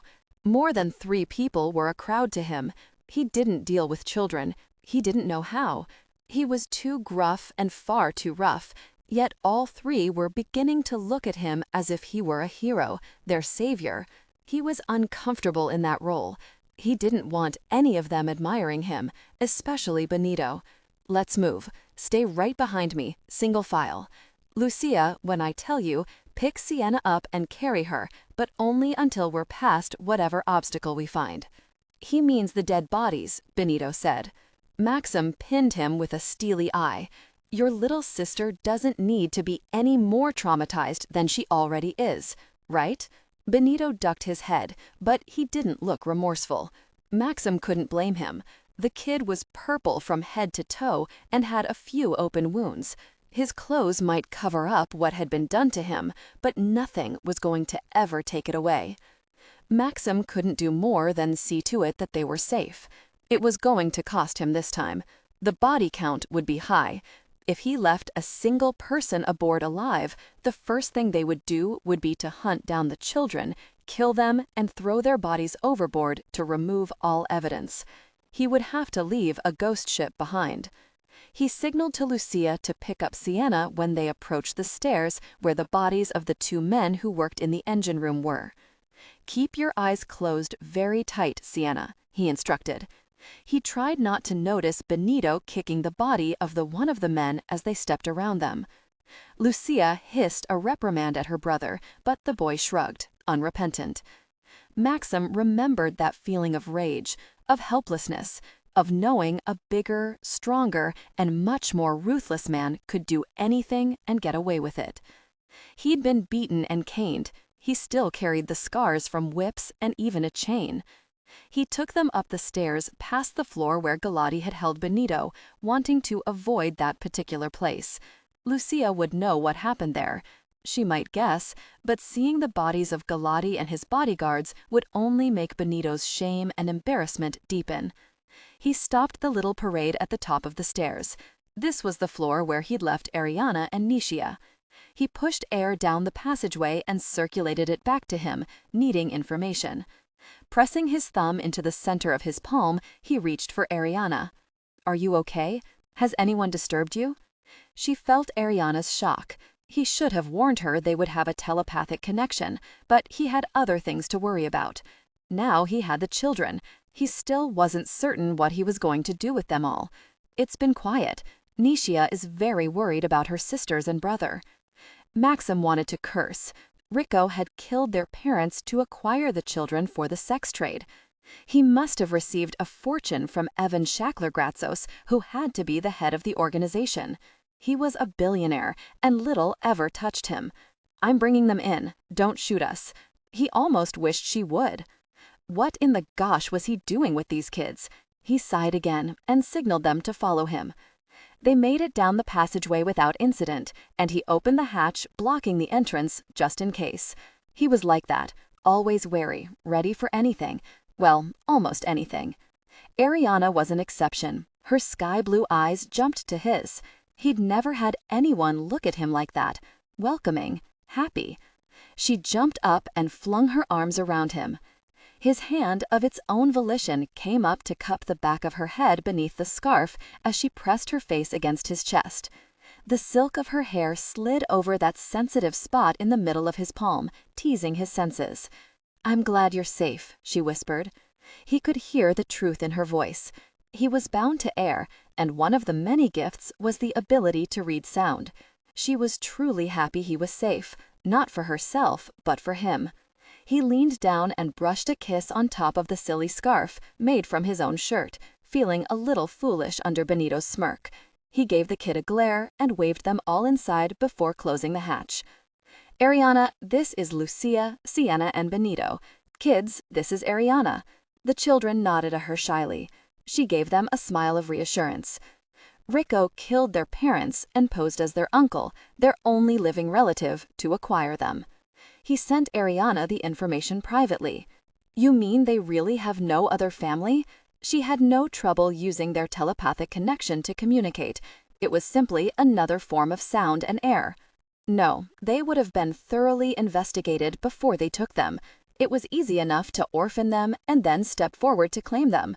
Who would question papers that appeared to be legitimate? Jerk. Airiana poured loathing into the word. Maxim turned to the children. "This is your new home until the rescue boat comes. I don't want any of you to leave this room for any reason. You have a bathroom and water. There's a small cooler with food. You'll be safe here." Lucia and Sienna had rushed to Nishia, gathering her in their arms and shoving her tight. At Maxim's order, the children all turned to him, shaking heads and protesting. Sienna looked around the room. "Where's Sophia? Why isn't she here?" Her trusting eyes jumped to Maxim's face. Maxim slowly stepped away from Airiana, feeling helpless. He didn't much care for the feeling. He'd experienced it too many times as a child, and he'd vowed never to be that way again. All the training in the world didn't prepare him for this situation. He killed people and was comfortable in his role. He didn't tell little girls with big eyes that he hasn't saved their sister. Lucia held out her hand to her younger sister. Sophia is Nishia's twin. Maxim went still inside, hating the position he was in with these children. He couldn't fix it, couldn't take away the trauma and hurt. He wanted to kill Rico all over again, and after he killed him, he would like another chance at Saeed, this time a long, slow death. He'd change his position on torture just for that deviant. Maxim sank down on the bed. Airiana moved up behind him, laying her hands on his shoulder, connecting them, trying to comfort him. Sienna stood in front of Maxim, ignoring her sister's outstretched hand, as if she knew only Maxim had the answers. "Where is she?" Maxim took her hands in his. "I'm so sorry, little one. I didn't board the ship in time to save her. There was a very bad man on board, and he killed her. Did one tell a child the truth when it was so ugly? He didn't know any other way. He couldn't soft soap it. Gosh, children weren't his forte, and never would be." Tears welled up. Sienna turned to Lucia, who gathered her close and rocked her gently. Nietzsche burst into tears all over again. She was every bit as traumatized as Benito. Maxim thought about punching a wall, but doubted if that would help comfort the children. He needed to get out of there. "I'm sorry," he repeated lamely, floundering. Airiana circled his neck with her hands. "Maxim tried, Sienna, but we found her that way." As soon as he could, Maxim went to save Nietzsche, Benito, and then you and Lucia. "We're so sorry about Sophia." "Mommy died too," Sienna said, "and Daddy. Now Sophia. Where are we going to go? I don't want any more uncles." "We're not going to any uncles," Benito said, his eyes catching fire. "We're staying with Maxim." Nietzsche broke out into a smile, nodding her head vigorously. Maxim hoped the horror didn't show on his face. He was trained to stay expressionless, but what the gosh? He could just see himself going across countries, assassinating criminals with 4 children in tow. He had the good sense not to shake his head. The next thing he knew, he'd have a house with a white picket fence and a dog. "Well, see," he said. "That means we'll never see you again," Lucia said. "We've heard it 100 times. Come on," she gathered the younger ones to her. She looked so old, so motherly, and a little lost, struggling against tears. He grit his teeth together. "It doesn't mean that at all. It means, well, see, I have to make certain there's no one on board who can find you children and harm you. I can't give guarantees. I'm not going to lie to you." "But you'll come back for us," Benito said. "I've got business with Airiana, making certain she's safe. I gave her my word." "But then you'll come back for us," the boy insisted. Maxim could barely stand looking at their hopeful faces. They had no one, and he represented hope to them. Survival. He was the hero, and they needed something to hold on to while they waited on a ship of horrors all alone. He was no hero, and if there was anyone on the planet who knew less than he did about kids, he wasn't aware of them. They were waiting for his answer. He could actually feel Airiana willing him to answer in the affirmative. He resisted the urge to swear at her, at them, at all of them. He cleared his throat. "Look, I'm not exactly a nice man. I know I seem like it in comparison to men like Galati and Said, but you don't want to rely on me." Nietzsche slipped her hand in his. His heart stuttered when she turned her dark, Italian eyes on him with a child's trust. "I feel safe with you." The others nodded. He closed his eyes. "This is your fault. You look at me all trusting, and these poor traumatized children get the idea that I'm trustworthy. You are, and they need to know you'll see them through this. Can you imagine them sitting here waiting for someone to come and being scared out of their minds? They need to know you're coming back, that you'll check on them. They have to believe in something, Maxim, and they believe in you. That's not a bad thing. You don't know what in the world you're talking about." He stared down into the child's eyes and then looked at Benito. The boy was trying hard to keep it together. He yanked open his war bag and took out ointment, tossing it to Benito. "Yeah, fine. I'll ask some people to keep you close until I can come back for you. They'll have to take you off this ship, but we'll find a place. The farm. Have them sent to my farm," Airiana said. "My sisters will look after them, and they'll be safe. Try to arrange that. At the same time, you can get word to them that I'm safe and I'll be coming home as soon as possible. They'll be worried sick." He didn't want to think about taking Airiana back to her home. "Airiana, these children are never going to be normal. They'll need special care, the trauma they've been through." "Everyone on that farm will understand. Trust me, Maxim, I know what I'm talking about. Can you find a way to get them transported there when they're taken off the ship? My brothers-in-law are very good at arranging papers if there's need," she reminded. He would know that Lev and Stefan Prakenskii would be every bit as adept as he was at creating new identities. Maxim sighed, feeling as if his life was spinning out of control when he was all about control. Lucia's gaze had jumped to Maxim's face. "There are 4 of us, and we want to stay together." Sienna began to cry, and Lucia put her arms around the younger child. "No one at the farm would try to break them up. I have plenty of room at my house, and if necessary, we can figure out legal papers to keep them in the country if they want to stay. The point is, I know a wonderful counselor, and she can help them." "Airiana has a farm," Maxim said aloud. It may be a temporary solution, just until I can figure something else out. It's a little isolated. No big city close, but it's near the ocean and the redwoods and is absolutely beautiful, Airiana offered. You might hate it, but you'd be safe. My sisters live there as well, and each of us has our own home. I have a fairly big house, enough bedrooms if the two younger girls can share. And he'll come? Benito asked, indicating Maxim with his chin. This was too much. Airiana was already arranging a future for the children, ignoring all the laws and trapping him into something he didn't want. He wasn't that man. I'll come. Now all of you settle down. It's going to be a long wait. At some point, the ship will stop. You'll hear the engine stop. Stay in this room. I'll let the rescue crew know which cabin you're in. But you'll be gone, Lucia guessed shrewdly. That's why you're stopping the ship. You're getting off. He nodded. I have to protect Airiana. Some very bad men are after her as well. Why can't we go with you? Benito asked.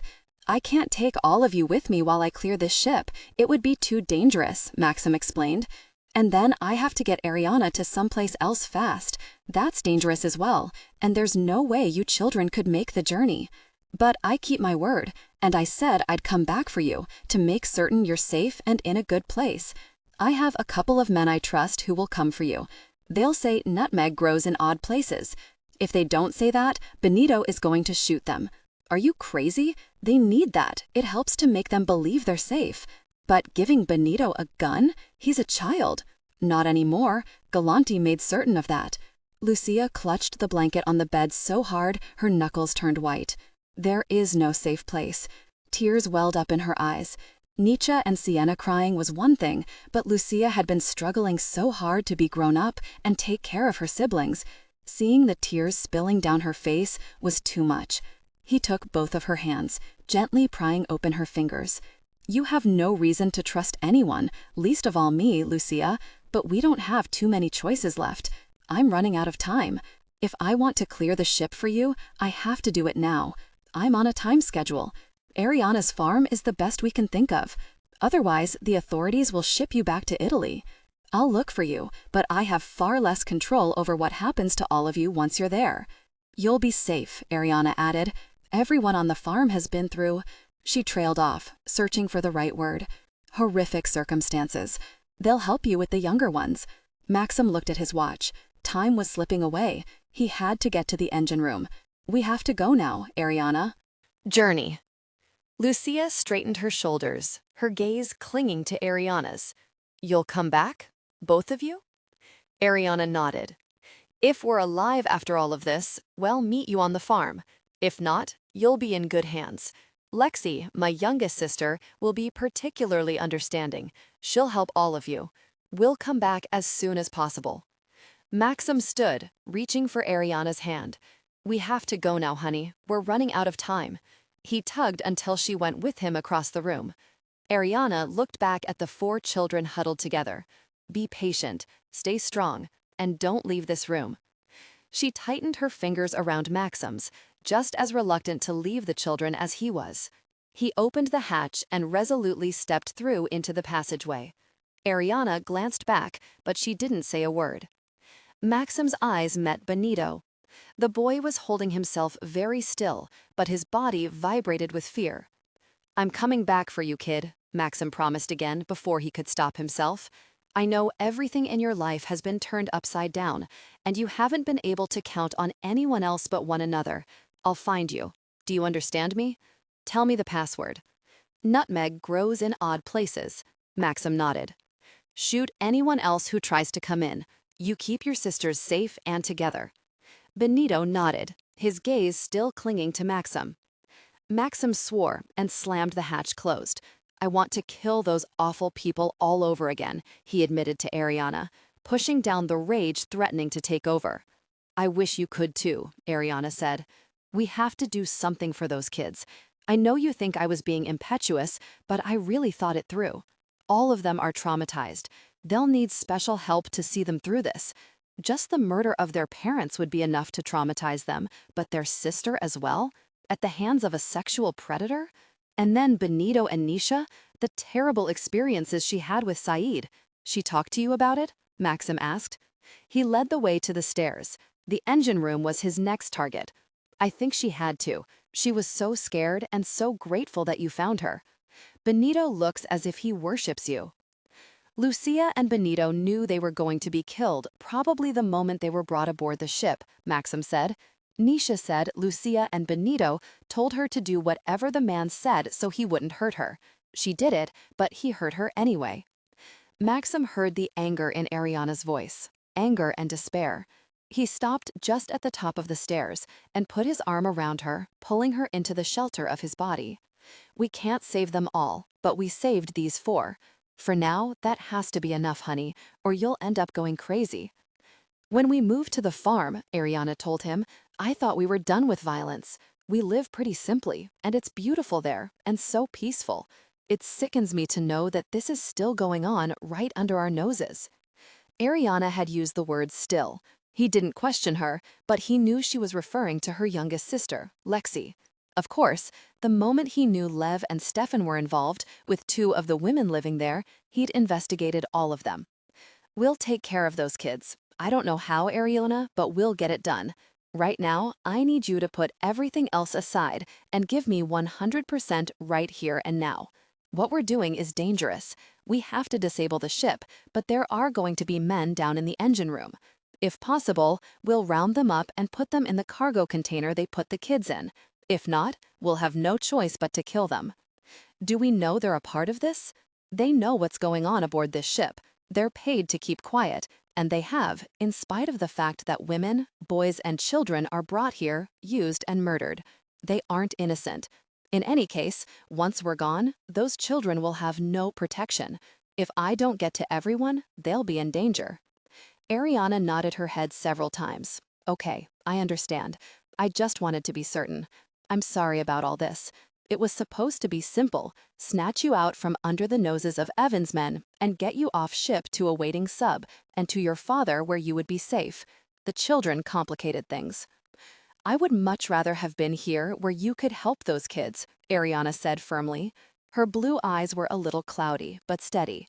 His heart did some sort of curious melt, leaving him wondering at the power of women, especially the one he found himself drawn to. She was small and seemingly fragile, but her looks were definitely deceiving. She could roar like a lion, and no matter how afraid she was, she moved forward, willing to help him. He wanted to kiss her again. The urge was strong, but he resisted. This wasn't the time or place, and they had work to do. Stay behind me, he ordered, his voice once again all business.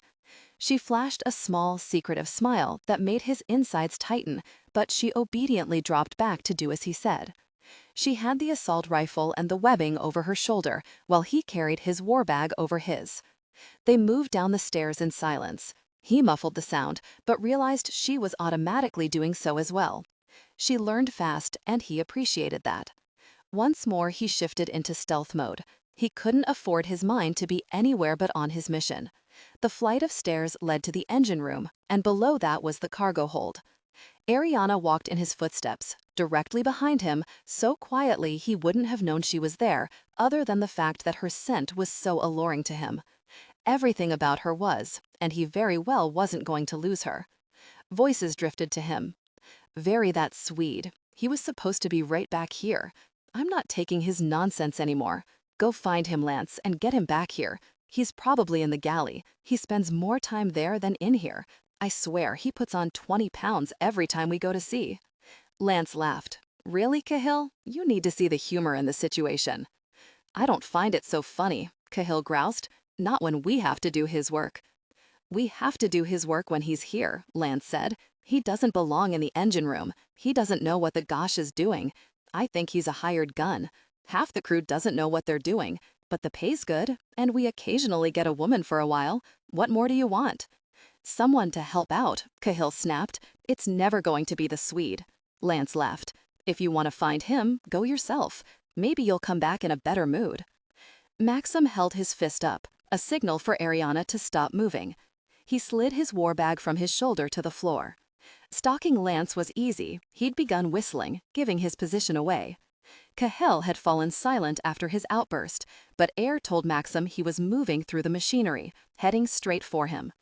Crouching in the shadows, he sent Airiana reassurance. just stay very still. I'm out in the open. I know. He's going to spot you, but he won't believe what he's seeing. I'm bait? He smiled at the outrage in her voice. He doesn't have a gun. How do you know? What happened to me being so important? You saddled me with 4 kids. I'm not certain your worth outweighs that particular transgression. Cahill rounded the long line of pipes and came to a halt, his mouth open, staring at Airiana. Before he could move or make a sound, Maxim came up behind him and pressed a gun into the back of his neck. You've seen me before, Cahill, Maxim said softly, keeping the thread of sound between them. You know I have no problem ending you. Call your friend. Be very careful what you say. I killed the Swede and his buddy, so no one's going to rescue you. Just keep your temper in check and you'll come out of this alive. Cahill swallowed hard several times. His face had gone bright red, and his fingers curled into 2 tight fists. Lance, he raised his voice. Lance, I need a little help over here. Can't you do anything yourself? Lance called back. I'm on a coffee break, like the Swede. Journey, male.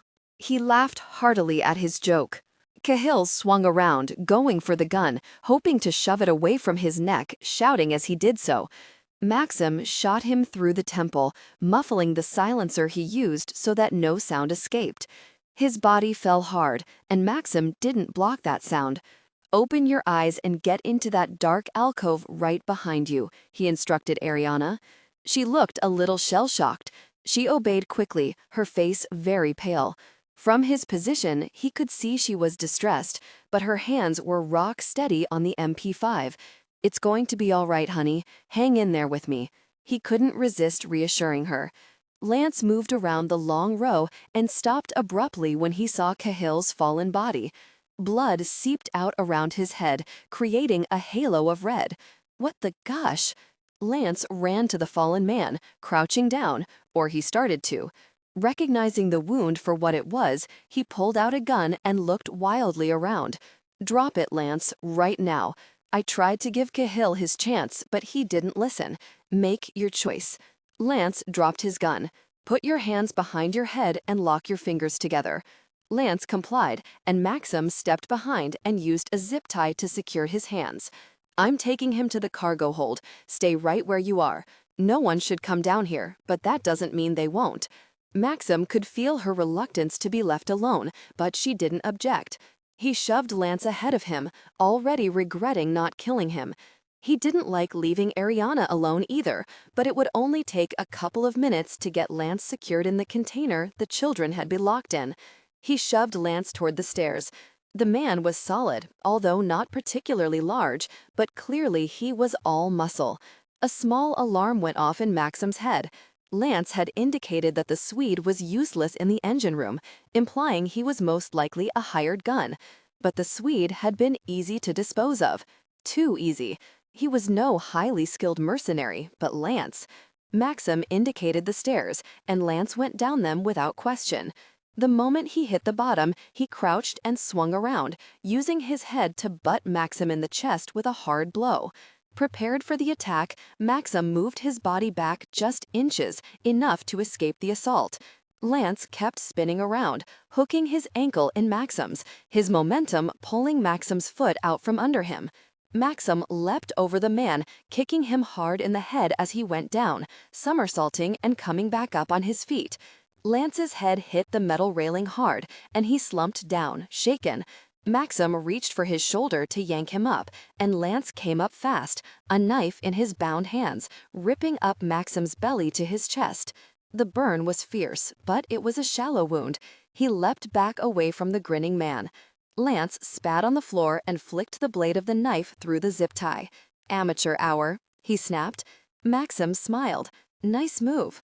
Lance circled to the left, forcing Maxim to circle with him. He kept the knife in close, indicating he knew what he was doing.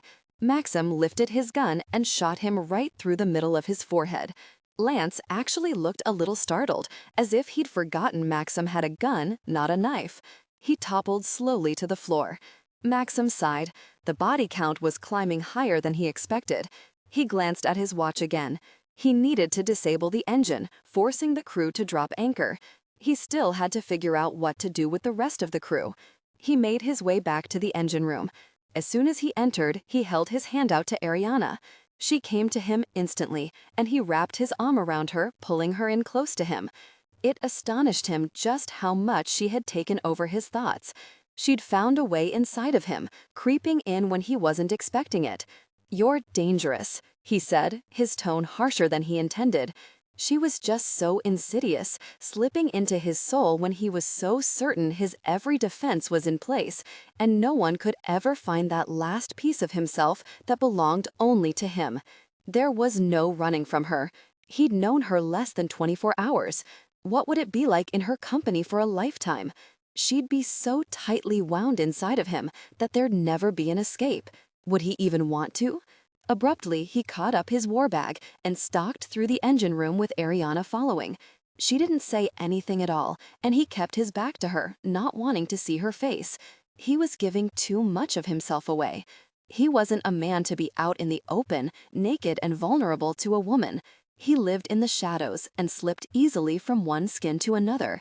No one could know him, not even Airiana.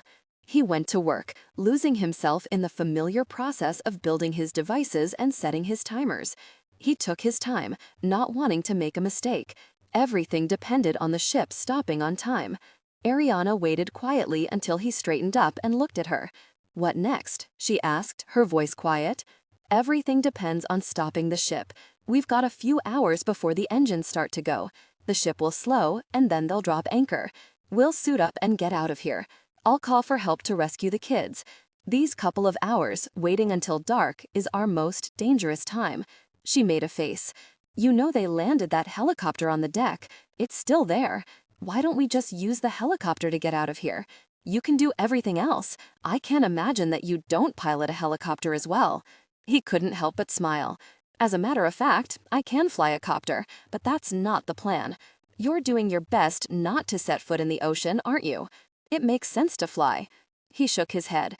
"We're disabling the helicopter. I don't want it used for anyone's escape. Come on, we have a lot to do to keep those children safe." Airiana made a face at Maxim's back. He was determined that she was going in the sea, with scuba gear no less. She didn't know how to breathe with a tank, and she didn't swim. Taking a chance with the helicopter seemed a much better idea. "You're stubborn and bossy, did you know that?" she asked, exasperated with him. "I've done everything you've said and given you the courtesy of listening to you.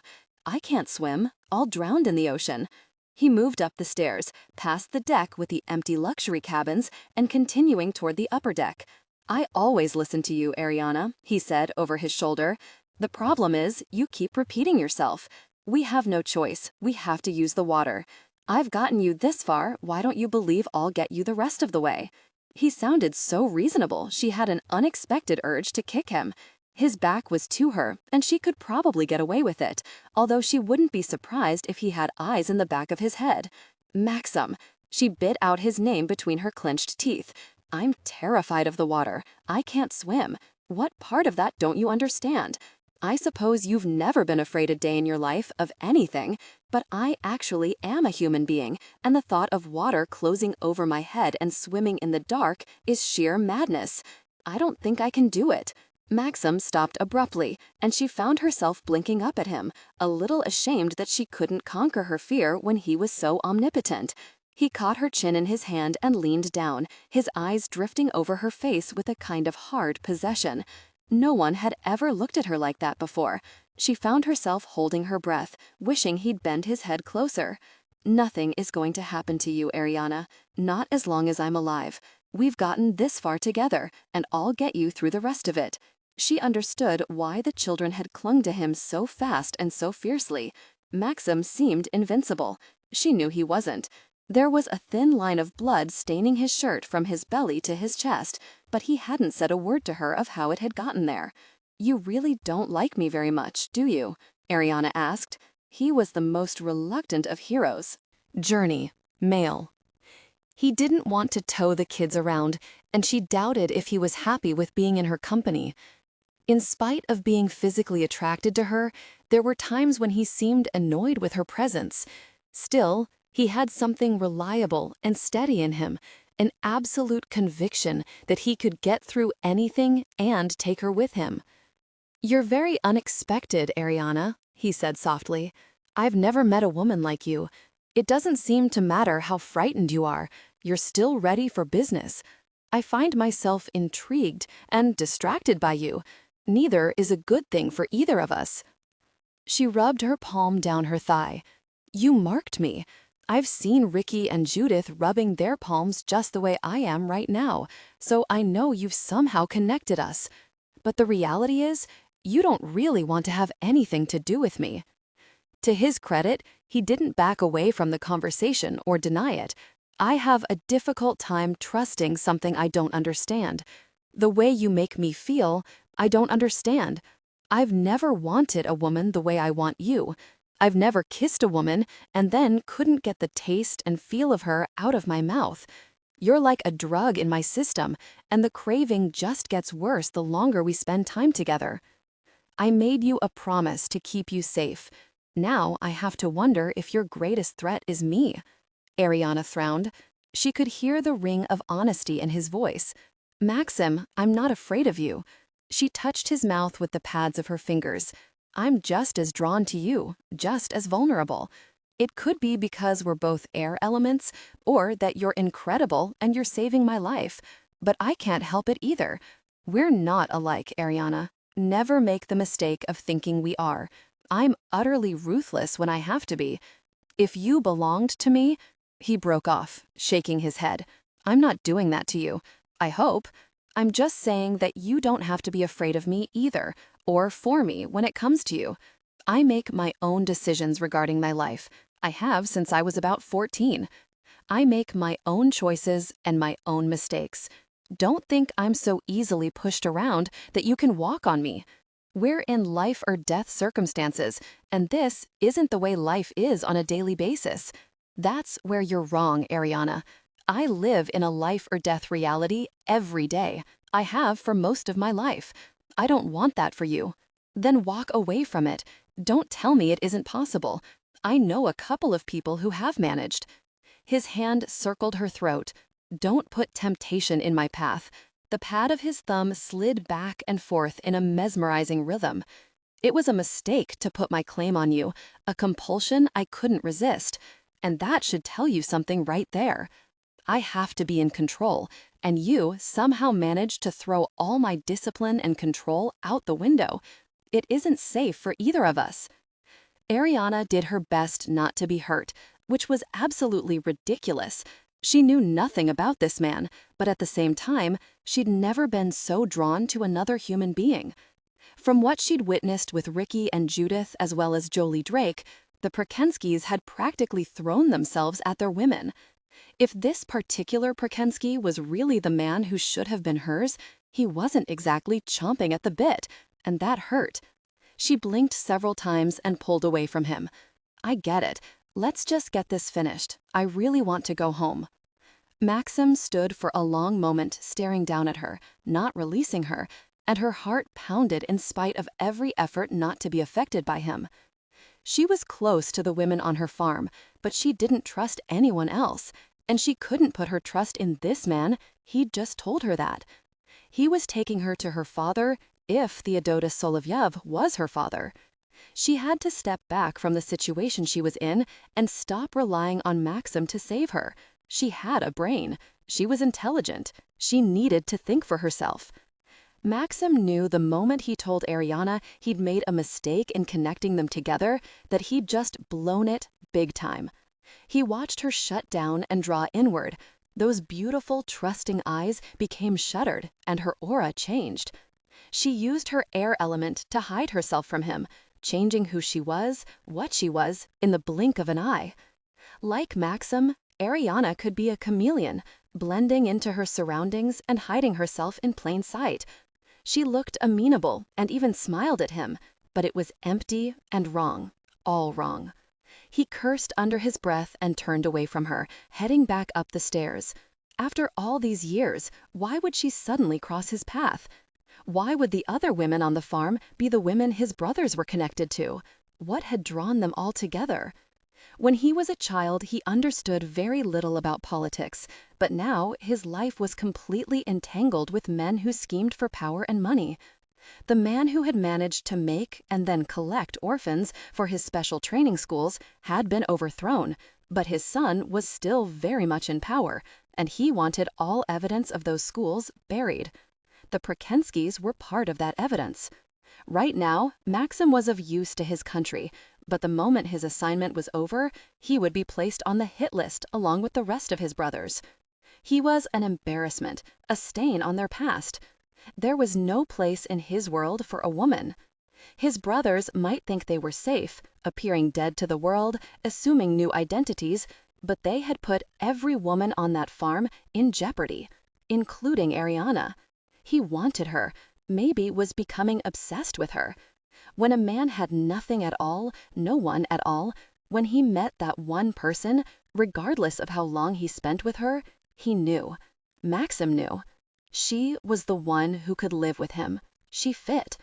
No matter how much he wanted her, he was not going to tie her life to his and watch his enemies kill her. He heard the whisper of movement above him, on the upper deck. He needed to keep his mind on his business and not worry about a mythical relationship that could never happen. Kissing her was all he was ever going to have, and that had to be enough. He put his fist up and Airiana froze. Very slowly, he put the war bag down and signaled to her to pick it up. It was heavy, but she could manage. I need to stash you in a safe place while I do a little recon. We need intel. What does that mean? Her voice was tight with nerves, but she offered no objection. He almost wished she had. It was another indication that she'd accepted the limitations he had put on them. What had he expected? She might throw herself at him, tell him she had to be with him or she couldn't go on? He mentally shook his head at the idea, rejecting it. If she'd been that kind of woman, he wouldn't be attracted to her. No, she'd go on all right. She'd live her life and she'd find a way to be happy, just as she'd gone on after her mother's murder. She was the kind of woman who protected her younger sister and offered to take 4 traumatized children into her home so they could stay together and get help. Airiana Solovyev was a woman who would stand in a crisis, even if she was terrified. She wasn't going to pine over a man who roamed the world at the whim of his puppet masters. I'm going to talk to a few of the men. You're going to do what? Do you have a death wish? What if they know about Saeed and the other one? At least she had genuine concern in her voice. He waited until he was certain they had a clear path to the lifeboats where he intended to stash her. Containers were stacked on the upper deck, and he used them for cover. He went first, moving easily across the ship's deck to the nearest container. He looked around the corner as well as up, just to be certain there were no roving guards. He beckoned Airiana to his side. She was weighed down with the war bag and her assault rifle, but she moved almost as easily as he did, certainly as silent. Are you ignoring my question on purpose? If they knew, there would be much more activity than this. Men with guns would be rushing to the lower decks. Journey. Mail. My guess is the customers pay for privacy and no one goes there unless invited. I'm more worried about the men from the engine room being discovered than Saeed or Galati. Maxim was considered one of Evan's men. He'd been brought aboard because the boss insisted he come along to collect the package and personally deliver her unharmed.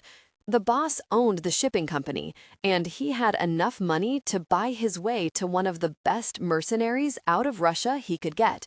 Evan Shaklagratsos had inherited billions from his brother, as well as his empire of crime. He would claim, if challenged of course, that he had no idea what his cargo ships were being used for, and he never gave orders personally. Gavril Prakenskii had gotten word to Theodotus Solovyev that his daughter was in danger, that one of the greatest criminal minds had fixated on her. A few years earlier, Solovyev's wife, Elena, had told her lover, a man working for Evan's brother, Stavros, that Theodotus hadn't been the one originally to think up the platform for his work, that his daughter had done so. She had tried to give the data to her latest conquest, but the microchip had been lost for years and then destroyed. Evan Shaklagratsos had been part of his brother's criminal empire all along and privy to all information Stavros had. Maxim was certain of it, but he had no real proof. He'd been on his trail now for a while, trying to unravel the threads leading back to Evan Shaklegratsos without breaking them, or letting the spider realize he was being watched. Maxim made certain to be available for work, and he wasn't at all surprised when he received the request through unofficial channels. He'd built up his mercenary persona over many years, and he had a certain reputation. He'd named an outrageous sum for his work, but the Greek billionaire apparently hadn't even quibbled. Half the money had already been transferred into a numbered account not even Maxim's Russian handlers knew of. Immediately, Maxim had contacted Solovyov to let him know Gavriel had been correct and Airiana Solovyov was in danger. His employment had gotten him aboard the helicopter and assured that he would be the man looking after Airiana. She was a valued commodity, not at all disposable like the young children aboard. Evan Shaklegratsos's orders had made it very clear to Maxim that Airiana was to be kept in excellent health, and if he didn't deliver, he would be hunted down and killed. Maxim had wanted to tell them to get in line. It wasn't like he hadn't been threatened many times before. It was a fairly common occurrence. Airiana basically thought most people were fundamentally good. That wasn't his experience, and he doubted if he would ever reach a place where he could think like her. She didn't jump in the deep end and trust people automatically, but she didn't think or expect the worst of them either. He thought it was amazing that she could believe in him. He'd thrown that carelessly away with his idiotic statement about making a mistake by putting the Prakenskii brand on her. He moved to the next container, peered around it, and signaled her to hurry. The air around them indicated others were close by, but he couldn't see them. The moment Airiana was behind him, he rounded the corner of the container with her following close. The lifeboat he wanted to stash her in was close. The sound of a woman's laughter cut through the air. At once, the wind shifted subtly and her scent lingered. Maxim glanced over his shoulder. One moment, Airiana had been following him, subdued and determined to get through the entire ordeal without incident, and the next, she had abandoned him and was going back along the wall of the last container. She had been the one to shift the wind. "What on earth are you doing? We're very exposed out here, and there are far more crew members here than below." I recognize that laugh. Her voice was tight. Maxim caught up with her, one hand on her wrist, slowing her down. She had remembered to muffle all sound around her, but she had no idea what danger they were in. Any moment they could be spotted, and his careful planning would go out the window. I know that laugh. Her name is Wanda Payne. When I was growing up, she lived next door to us. She was there at least 4 years. I'd know her laugh anywhere. Why would she be here? His heart sank. There was only one reason for a neighbor of Airiana's to be aboard the ship. Maxim let his breath out slowly. This was a betrayal. Undercover operatives sometimes went deep, very deep. She had to have been planted there by the Russian government or the United States. And if it was the US, why would she be aboard this vessel? "We're going to do this slowly and the right way. Drop back behind me." He used his harshest voice more to distract her and force compliance than anything else. He didn't want to move forward and allow her to see this woman. She already had to cope with too many things. Betrayal was always an ugly one. He peered around the corner of the next container. They were on the ocean side now, and the wind was cold. He spotted Cyrek and a woman walking toward them. They stopped to talk again, the woman laughing at something Cyrek said. Airiana's swift intake of breath alerted him. He spun around and clapped his hand over her mouth, pulling her body tight into his. "Don't make a sound. That woman, the one with Cyrek, that is definitely Wanda Payne. She moved in next door after Mr. Grayson died unexpectedly. A heart attack, I think. Wanda was nice to me. Mom started drinking just after Wanda moved into the neighborhood, and Wanda helped me quite often." He could imagine how helpful Wanda was. Holding Airiana tight against him, he studied the woman's face. Plastic surgery was often used when an agent assumes a long-term undercover role, but he usually could identify them by the way they moved. It was one of the most difficult things to change. It took a few minutes before he figured out who she was. Wanda had gone to the same school as he had, although at the time her name was different. She was Russian, and she'd gone a completely different path. She'd gotten a taste for the high life, and she broke away from her handlers.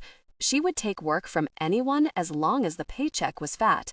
Wanda looked up to Cyrek, laughing, flirting, clearly enjoying herself. She wasn't a prisoner. More, he was certain, she helped get the children aboard. He shifted the wind just enough that they could hear the conversation. "Next time, Cy, I promise, I'll bring a similar resource for you."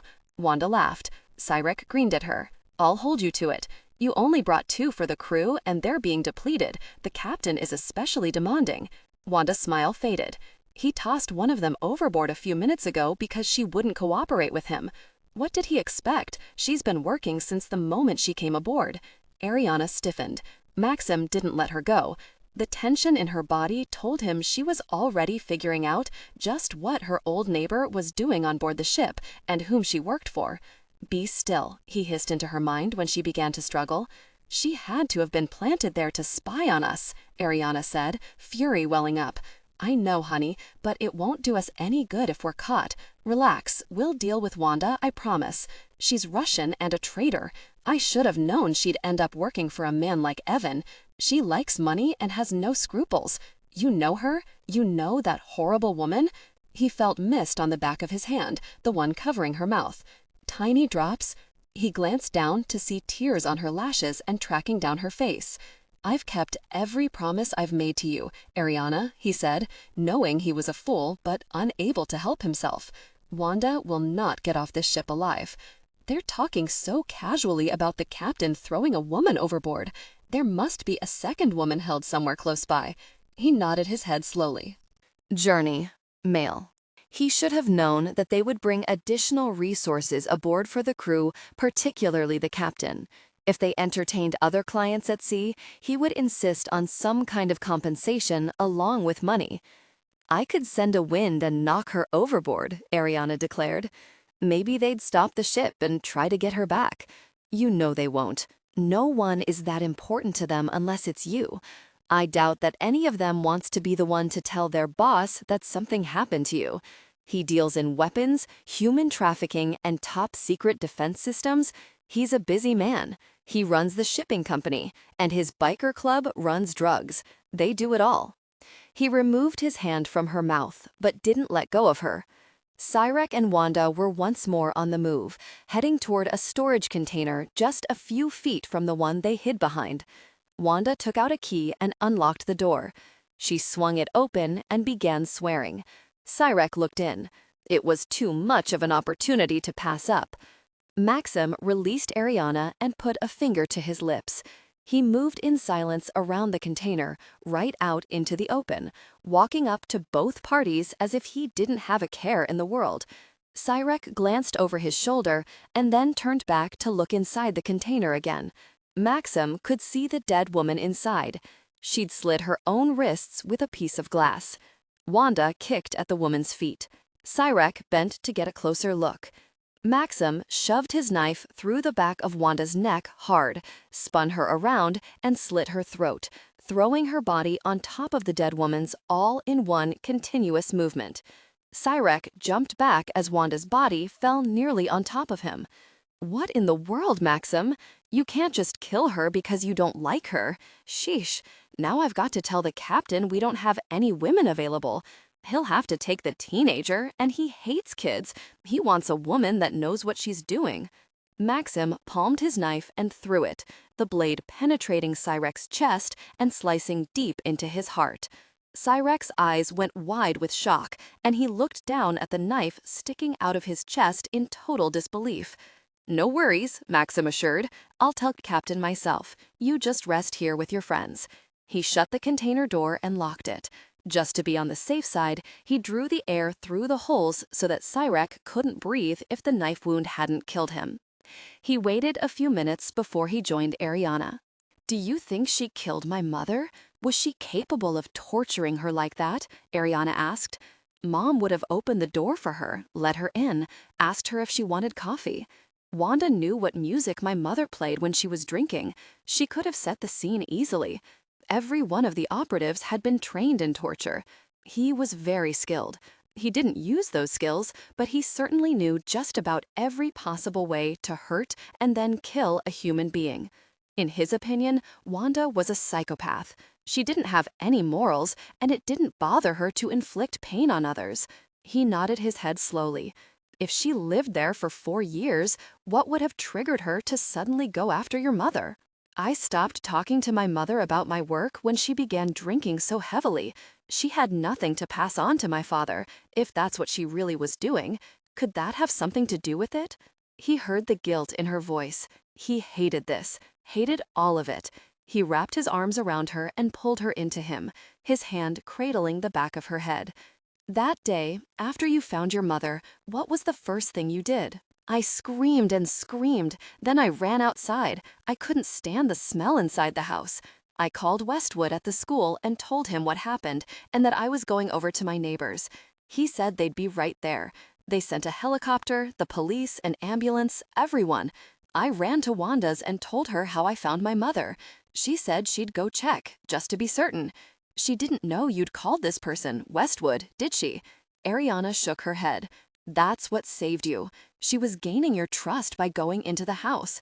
She would have taken you away that day, but they got there too fast and they took you back to the school.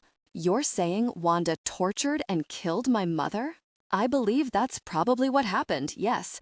And your mother's death wasn't sanctioned by the Russian government. Wanda was already working for someone else, most likely Evan's brother, Stavros. They'd been out in the open too long. He had to stash her quickly and find out the lay of the land. He urged her back toward the lifeboat that was lashed up on deck. It was covered and had supplies in it. The captain made certain it was always well stocked and that the mechanical rigging was well oiled and working perfectly. That was his escape should there be need. Maxim pulled up one of the corners of the canvas to allow her to crawl inside. Stay still. Don't make a sound. I'll be a while. Guard that bag. We'll need it to get out of here. What are you doing now? I'm going to disable the helicopter and then go talk to the captain. The engines should begin to lose power soon, and the ship will start slowing. He'll be barking orders at the engine room, but no one is alive to hear him. Her gaze clung to his, making it difficult to leave her. He leaned down and brushed his lips over hers. She blinked up at him, but she didn't pull away, and she didn't kiss him back. She merely looked at him. He stepped back and yanked down the canvas, sending up a silent prayer no one discover her. He made his way to the helicopter, not bothering to hide his presence. He would draw more attention slinking around than just walking right out in the open. He was supposedly a member of Evan's mercenary army, and few would consider interfering with him or questioning him. 2 men patrolling around the upper deck nodded to him and kept moving. They looked bored with their job and weren't paying much attention to anything but each other and the argument they appeared to be having. He waited until they had disappeared from sight and then strolled right up to the helicopter. It wasn't difficult to slip inside without being seen. He moved quickly. Flying helicopters had been easy enough to learn. Repairing them was something altogether different, but they had to learn just in case their ride went down. He crawled to the baggage bay and removed 2 of the avionics panels. He worked fast but meticulously. He took off the cover housing to the start solenoid and took out the contact. The engine wouldn't start without it, and a few other systems wouldn't work either. He replaced the cover and then the panels before easing out of the baggage bay. He glanced at his watch. He'd disabled the helicopter in record time, but still, night had fallen fast and already the ship's engines sounded labored. The ship was definitely slowing. He jumped from the helicopter and slipped under it, between the skids, waiting while the wind brought him information. The 2 guards were on the far side of the ship from him, but 2 men were hurrying toward the stairs, most likely to find out why no one was answering below in the engine room. He moved into the shadows to follow them.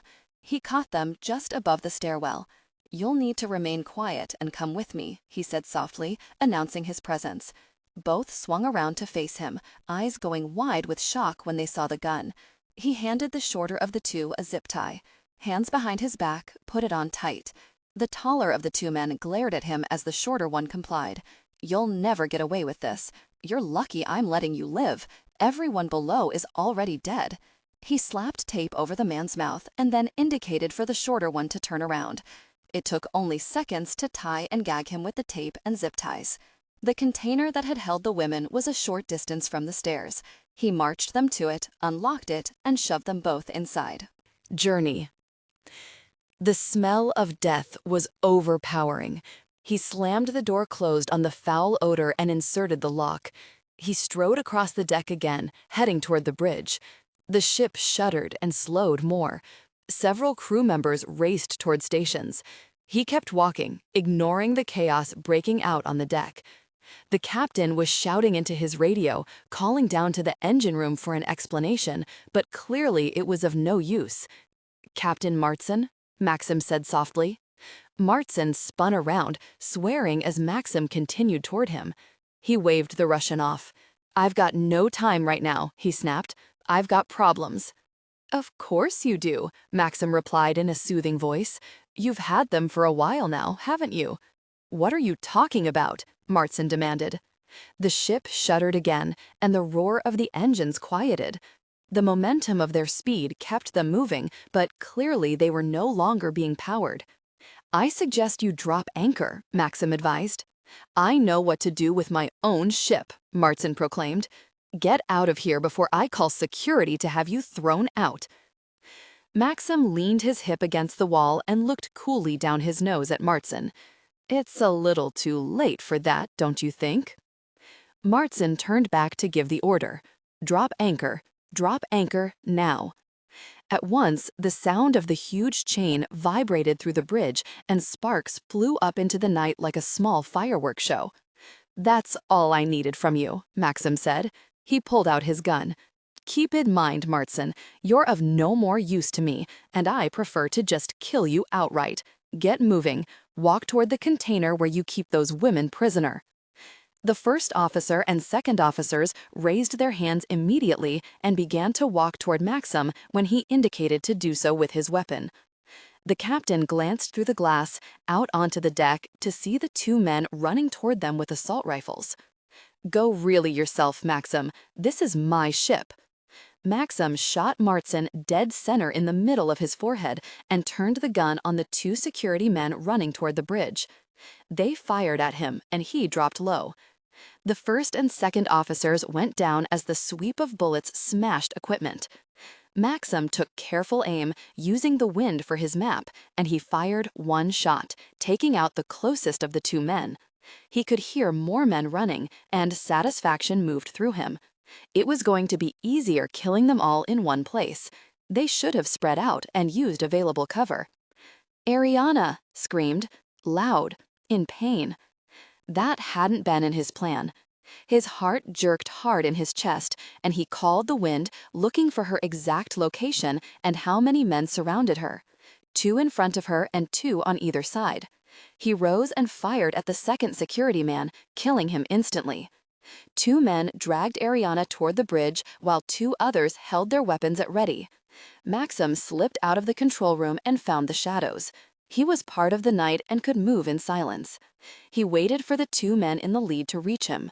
He kicked the first one in the face hard, using a roundhouse kick, and caught the other by the neck, dragging him in front of him. He rapid-fired 2 bullets, aiming for headshots, taking out the 2 men on either side of Airiana. She shoved one fist in her mouth, but reached down to recover her rifle as he shot the man he was holding in the head, shoved the body away, and slapped at the gun of the second attacker, knocking it away.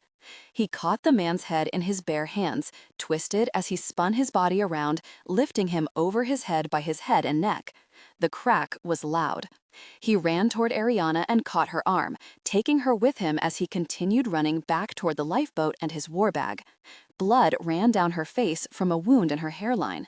The dark scrap of shirt that had been serving as a scarf to hold her hair was gone. The blood looked obscene running down her pale face and smeared in her wild angel hair. He wiped at it with his shirt. "Get back in there and get dressed. Put the wetsuit on fast. Put the oil on your body first and stash these clothes in the war bag." She shook her head but complied. He had a couple more men to secure, and then the children would be safe. The chief steward and cook, the boatswain, and 3 more seamen. They would have heard the gunshots, and they'd be expecting trouble. He didn't want Airiana anywhere on the deck when trouble came. He slipped carefully through the containers, allowing the air around him to guide him. Someone had climbed up above for a better view. That was easy enough. He brought in the wind, a gale force directed at the man leaping from one container to the next. The wind hit the man square in the chest while he was in the air, blowing him backward. The man screamed and flailed in the air as he was picked up and thrown overboard. He heard a whisper of movement coming from the stairwell. Maxim rolled from the shadows of the container to the small tucked-in alcove beside the stairs, coming up on one knee, his weapon trained on the second man coming up. The first passed him, assault rifle in hand, and the second, a dark-haired, swarthy, heavily muscled man, moved stealthily into view. The dark-haired male suddenly turned his head alertly, shifting on the balls of his feet and launching himself at Maxim. Maxim got 2 shots off before he was hit hard, knocking him backward, the breath rushing from his lungs. Both bullets hit the first man, but the noise of the large man tackling him brought 4 others running. He rolled, came to his feet, and the man slammed a boot in his chest, driving him back to the stairwell. He nearly went over the railing, his weapon tangling in the metal frame. Another kick to the ribs nearly smashed his bones. His rifle stayed in the metal and he went flying. He palmed a throwing knife as he hit the deck, rolled and threw with deadly accuracy. The big man went down, the knife buried in his neck. A bullet smashed right over his head and Maxim dove for cover. The 4 men formed a semicircle, blasting the entire area, keeping him pinned and putting dozens of holes in the bodies of their shipmates. Behind them, he heard the sound of a gun and his heart nearly stopped. One of the men stumbled forward, went to his knees and toppled onto his face. A second did the same. He saw her then. Dressed in her wetsuit, all in black, even her hair covered by the hood, she stood a distance away with the assault rifle steady in her hands. He fell in love right there. As the others turned toward her, he pulled his weapon free and shot them just as she did. "You were late," she said, "and I got scared." "I know, I'm sorry." Now that it was over, her hands trembled. He took the weapon from her. "We're getting out of here." "I'm feeling a little lightheaded." She was definitely pale. "Just sit down. I'll be another minute." It took a few minutes to strip, rub himself down with a little oil, and slip into his scuba gear. He radioed the sub to make certain it was in position and waiting for them, and then he called his brother and dumped the entire mess in his lap, making certain to give them the correct phrase so Benito wouldn't shoot anyone. Lev didn't sound happy, but he was cooperative, understanding, as no one else could be in the situation. He promised to get the children to safety and deal with the disaster aboard ship. Maxim turned his attention to giving Airiana a crash course in breathing with a tank. Airiana had never been so terrified in her life. She wanted to be back on the ship, fighting a dozen armed men, rather than swimming in a dark, cold ocean in the dead of night. She wasn't a strong swimmer. She wasn't even a swimmer at all. She didn't go into the water. She'd never learned to swim. She might put her toes in the water, but never her face. And she didn't breathe into tanks. She didn't know how. "You're psyching yourself out again. Just breathe the way I showed you." There was a trace of amusement in his voice. Journey. Male. She didn't find anything funny about the situation at all. This is insanity. It's an adventure. Just keep moving. She didn't have a choice. He had tied them together, hooking a line from his belt to hers. He was a strong swimmer and was practically towing her through the water. She did her best not to panic, but every so often she couldn't remember how to breathe, and he would stop and hold her, talking softly in her mind and showing her how until the panic subsided and she could use the equipment. Are we almost there? She felt like a little child in the family car asking every 10 minutes when they'd arrive at their cross-country destination. "We've been in the water about 10 minutes. You're asking me every 90 seconds? This time, there was no mistaking the laughter. There was no way that was true. She was certain they'd been hours in the water. She was so cold she couldn't stop shaking, and the terror didn't go away. It only increased the longer she was underwater. "I don't think you're funny. I want to surface." She knew she had a knife strapped to her suit, and she was going to find the darn thing, cut herself loose, and just swim without him to the surface. She stopped kicking and felt her tool belt, searching for the knife. Instantly, his hand clamped down on hers. She was always that little bit shocked at how strong he was. His arm circled her waist, and he removed the knife from her hand. 2 more minutes, honey. That's it. I'm sorry I teased you. The sub's just ahead of us. She clung to him for a moment, afraid she couldn't even last 2 more minutes. She just wanted to go home, to be in her house, her bed. She wasn't the adventurous type. 2 minutes, Airiana, I promise. She nodded her understanding and reluctantly let him go. He turned her in the direction they were swimming and set off again, using stronger strokes to cut through the water. She tried to do the same, mimicking his actions, struggling not to cry and to keep the air moving in her lungs. Her tendency was to try to hold her breath. It didn't help that tears clogged her throat and burned behind her eyes. Can you see the lights just ahead? She detested being such a baby. She should have learned to swim in spite of her mother's absolute panic every time they were near water. Marina had nearly drowned as a child, and she'd never gotten over the fear. She'd never wanted Airiana to get even close to a large body of water. I'm sorry, Maxim. I can't seem to overcome my fear of the water. She felt childish and silly beside a man who seemed to be able to do everything and do it well. You don't seem to be afraid of anything. Of course I'm afraid. Maxim glanced at her. She had no idea how afraid he was, of her, of what she was, of who she was. Meeting her and spending such an intense 24 hours with her had bound them together when already they had a strong connection. The thought of needing her, of craving her and becoming obsessed with her was more terrifying to him than anything else he could imagine. He could face anything, but caring about someone else to the extent he was beginning to care about Airiana was something so far out of his wheelhouse he wasn't certain what to do. She represented a home and family, and he had long ago, when he was a boy, lost those things. Maxim? Her voice was soft, brushing at the walls of his mind, finding its way into his heart. He knew weapons. He'd been shot and knifed and even tortured, but that soft voice was more powerful than any other threat he'd ever faced. It's just ahead, honey. You can see the lights, he encouraged. She stopped swimming abruptly, staring at the small submarine. There's no air underwater, Maxim. That's not entirely true. There are gases in the water and... He trails off. She didn't need a science lesson and probably knew more than he did. What's wrong? I can see patterns in the lights. There was fear in her voice. You're an air element. Can you see them? He could, and it didn't make him happy. Yes. Stick close to me once we're on board. The sub will take us to rendezvous with the ship your father is on. The patterns suggest danger. We're kind of used to that by now, aren't we? He kept his voice matter-of-fact. He should have known that as an air element, she would catch warnings as well. It was the last thing he wanted her to see. She'd been through too much, and she still had to meet her father and listen to his proposal. All along, Maxim had feared that Theodotus wouldn't take no for an answer from his daughter. He might love her in theory, in his mind, but he didn't know her, and when it came to his work, he could be utterly ruthless. Her father would have no qualms about taking her back to Russia with him. He wouldn't even consider it a betrayal. He'd convince himself it was best for her, that he could keep her safe. In reality, he'd be using her brilliance for his own gain. That warning was for both of them. Keeping his promise to Airiana wasn't going to be easy. We'll make it through this if you trust me. No matter what I do, trust me that I have your best interest at heart and that my goal is to get you back home, if that's your wish after speaking to your father. They were at the sub's hatch. He caught her wrist, holding her to him, waiting. Her eyes searched his, there in the strange yellowish glow of the sub behind the face mask. She nodded, slowly, almost reluctantly. Maxim stayed very close to Airiana once aboard. They both stripped, and he gave her the clothes he'd carried in the waterproof war bag that went with him nearly everywhere.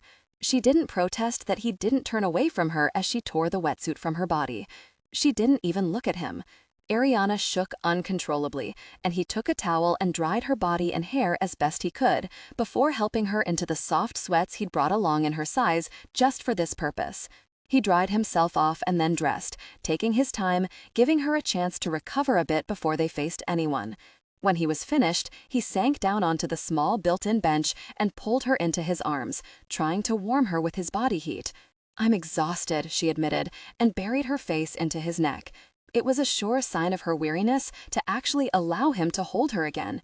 She'd been withdrawn from him ever since he'd announced what a mistake he'd made connecting them together in the Prakenskii ritual. That was sacred, something they all knew one didn't ever do unless it was right and lasting.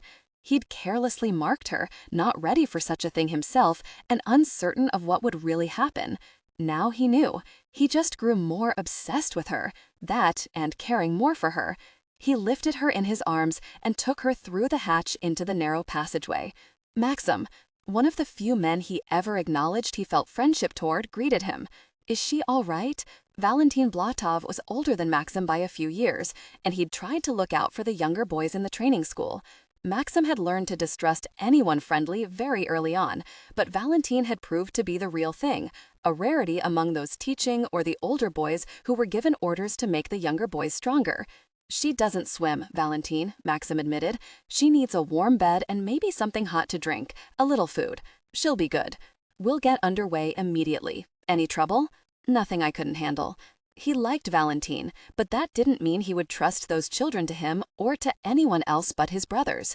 Valentin took the war bag from his hand and led the way a short distance to another hatch. It's as comfortable as we could make it. Quarters are small, we don't have much room. This is fine, Maxim said, and ducked a little to take Airiana inside. She hadn't lifted her head from where it was buried in his neck. He reached for the bag, blocking the hatch so Valentin couldn't step inside. Thanks. If you could send us some hot drinks, Val, I'd really appreciate it. Valentin nodded and turned to leave. Journey. Maxim closed the hatch and carried Airiana to the small bed. He only had to take 3 short steps. Val wasn't kidding when he said there was little room. I hope you're not claustrophobic. She sighed and lifted her head reluctantly.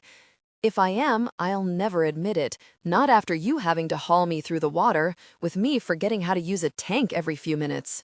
You didn't forget, you panicked, he corrected. Yeah, thanks for pointing that out. You don't have to be so literal. She scooted across the bed to the wall, drew up her knees, and wrapped her arms around her legs, a position he was coming to know was comforting to her. She rested her chin on top of her knees and regarded him with her blue eyes. This can't be easy for you. He shrugged. He didn't want her sympathy. He was the one who had kidnapped her from her home and taken her on a rather harrowing journey. He'd killed people in front of her and exposed her to a ruthless human trafficking ring. He'd even made her swim underwater when she was terrified. It's a job, Airiana. It's what I do. Quite frankly, Maxim, your job sucks. She kept her eyes glued to his. Do you like what you do? What the hell kind of question is that? He snapped. He wanted to turn away, but it was impossible. He was already falling into all that blue. Aren't people supposed to like what they do? She shrugged. Is it so difficult to answer? You've obviously been doing this kind of work a long time. You're good at it. But is it what you want to do? It's what I'm trained for. I'm more than good at it. That doesn't answer the question, she persisted. Vary it, Airiana. I don't have a choice. I'm not like other people who can choose what they want to do. I was taken from my home as a child and trained to be a covert operative. I assassinate drug lords, heads of state, anyone my government wants out of their way. I kill people for a living. I seduce women and torture men. I climb into bed with the worst kind of depraved human beings in order to get close to my target. I turn a blind eye to victims, and when set on a path, I don't stop until the job is done. That's my job. It's what I do, and it's who I am. Actually, it's not, Airiana said. She didn't look in the least bit disturbed by his outburst. His voice had been low, but it was a whiplash, designed to stop all conversation. He couldn't believe he'd even admitted such things to her. By rights, he should kill her and throw her in the sea to protect himself, his identity, and his remaining brothers, who were still at risk. She patted the spot on the bed beside her, those clear blue eyes beckoning him. You're tired, Maxim. You may not recognize that you are, but I can see it. Come sit down and stop prowling like a caged tiger. You do realize that I kill people, Airiana. Being in the same room with me and baiting me isn't a very smart move. She patted the bed again. You're no danger to me, and we both know it. Now you're the one being silly. Come sit down. She flashed a small, wan smile. I won't bite you. No, but she could see right through him, and that was far more dangerous than a bite. Fortunately, someone banged on the hatch. He sent her one quelling look and pulled a pistol from his war bag. Standing to one side, he slowly opened the hatch, ready for anything. "Don't shoot me, Max," Valentine said, and slowly stuck his head inside the cabin. They had a code they always used. If they were alone and all was well, Maxim was Max and Valentine was Val. Still, Maxim always remained cautious and suspicious. It was what kept him alive. "Get the coffee, honey, and leave me a clear shot, just to be safe." Airiana stood up without protest and took the 2 mugs of hot coffee from Valentine. "Thank you, I really need this," she said. Valentine smiled at her and gave a small bow. "I'm Val, an old friend of Max's." "Airiana," she said, and offered her hand. Maxim's breath hissed out between his teeth. "Never let someone touch you like that. He could pull you into him and use you as a shield," he reprimanded, his voice harsher than he intended. He'd forgotten how charming Valentine could be around women. Valentine merely took Airiana's hand and raised it to his mouth. Maxim resisted pulling the trigger. "You can leave any time, old friend," he snapped at Valentine. The man grinned at him and held Airiana's hand a little bit too long, deliberately now that he knew he was getting to Maxim. "I've got a gun," he felt compelled to point out. Valentine burst out laughing, but he let go of Airiana and backed out of the room. Maxim resisted the urge to kick the hatch closed after him. Shoving the pistol in his belt at the small of his back, he took both coffee mugs from her and yanked her into his arms. She gave a startled little yelp. He didn't care. He bunched her thick hair in his fist and forced her to look up at him. Already his mouth was descending. He kissed her long, thoroughly, over and over, demanding compliance. He felt a bit like a drowning man going under for the last time, but it didn't matter. Nothing mattered but the feel of her slender body tight against him, and the taste of her on his tongue, filling his body and soul with her. Just her. When he lifted his head, she blinked at him, her eyes a little glazed, her mouth swollen from his kisses, her breathing ragged. Both of her hands had found his shirt, clutching there for stability. "What was that for?" she asked, touching her lips. "For driving me mad. Get on the very bed and drink your coffee." She blinked again, those long, feathery lashes that tempted him to start all over again, but she complied with his order, scooting back to the original position she favored. He handed her the coffee mug and sank down beside her, his back to the wall, his thigh pressed tight against hers. She sipped at the hot liquid and leaned her head against his shoulder. "It's not who you are, Maxim, no matter what you say. Saying it doesn't make it so." He turned his head to glare at her. She had her eyes closed, and she looked small and vulnerable, nestling into him, if not comfort. He couldn't yell at her for wanting to save him. He could tell her it wasn't possible, but the truth was, he couldn't help the small thrill Airiana fighting for him gave him. He took a drink of coffee to keep from kissing her. If he kissed her again, he wasn't going to stop, and it wouldn't be fair to her. He would see this thing through, and then he'd disappear. "When you talk to me, mind to mind, I can see inside you. I also see the things you do and how those children affected you. You're not a killer, Maxim, not at all. You kill, but that isn't who you are." Her voice sounded drowsy, sexy. His body tightened. He wondered if he could be a rapist on top of all his other sins. "You're falling asleep." "I don't want to. I have nightmares. Really bad nightmares." "Do you?" She took another sip of coffee, more for warmth than the stimulant. He wished he had nightmares. Maybe he'd feel more human. As it was, he felt he'd lost all humanity years earlier, and all that was left of him was a machine programmed to kill. No, but he didn't sleep, and never with another person in the room with him. That would be far too dangerous. "Just stop." His eyebrows shot up. He looked down at her again. She hadn't opened her eyes. "Excuse me? Your job. Just walk away from it. Levi and Thomas did. You could too. You don't need to do what they tell you if you don't like it, and clearly you don't. Everyone has a choice, Maxim, even you. Levi and Thomas disappeared because everyone believes them to be dead. If anyone realized they were still alive and living under an alias, 10 hitmen would show up and wipe out everyone on that farm. I can't very well add to the danger to everyone there, now can I? And what would be the use of retiring if he didn't have a place to retire to, or someone to retire for? As if she read his mind, she turned her head and looked up at him. You can do anything you want to do, Maxim. Her lashes fluttered again. He took the mug from her hands and set it aside. Journey, male. At least she wasn't shaking anymore. Lie down. You don't have to go to sleep, and I'll be here with you. She simply shifted positions, using his thighs for her pillow, curling up into a little ball, her knees drawn up and her arms circling his thigh. What are you doing? I'm making certain you're not going to leave me if I do fall asleep.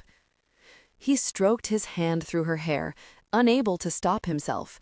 It was soft and silky and felt all too sensual against his bare palm. His entire body felt tight, hot, and needy. He didn't mind in the least. It was a natural reaction to a woman, one that wasn't contrived or deliberate, but real. And that was the trouble with Airiana. She was real to him, flesh and blood, a person. He couldn't walk away from the emotions she stirred in him. He hadn't even realized he was capable of feeling the depth of positive emotions, or the intensity he did until he met her. He wanted to protect her, even from her own father. He was a patriot, and yet he wasn't going to allow his country to keep her prisoner. He had a temper, boiling beneath the surface but held in check. That rage had never gone away. He closed his eyes, tangling his fingers in her hair, trying not to see the images of his mother's blood in the white snow, or hear the cries of the baby, Ilya, as the soldiers took him. He had told her the truth. He didn't have nightmares, but he slept lightly, and those memories of the soldiers tearing his family apart had never left him. He knew each of them handled the loss in their own way. His way had been savage and relentless, merciless. He found them years later when he was old enough and strong enough and trained enough. He cared little that they had been under orders. They had murdered his parents and taken his brothers from him. That had been the first time he had ever run across his eldest brother, Victor. Victor had also hunted down the soldiers who had murdered their family, one by one, just as Maxim had done. Victor had spent years finding each of the men and had systematically been killing them with accidents, nothing that could ever be traced back to the Prakenskii family or what had happened to them. He had bided his time, taking only a couple of them a year. Victor had been the one to teach him patience and how it didn't matter how long it took, if he was careful, he would triumph in the end. His brother hadn't wanted the men killed in a way that would point back to them, because more than anything, he wanted to find the man responsible for the orders. Maxim and Victor were careful never to meet in person after that. The brothers had a way to get messages to one another, but the man behind their father's murder had so much power, they knew he would use them against one another given the opportunity. "Who's Victor?" Airiana murmured without opening her eyes. The question startled Maxim. His hand paused the long, stroking caresses in her hair. "Why do you ask?" he said carefully. "You were so deep in thought, the name just appeared in my head." She hesitated, clearly weighing how much to tell him, along with images. What images? She turned her head and opened her eyes. "Your parents were murdered just like my mother was. There was snow. A child was crying. You were boys, and all of you fought, trying to get to the youngest, but they took him away." His throat felt clogged for a moment. "They separated us.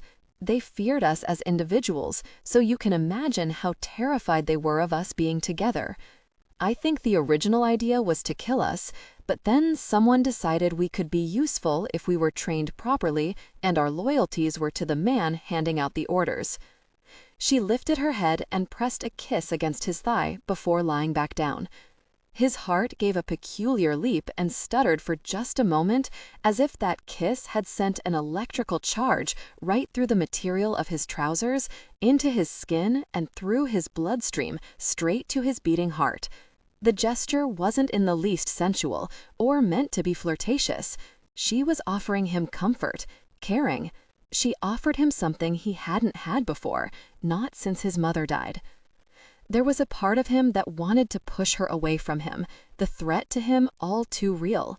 The other part wanted to gather her closer and hold her to him, to let himself believe his life could be different with her in it. Victor was my oldest brother. Is he still alive? Her hand began a slow rub along his thigh. He'd never been so aware of another human being or his own body in his life. I don't know. It was true, and yet not the truth. The last time he'd had contact with Victor had been weeks earlier, but he was deep undercover, and that meant he could be killed any time. She sighed. "Your life is sad, Maxim. I thought my life was sad, and that I could never pick up the pieces and start fresh, but then I met these 5 wonderful women. They changed my life. They changed me." She looked up at him with those startling blue eyes, midnight blue now, dark and mysterious, eyes a man might get lost in forever. "You could come home with me. Sea Haven is a magical place, and people accept who you are. You can start fresh there. I'm not a puppy, Airiana. You can't just bring me home." "Why not? Why can't I?" "You need a place to start over. You saved me from those awful men. You saved the children. Why can't I save you?" "I would want a lot more from you than a puppy would want," he snapped. "Gosh, just go to sleep. You're driving me crazy. Do you realize the position you're in? You're here alone with me, and you're all but inviting intimacy. At least that's how it looks from where I am. You can't do things like that." The warning tumbled out before he could stop it. She really was driving him absolutely mad. What was she thinking? Telling him he could come home with her? She didn't know a thing about him. She might be the most intelligent woman on the planet, but she had no common sense at all. Maxim. Just his name. Just like before, in that soft, velvet voice that suggested candlelight and silk. Or maybe it was all him, and he just wanted to hear her that way. Don't, Airiana. I'm telling you it isn't safe. And I'm telling you that you're safe. No one is going to hurt you. Not like that. Not if I can help it. She sat up, coming up on her knees and framing his face with both hands. "I don't know why I feel this way about you. It's strong and real, and even if you don't feel the same way, that doesn't stop how I feel." He started to pull away, but couldn't make himself do it. It was far too tempting to fall into her eyes even further. "You don't want to be close to anyone or chance having a family because someone took it from you. I know that feeling. My sisters know that feeling. The pain, the rage, the fear of ever feeling such raw pain again. But I won't let it happen to you. I'll keep you safe there, Maxim. Don't go back to this life. Come home with me and just try to live. Find a way to live. It's a choice." He drew in a breath when he was certain there was no more air in the room. "Do you know what you're offering? Airiana, you can't tempt a man like me." "Why not? You deserve to live a life, a real one, Maxim. Because if you were mine, I'd never let you go. I'd hold on to you with the very last breath in my body. You're a free spirit, soaring high above me. You're wild, like the wind, and the wind can't be caged. Everything I do is a choice I make for myself. You're my choice." He shook his head. "Don't you know anything at all about yourself or about men, especially a man like me? You're that woman, the real thing, the kind a man dreams of, or in my case, doesn't dare let himself dream of. Men like me, we don't have families. Your father did. Your brothers do. Once I asked you what you were afraid of. What is it? Tell me. I'm afraid of you, of what you could do to me. I would be so afraid of losing you, I'd hold on too tight and drive you away from me." Journey. She laughed softly. "Listen to yourself. That isn't even logical. You fling yourself into the middle of a gun battle without wincing, but you're afraid to come home and just try living a quiet, peaceful life? Are you certain you're not making up excuses and you really do love what you do? My mother used to say, better the devil you know than the one you don't. I say if you're living with the devil, kick him out and find something different. Have you ever considered that I am the devil?" She dropped her hands and shrugged. Courage is reaching for something different, something unknown. One has to try, Maxim. If you don't, you'll never know what could have been. That brought him up short. Do you think I'm rejecting your offer because I'm afraid of a different life? If I came to that farm and stayed with you, you'd be in danger every minute of every day. Airiana shrugged. All of us on the farm have lived with danger. We're used to it. The thing is, Maxim, I'm only offering once. If you don't want to be with me, if taking the chance isn't worth it to you, then you don't belong with me. It isn't about that, and you know it, he replied in a low tone. Why was he refusing when everything in him told him she could change his life, make him into a better man, make living worthwhile? You can't just change who you are, Airiana. I've done things I can't take back. I used to think I was the worst person on the face of the earth, that I got my mother killed, and I still struggle with that at times. But I'm worth something, and I deserve a happy life. I've learned happiness is a choice. Only I can make that choice for myself. I am not going to allow the things I can't control to ruin my life. I choose to be happy, and no matter what life throws at me, that is always going to be my choice. Maxim reached for her, settling his fingers around the nape of her neck, a neck he could break so easily. She made perfect sense, and yet didn't. His life was complicated. The way he felt about her was even more so. She confused him, offering him a future he'd never considered. He was used to protecting the small part of him that still recognized humanity. He had always protected his brothers. His every instinct told him to protect this woman, from herself if necessary. You're beautiful. She was physically beautiful, but it was more than that. She was bright on the inside, shining at him through her blue eyes. I want you for myself. The admission was difficult for him, but if she was willing to put herself out there, he refused to be a coward. I want to make certain you're always safe. I don't necessarily think those two things are mutually agreeable. His thumb caressed the soft, silky skin along her neck. She didn't pull away, but he saw the hurt of rejection in her eyes just before her lashes swept down. Don't, Airiana, he whispered, pulling her into his arms. Don't feel like that. I'm not making excuses. My world is a reality. She leaned into him, allowing him to enfold her in his arms. Of course you're making excuses, Maxim. The sad thing is, you believe them. Love is risky. You can lose everything. There's no question about that. We barely know one another. He closed his eyes and inhaled her. Images of her moving through the ship, the assault rifle steady in her hands, her bright hair tucked up in that silly strip of his shirt, went through his mind. She was risking everything, telling him she wanted him, and he could give her nothing. But he would never get her out of his mind or his heart. Don't feel sorry for me. I'm not going to wither and die because you choose to stay in this life. It's what you know, and obviously it's more comfortable for you. Who knows? You could be absolutely bored on the farm. It isn't like any of us lead wild lives. He didn't reply, but stroked her thick platinum hair, allowing it to slide through his fingers. He wasn't feeling sorry for her, more like for himself. She seemed wild and free, a spirit soaring in the clouds, not grounded on earth. Some man would come along. His mind slammed that door shut fast and hard. The thought of her with another man made him feel murderous.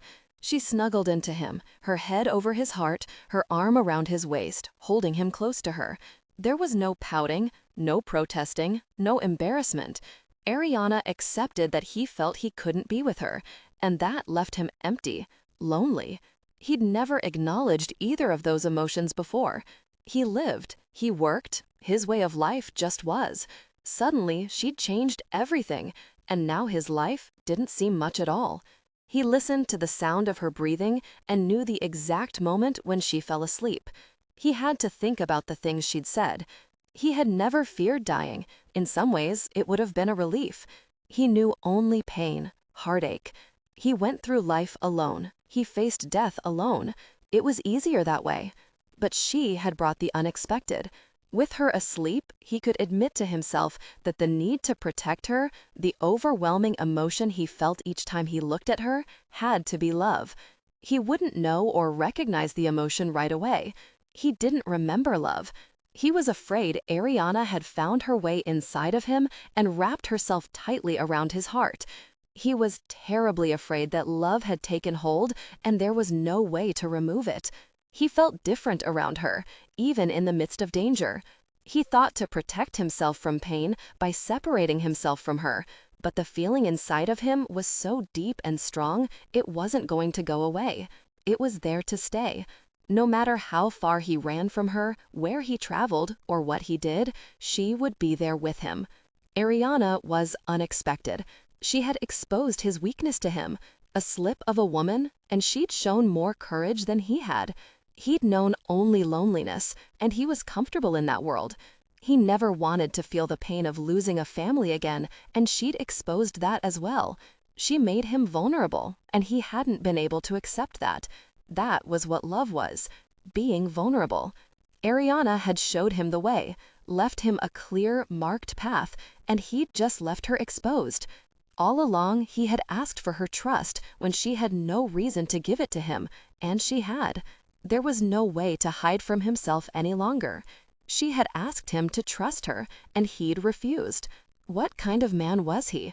He wanted to be that man for her, the one who would climb impossible mountains and face a future with her no matter what it held.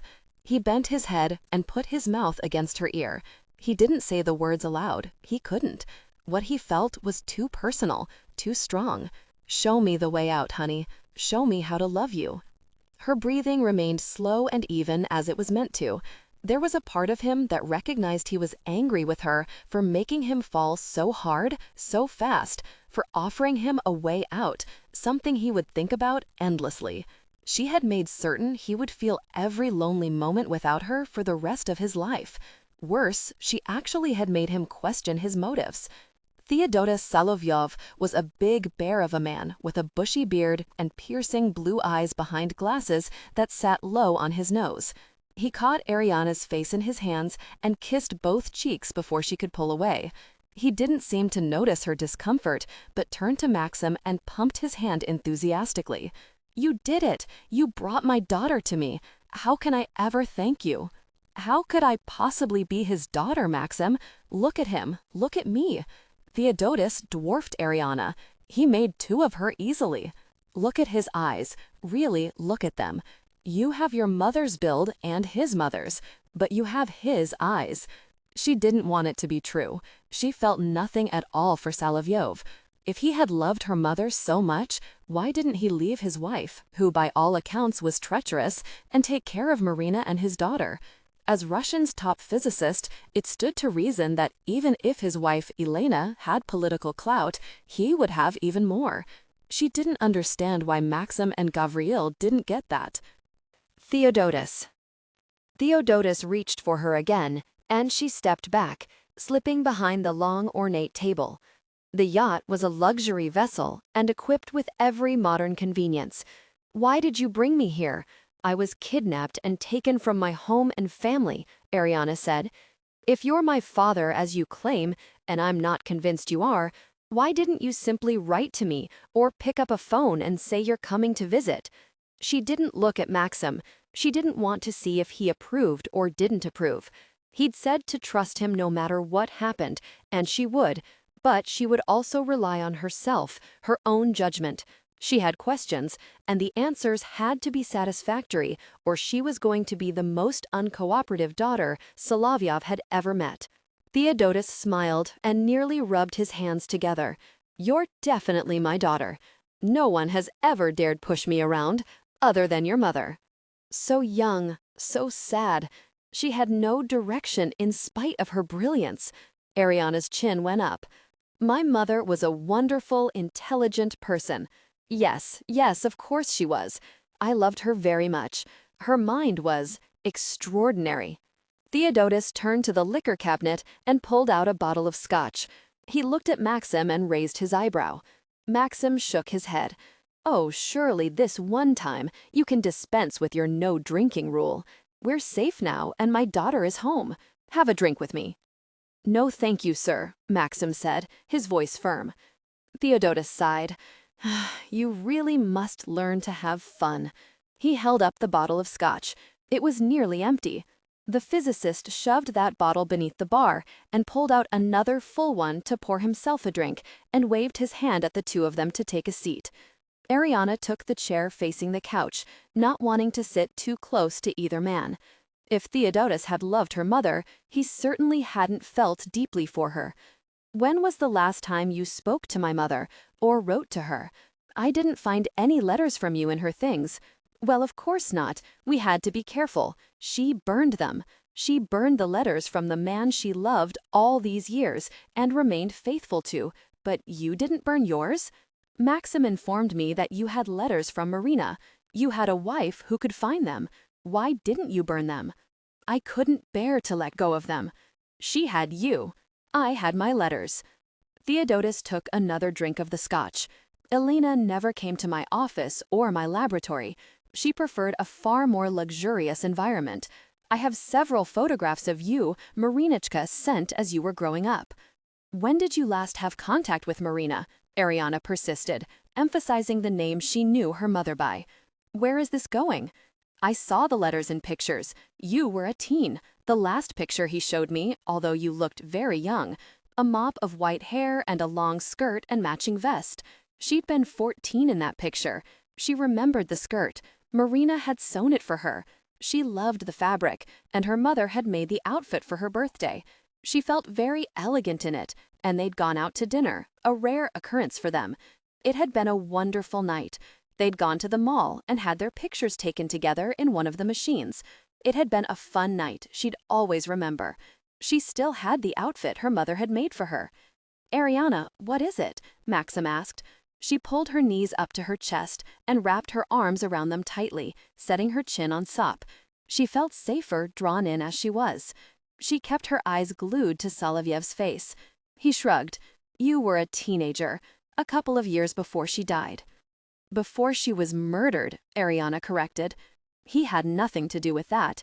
You know your neighbor most likely killed her." "Yes, of course." Theodotus shuddered visibly. "She was murdered. It was so terrible. We'd stopped communicating. We thought it was getting too dangerous." She didn't bother to answer Maxim. What would be the point? He wanted to believe Solovyev, but certain things didn't add up. Why would you think it was dangerous after 14 years of communication? Theodotus frowned. "I don't think you could possibly understand the politics and unrest in our country. There was turmoil and intrigue, and everyone walked a fine line." "I happen to be extremely intelligent," Airiana said, forcing herself to keep sarcasm from her tone. "I doubt if I have a problem comprehending anything. You could have left Elena, but you didn't. You can't pretend she would be more valued or powerful than you in your position." "No," Theodotus admitted. "I've never said that, only that she was very dangerous and had tentacles into the underworld she had no problem using. She tried to have me killed. She would have tried to kill Marinichka and you had she known about you. After all those years, you didn't know Elena. She was extremely vindictive. She didn't want me as a man, but she wanted the prestige of being my wife. She had her parties and her friends, but she maintained her connections with unsavory people just so she could frighten anyone who crossed her. And yes, I was afraid of her. More than anyone, I knew the lengths she'd go to. And yet, you dared to have an affair?" Theodotus pressed his fingers to his eyes as if his head was beginning to throb. "Yes, I couldn't help myself. As I said, Marinichka was extraordinary. We talked for hours. She always had a perspective on subjects I hadn't considered. She was young and enthusiastic. She made me more open-minded and expanded my thinking." He closed his eyes briefly. "She made me laugh. She had a wonderful sense of humor." It was the first time Airiana believed him, and it made her uneasy. All along, she hadn't really believed this man could be her father. She thought perhaps it was an elaborate setup to get her to defect or to get information from her. No one was that good of an actor. Theodotus actually looked older, sad and regretful. He wasn't looking straight at her, but off across the room. She did have an exceptional sense of humor, Airiana conceded. She made me feel young and as if I could live again. Theodotus took a long swallow of the scotch and shook his head. We didn't expect a baby to come along. Marinichka had no family, and I asked a mutual friend to put an apartment for her in his name. She couldn't stay at the school. Airiana was certain the things he was saying now were true. He had known her mother, and she probably was his daughter. We talked about what to do. Both of us knew you couldn't stay in the country, but it was important to us that you were born in our beloved country and bear my name. By that time, I'd talked to Marinichka about Elena and her family, and she knew the danger to you. One of Elena's brothers was part of the Russian mob, and another was very high in the ruling party. She glanced sideways at Maxim. He would know the truth. His nod was nearly imperceptible. Knots formed in her stomach. More and more she was coming to believe that at least part of Solovyev's story was the truth. Wasn't that the best way to convince someone everything you said was true? To mix in portions of fact? She looked around the opulent room. Theodotus could certainly afford to travel in style. Who had paid for the submarine? And Maxim didn't come cheap, she was certain of that. Did physicists in Russia make millions? Why didn't you just get in touch with me? She repeated, insisting on an answer. Theodotus sighed. I received word that you were in danger. Years ago, your mother sent to me the rudiments of a project you were working on. I recognized the brilliance and potential, and it became the foundation for work that I was doing here. Unfortunately, Elena had her ways of getting information, and she found out. What ways? Airiana demanded. Was she trained to extract information using sex? She couldn't help the small glare she shot Maxim. She had tried not to be hurt by his rejection, but still, he sat there, looking masculine and invincible, a man, not a boy, and everything in her responded to him. Journey. Male. She didn't seem to affect him in the least. Elena was no agent, Maxim denied, his voice even. She was connected, and she used everyone around her to get what she wanted. She was able to seduce one of my assistants, and he used hidden cameras to take information to her. Theodotus sighed again. I understand your need to question me. I expected it, of course, but I didn't realize your refusal to believe me would hurt. It isn't that I don't believe you. I'm beginning to think I could possibly be your daughter, and that what you've said about my mother and your relationship with her is true. But did you expect me to take this all at face value, especially when my mother was murdered? The agents discovered that Mom was communicating with someone here in Russia, and they believed her to be a traitor. For the first time, Theodotus looked angry. There he is, the real Theodotus Solovyev. He is not quite as easygoing about all this as he pretends. He doesn't like to be questioned. He is a man of great importance in our country. He has a certain stature, and I'm certain few ever question him. Exactly. If he went to his party and said his wife was a traitor and carrying on affairs and threatening him, they would have found a way to dispose of her. You know that. It's what you do. How many times has such a request been made from men with less political clout? And look around you, Maxim. Who is paying for all this? Your father is a wealthy man. Surely you can see what Solovyev truly wants. He might have been curious about me. He may have really had feelings for Marina. But ultimately, men like Solovyev are all about work. They can't ever stop, even if they know a weapon they're developing will destroy the entire world. He's like that. Marinichka was no traitor. She was a citizen of Russia, just as you are. She committed no crime in telling me of our daughter's school projects. No money exchanged hands. She loved her country, and she loved me. Why did you really stop communicating with her then? I was 14 years old, and my projects were really beginning to take off. What made you stop? I told you, it was becoming far too dangerous. She leaned toward him, looking him straight in the eye. It became dangerous because she was lonely and wanted to go home to you. She wanted to be with you. When you said no, she began drinking. That's what really happened, isn't it? She'd taken a stab in the dark, but it wasn't that huge of a leap. She knew her mother. Marina had been a romantic, and if she had been rejected by the secret love of her life, her illusions about him would have been shattered. She truly was gifted. She was intelligent, and she would have come to realize that he'd been using her to gain information on Airiana's work. She'd stopped asking, stopped discussing. She'd withdrawn from her daughter and begun drinking heavily. Airiana had always blamed herself that she wasn't paying enough attention. But it would be like her mother to punish herself for believing in Solovyev for so many years. She must have been devastated. Of course, I couldn't allow her to return. Elena would have had her killed immediately. Both of you. I couldn't allow that to happen. You stopped communicating with her when I no longer shared information on the project I was working on with her, didn't you? It was another shrewd guess. More than anything, Marina would have wanted to protect Airiana, and her daughter had sworn an oath not to reveal to anyone the nature of her work when she'd turned 14.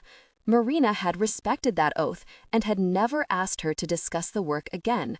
It was for your protection, both of you. The timing had nothing to do with it. This is getting us nowhere. In a sudden fit of anger, Theodotus threw the crystal scotch glass against the wall. It shattered into many pieces. I agree. I'd like to go home now, Airiana said, without looking at Maxim. I am taking you home. You're Russian, and no daughter of mine will be working for another country. Theodotus stood up and took a threatening step toward her as if that might intimidate her into submission.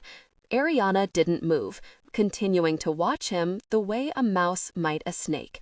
Except she had a secret weapon, and she felt rather smug about it. Theodotus might think Maxim was on his side, but she knew he was on hers. He couldn't hide his aura from her, and he'd suddenly gone very dangerous, sitting there silently, coiled like a real cobra might be, watching his prey through narrow, hooded eyes. He hadn't taken his gaze from Theodotus, not once he'd stood up. He hadn't even blinked. I'm an adult, not a child, she reminded. I have no intention of being bullied into working for any country, Russia or the United States. I haven't done that kind of work in years, nor do I have any intention of doing so. How dare you throw away your mind? You were put here to serve a greater purpose. You don't just decide not to use the kind of genius you have because you don't want to anymore. That isn't your choice to make. Do you think I wanted to be Theodotus Solovyev? His voice swelled, and he smashed his fist over his heart dramatically. No, I wanted a simple life, but I was given genius, and I use it for the good of my country. Airiana nodded, as if in agreement.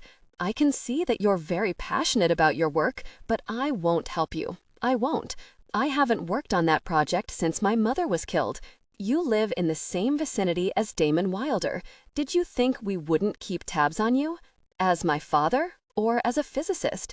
And who is we? The Russian government? Both, as your father and as a loyal patriot. I think you need to go rest. There isn't anything more to say, Airiana. I certainly hope you think about this and come to the right conclusion that you're better off with people who love you and can protect you. Airiana let out her breath slowly. She was better off with people who loved her. Theodotus wasn't one of them. She honestly didn't think he was a bad person, but his work definitely consumed him, and he had lost his research data. She needed her to help him recover his work. She was certain of that. This wasn't about saving her. Although her father had certainly done that, she couldn't pretend he hadn't, but he had reasons other than paternal love. Why now, Theodotus? What's happening that I don't know about that has made everyone suddenly come looking for me? The man who owns that shipping company, the one who hired Maxim to kidnap me in the first place with his other goons, he really went to great lengths to acquire me. Damon Wilder was on his way to visit me for the first time. We've never so much as exchanged more than a hello. And you, after all these years, you've suddenly come looking? What is it you all think I can give you? Theodotus suddenly smiled, visibly relaxing. You do have a superior brain, my little Airi. You inherited the best of your parents. I should have known that, in spite of being under duress, you would still begin to figure things out. He poured himself another drink, ignoring the shards of glass scattered across the Persian rug, and turned back to her, beaming. He saluted her with the glass. "You will be such an asset to me, my daughter, to my work, to our work. You are needed, and having you by my side, working with me, we'll be able to sort this problem out in no time." "You haven't told me the problem," Airiana pointed out, infusing her voice with curiosity. The truth was, she couldn't help but wonder why all the sudden interest in her. If she could read Theodotus, she was certain Maxim could as well. But still, she was certain her father wouldn't continue with Maxim in the room if he thought too much about it. His work was always shrouded in secrecy. Right now, he was trying to impress Airiana and keep her interested, certain she really was like him, and her brain would need to figure out whatever puzzle he had for her. Having Maxim close allowed him two things. First, he believed his daughter had bonded with her savior and was grateful to him to be alive. Journey, male. Second, should she continue to balk, Theodotus was certain he could rely on Maxim to keep her in line. The very scary thing was he was right. Already her mind was going over her old project, building on it as it had for the last several years. She had stopped working on it with others, but there had been no real way to stop. She wasn't all that different from Solovyov. Her brain demanded work, and once set in a direction, she couldn't stop the need to continue. Theodotus went to the bar again. "Is there something I can get you, Airi?" She winced. No one had called her Airi but her mother. She didn't like Theodotus calling her by the name her mother did. Sometimes, on the farm, the others shortened her name to Airia, but never Airi. In some ways, his calling her by her mother's preferred nickname reinforced the idea that he was her father. Marina would have referred to her that way.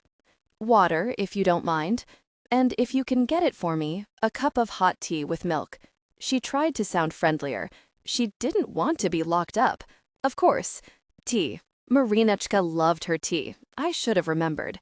Now that Airiana appeared more cooperative, Theodotus was in a jovial mood. He called for hot tea and poured her water. Handing her the glass, he raised his own. "To us. May we be the ones to solve this problem." She saluted him and took a small sip of water, watching him carefully. Maxim hadn't moved a muscle, almost disappearing into the background. She realized it was a gift of his, fading his presence, using air to blur himself so that one could barely comprehend he was around. She was utterly aware of him at all times, even to the point that she knew every breath he drew. His gift didn't work on her, but she knew Theodotus had nearly forgotten his presence. "Your wonderful idea, the saving of our planet using weather patterns, was quite brilliant, Airiana. Your study was mainly of the ice flows, but to be able to see a problem developing and stop it before the damage was too extensive had merit. You pointed out how it could be used against hurricanes and tornadoes, both caused by weather. Have you continued to work through your theories?" "It's easy enough to see patterns developing," Airiana said. She hadn't spoken to anyone in years about her ideas, and the temptation was nearly overwhelming. "I've thought about it, of course," she conceded, knowing he wouldn't believe her if she didn't admit at least that much. "But, of course, I stopped working on it long ago. I was able to take the rudiments of your earlier ideas and use them for a greater purpose. Can you imagine using the weather itself as a defense against an attack by other countries? You wouldn't need weapons of mass destruction that would ruin the planet for hundreds, perhaps thousands of years." Theodotus sank into his chair and leaned toward her eagerly. Airiana closed her eyes briefly. She had known all along that both Russia and the United States had probably twisted what she considered changing the world for the better into some kind of weapon. She'd been a child, with a giant's mind, playing in a playroom and believing she could make the world a better place. No matter what kinds of ideas she came up with to help the planet and help countries with droughts and severe weather, of course, those things had been twisted to make them destructive. "Why the sudden interest in me?" she persisted. "If you completed your work, you don't need me." "My work was stolen by my difficult person of a wife when she tried to have me killed," Theodotus admitted. "I've recreated some of it." Airiana's heart began to beat faster. That's not the problem, though, is it? With time, you'd figure it out without me. Why am I here? It didn't work. It never worked. And it should have. She frowned. Of course it worked. The patterns are so easy to spot. Anyone could see them and create new ones. It isn't at all difficult. She trailed off when Theodotus's face grew dark and looked like thunder. You're an air element, Maxim reminded. Weather is part of air. You see the patterns easily because you're bound to air. It's all about numbers. No, it's all about being bound to air, Maxim corrected. He can study weather patterns and make an educated guess, just like everyone else, but he can't see them. There's a big difference. We need you to figure out why this defense system isn't working, Theodotus said. We've used computers to compile the data on the weather, and we still can't make it work. There's been a threat to our country, and we have to know we can defend ourselves from such an attack. Airiana sat up straighter. What do you mean, a threat? What kind of threat? We received an impossible demand, and with it, a computer simulation of weather being used to destroy our cities, hurricanes and tornadoes, droughts. In other words, your defense system against other countries. It took great effort not to glance at Maxim. There was a bad taste in her mouth she couldn't get rid of. She was beginning to be very afraid. Damon Wilder had called to talk to her right before she'd been kidnapped. Had the United States received a similar threat? A knock at the door sent her heart pounding. Theodotus called out an order, and a man entered with a tray carrying a small teapot and cup. As the door opened, from her line of vision, she caught a glimpse of 3 men, heavily armed. They looked nervous, and one glanced inside, not at her and not at Theodotus. He seemed to be looking for someone else. Click, click, the pieces began to fall into place. She'd been wrong all along, thinking Theodotus had viewed Maxim as brainless muscle and was willing to talk in front of him. He was talking openly because Maxim wasn't going to leave the room alive. That bad taste in her mouth got worse. Theodotus had offered Maxim a drink, even insisted he drink. When he'd steadfastly refused, he'd taken the bottle of scotch and placed it under the bar, taking a new bottle to pour himself a drink. You're part of the deal, Maxim. All this, the yacht, the luxury, the submarine, it was all provided for him so he could use you to get to me and then kill you. There are 3 heavily armed men outside, maybe more, and they aren't there for me. Theodotus betrayed you and your brother.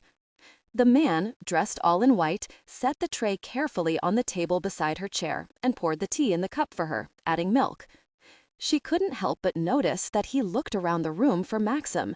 He had to look twice before he saw him standing just behind the chair she was sitting in. I knew the moment I saw this yacht that there had to be someone else's hand in all of this, honey, he answered, his voice as steady as ever. Sorbacaz was very powerful when I was a child attending his schools, but his sins have caught up with him. His son wants his crimes swept under the carpet, so to speak. We're part of that shameful past. I knew they had already put hits out on some of my brothers. We're their biggest threat. It was only a matter of time. The moment Theodotus offered me a drink of scotch and so cleverly switched bottles, I knew he was a part of it. Your brother saved Theodotus' life at a great cost to himself. You came to help him when your brother passed on the threat to me, and yet he still betrayed you. I want to push him overboard. She did. She really wanted to shove Theodotus into the cold seawater and just leave him there. He had strung her mother along for years and dumped her when Marina was no longer passing him information he could use in his work. Now, after Maxim had helped him, he was willing to sacrifice him as well. Theodotus waited until the waiter left the room, and Airiana had taken her first few sips of hot tea before he began again. This threat is very real, Airi. We know it can be done, because you did it. Did you actually get the defense system working even once? Airiana asked. Because if you did, perhaps these people have your work. In computer-generated models only. In theory, it would function, but no matter how often I tried to test it in the field, I couldn't get it to work. It was very frustrating. And you used computer-generated patterns of weather? She chewed on her bottom lip, trying to see the entire problem in her head. It should have been easy enough. He nodded, but there were always more variables we couldn't factor in until it was too late. The chaos theory at work. You think this person, this terrorist, has the ability to do what you couldn't? You're arguably one of the greatest minds alive today. Who has that ability? Theodotus looked pleased. Her compliment had been deliberately offhand, as if she was simply stating a fact, which she was. There was no overlooking the fact that he had an amazing brain. Who could have completed his work? And how had they gotten the platform to begin with? I believe there's a collective, universal pool of ideas, and that often it seems creative minds draw the same idea at the same time from that pool. In order to complete the weather weapon, and Theodotus failed because he couldn't do it with computer-generated patterns, whoever sent the threat would have to be an air element. How many can there be in the world? She forced herself not to look at Maxim. If the threat is real, what do you mean? That he's making it all up to get me to go with him? Damon Wilder made an appointment to see me, and he's never even acknowledged me before. My guess is the United States received the same threat. That still doesn't mean it's real. Solovyev believed he had the weapon wrapped up, but he couldn't make it work. My guess is it was the same for Wilder. What makes you think this terrorist can make it work? We have to go on the premise that he can. If he could, why would he need you? I have tried myself to think who would have the brilliance for such a thing. Only a handful, to be sure, Theodotus said, without a shred of modesty. I was told the microchip containing Theodotus' work was destroyed. But they had the rudiments already, didn't they? Wanda tortured your mother and extracted the information of your early beginnings from her. They had that much to go on. Airiana tried not to wince when he reminded her of Wanda, a trusted neighbor, torturing her mother for information. Who? I think Stavros Gratsos began the research and tried to get the more advanced work from Theodotus' wife. When that failed, and he died when his yacht went down, his brother, Evan, inherited everything. If it's at all possible, he's far worse than Stavros. Imagine his shock when he discovered the ideas for such a weapon. He tried for the microchip, and when that failed, he went after you. That's why Wanda was in his employ. He found her through her connection to Stavros. She's the kind of person men like Evan and Stavros want to keep around them. Theodotus, is it possible the reason you were tipped off that I was in jeopardy is because whoever the terrorist is really can't use the weapon at all? That he believed he could kidnap me and force me to get it working? She kept her eyes on his face, watching him, waiting to see if he would lie to her. Of course he believed no one else had gotten the weather weapon to actually work. It wouldn't occur to him that another person could be smarter than him and figure out whatever element was missing, unless it was his own flesh and blood. He would glory in the fact that he'd created Airiana and ultimately had a hand in everything she accomplished. You may be right, Airi. That would make sense, wouldn't it? Or it is possible you are the threat to him, the only threat, and he wants you dead. If had wanted you dead, that would have been his order, Maxim pointed out. Clearly. Airiana sipped at her tea, settling back in her chair, trying to look more relaxed. I don't think he could figure it out, Theodotus, not if you couldn't. She yawned deliberately. This tea is wonderful. I feel as if I can think again. I was so exhausted and freezing cold. She wanted to imply that earlier, when she'd argued with him, she hadn't been at her best. She wanted him relaxed, his guard down, just enough that they could get the upper hand. Good, good. We're going to have to make our move soon, Maxim. He's going to call those men in as soon as he has me leave this room. I'm figuring our best course of action. I can bring in a hurricane at sea, she offered with a small inner smile. I don't want to go down with the ship. We'll do it the old-fashioned way. Kill everyone? She was beginning to feel a little bloodthirsty herself. How did people like Theodotus get away with everything? He felt superior and entitled. To make matters worse, he was treated as if he was both superior and entitled. Once in a great while, humanity crept in, but it was gone just as fast because he considered his needs to be so much more important than anyone else's. You're a woman after my own heart. She ducked her head and took another drink of tea. She had no idea love could come so fast. She didn't know if it was the circumstances or the connection from her palm to his, but he owned her heart. She rarely felt even a tingle of attraction for men she met, yet just looking at Maxim could make romantic images play through her mind. She accepted him the way he was. He wasn't the man to settle down in peace on a farm with her and 4 children who were scarred for life. He would need to roam, and she needed roots. Still, he was as bound to her as the air surrounding them was. She felt a little smug about that.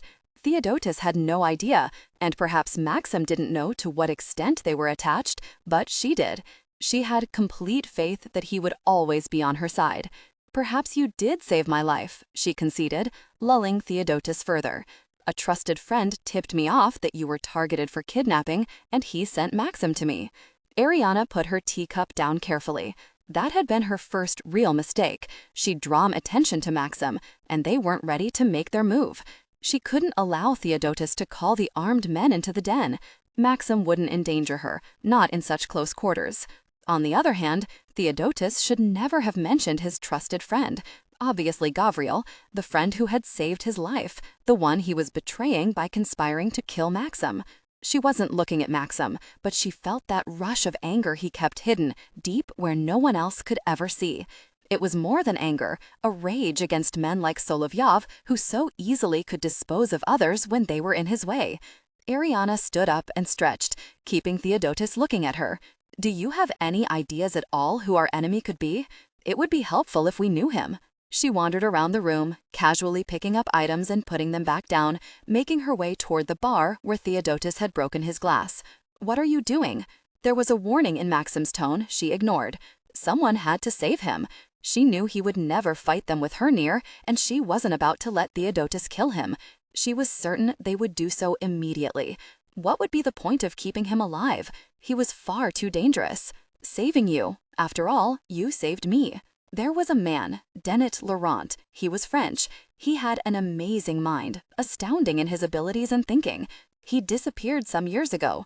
Of course, we all thought him dead, but he definitely was one who could have completed the weapon or taken it near to completion. He may have defected. Or was kidnapped, Airiana ventured. She stepped close to the bar, her bare foot coming down right in the middle of the shards of glass. Blood spurted. She gave a little startled cry. Theodotus wheeled around and gave a shout for the men waiting behind the door. Maxim moved with blurring speed, clearing the couch to catch Airiana up, holding her body in front of his as a shield as he whipped out his pistol. He aimed at it at Theodotus' head. "Wait, wait!" the Russian yelled as 3 men burst into the room. Maxim gestured with his gun at the physicist. Journey. Theodotus reluctantly took the few steps to stand squarely in front of them. "You don't understand," he said. "I had no choice. I had to cooperate." He glared at the 3 men. "Put your weapons down. You can't chance hitting my daughter or me. Russia needs us." He sounded so pompous. Maxim wanted to hit him with the barrel of his weapon, but the 3 members of the security team, and Maxim was certain they were agents loyal to Sorbakov, obeyed. "Step away from the door and get around behind the chairs. Kneel and put your hands behind your heads. Lock your fingers together. Do it fast. Can you walk on your feet?" "Crazy woman," he added affectionately. Yes. She hoped there would be time to take the glass out, but she wasn't going to mention that to him. Maxim set her down and pulled several zip ties from his pocket. "Start with dear old Dad. Bind his hands behind his back and then the others. They'd better be tight," he added for effect. Airiana took the ties and pushed air beneath the soles of her feet to cushion them as she took the few steps necessary to get to Theodotus.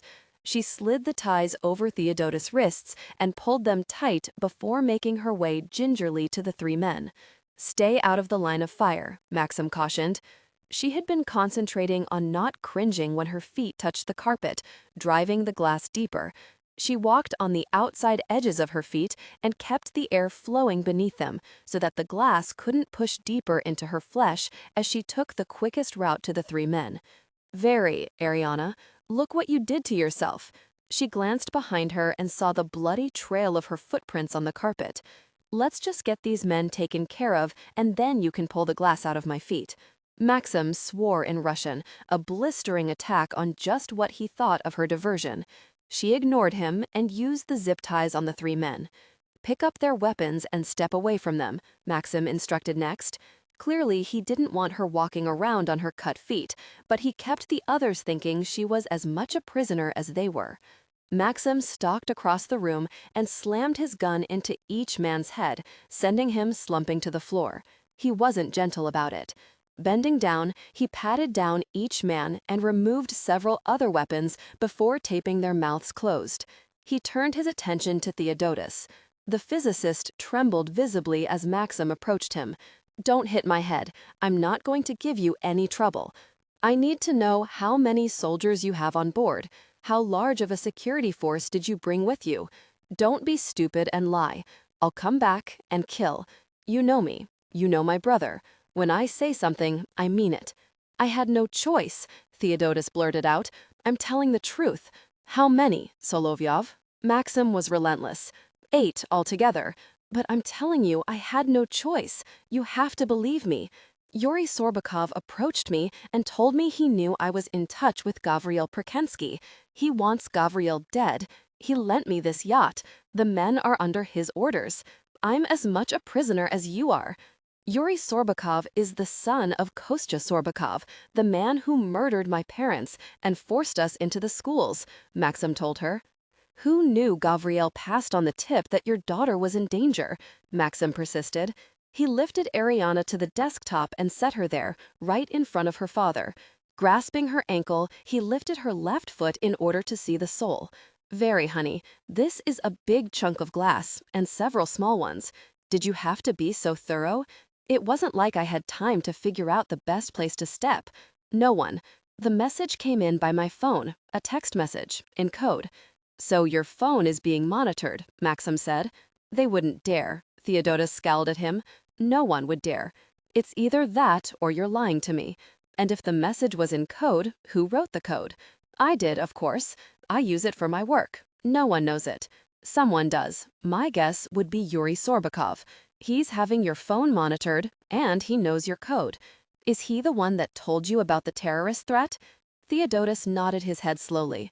"I knew Gavril would send someone, but I didn't know it would be his brother. I thought I could have whoever he sent get my daughter for me. And then, if he was killed and his body buried at sea, Sorbakov would be satisfied that Gavril was dead, and Gavril could slip away and live out his life somewhere.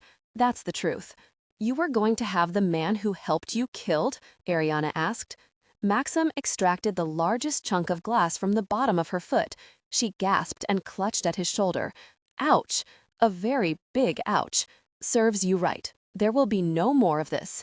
With bloody fingers, he put the chunk of glass on the table and turned her foot up to the light to get the rest of the smaller pieces. "You don't understand the politics in my country, Airiana. Yuri Sorbakov wields a tremendous amount of power. It's rumored his father did some disgraceful, shameful things, and those rumors are true. Yuri wants the presidency, and he has to clean up his father's image. I don't understand how this person wanting the presidency could possibly be a threat to a man of your stature, Theodotus," Airiana said, and jerked her foot away from Maxim, or tried to. His fingers shackled her ankle, refusing to budge. "That hurts you, cretin," she hissed at him. "Those of us who remember such things about his father have to prove our loyalty to him. No matter how important we are, we could disappear just as easily as anyone else. He has assassins at his fingertips, men trained in schools." He trailed off, looking at Maxim, his eyes going wide. "Of course, that's why he wants Gavril dead. Gavril was part of that program. In case you're wondering, and you're thinking of double-crossing me, so was I," Maxim said.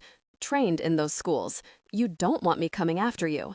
He picked 2 more small pieces of glass out of Airiana's foot. "Ow!" She glared at him. "Is that the last piece? I hope so. I have to take a look at your other foot." "I was trying to save your brother's life," Theodotus said. "You didn't introduce yourself as a Prakenskii. You said your name was Maxim Kamenev. I had no idea you were Gavriel's brother. Not," he added truthfully, "that I could have done anything to save you. Yuri Sorbakov wanted a body, and I had to give him one. If I didn't, I would be dead, and so would my daughter." "Not if the terrorist threat is real," Maxim said mildly, inspecting Airiana's right foot. "There's 2 more shards of glass that I can see," he added.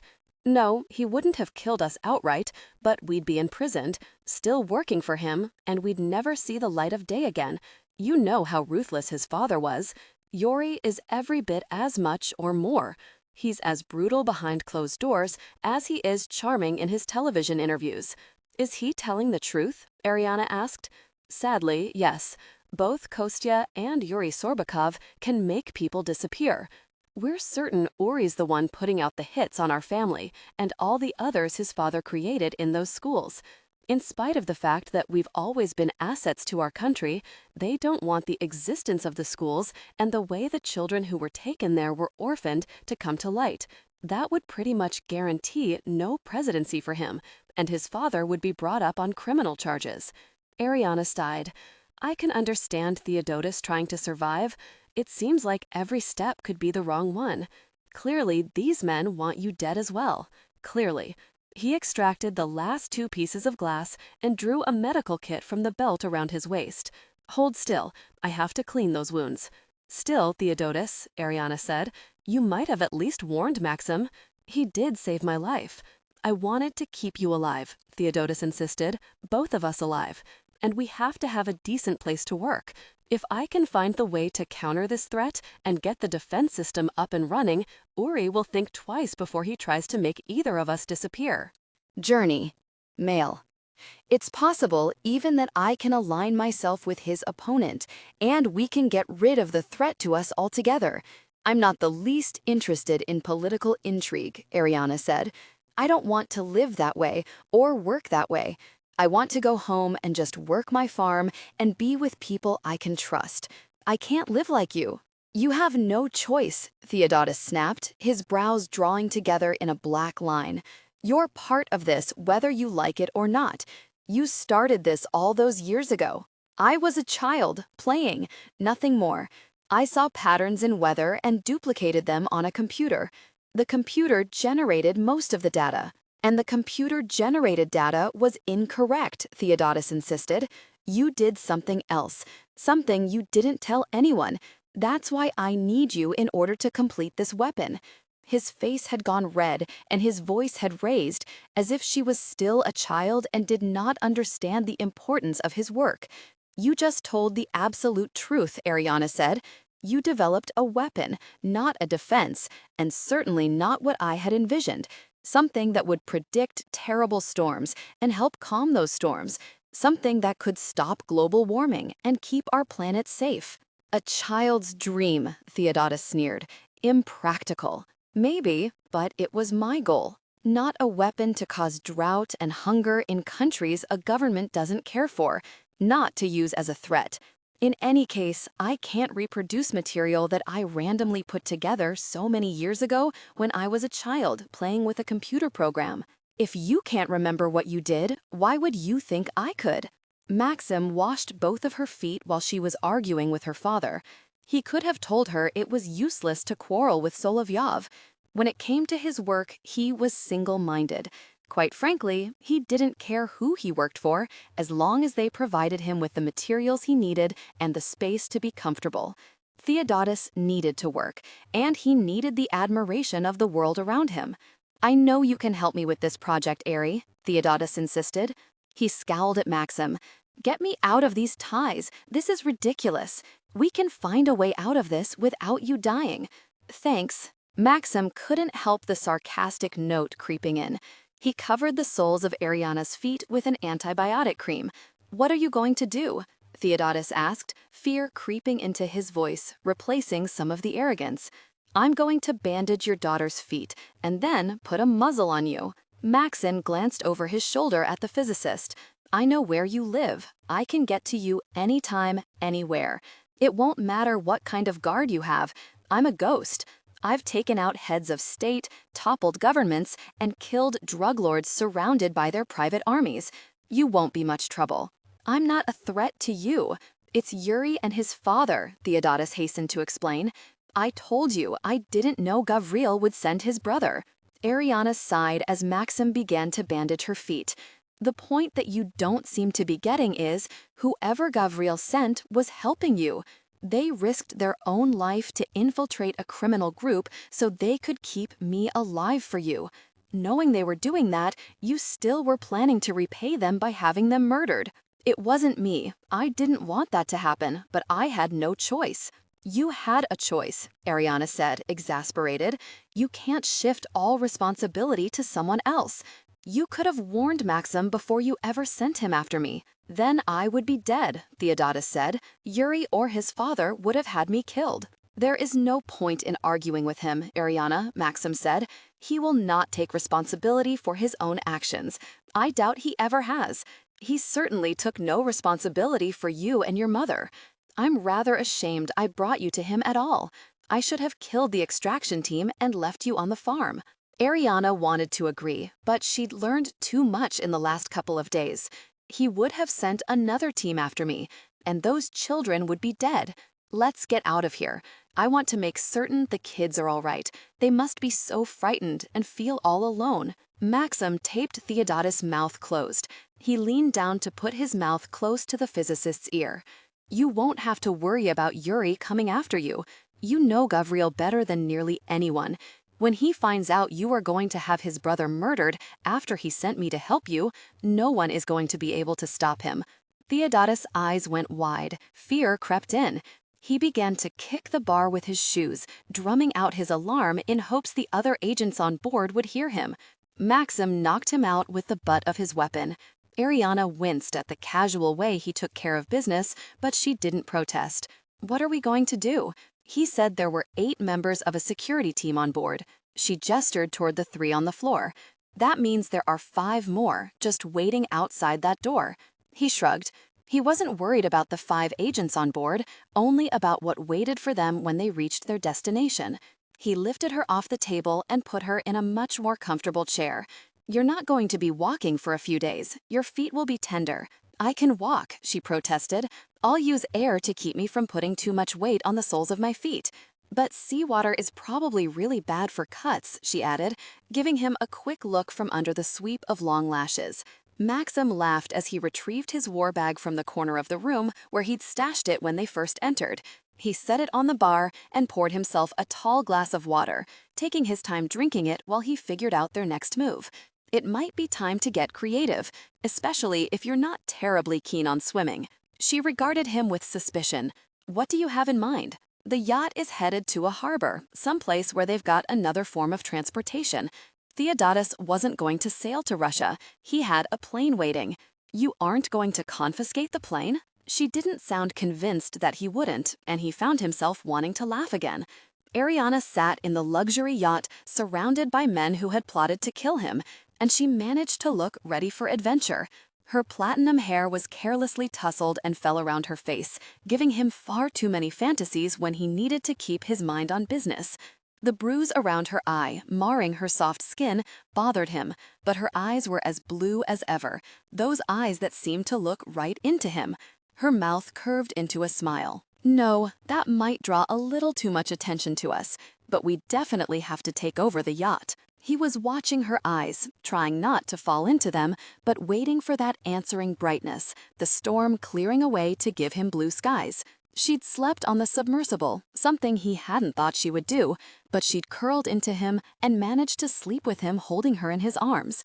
He treasured those few hours, knowing it was ridiculous, but she would always remember her like that. We spent 19 hours on the cargo ship and another 24 on the sub. The cargo ship had been heading to South America.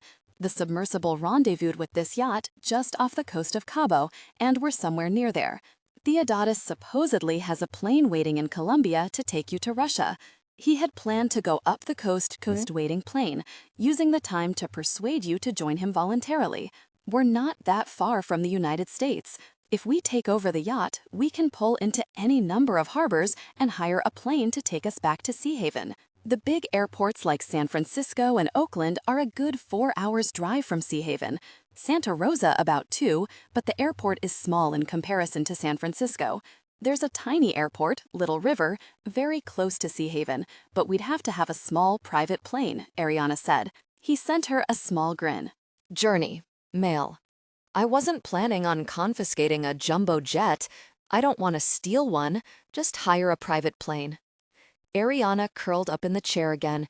I'm exhausted. You must too. I did get some sleep on the sub, but honestly, I was scared, and you didn't get any. He sent her a sharp glance. You don't need to be afraid when you're with me. I told you I wouldn't let anything happen to you. It was more the thought of meeting my father, if he really was my father. He is. I'm an excellent forger.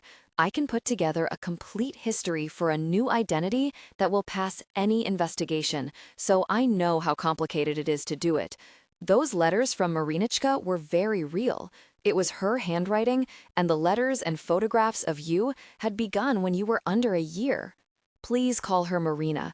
I know you love your country, but my country is the United States. I don't care if I was born in Russia. As far as I know, I've never been there. I don't remember anything but my childhood with my mother in the US. Airiana pressed her fingers to her eyes as if she had the beginnings of a headache. I will accept that Theodotos Solovyov is my father.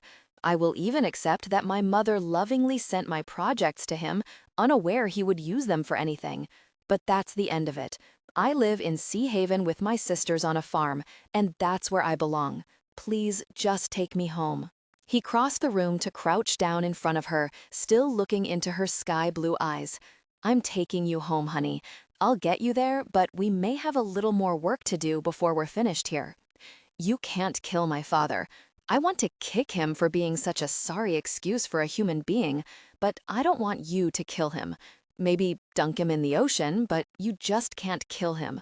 I hadn't planned on it. Russia needs his mind.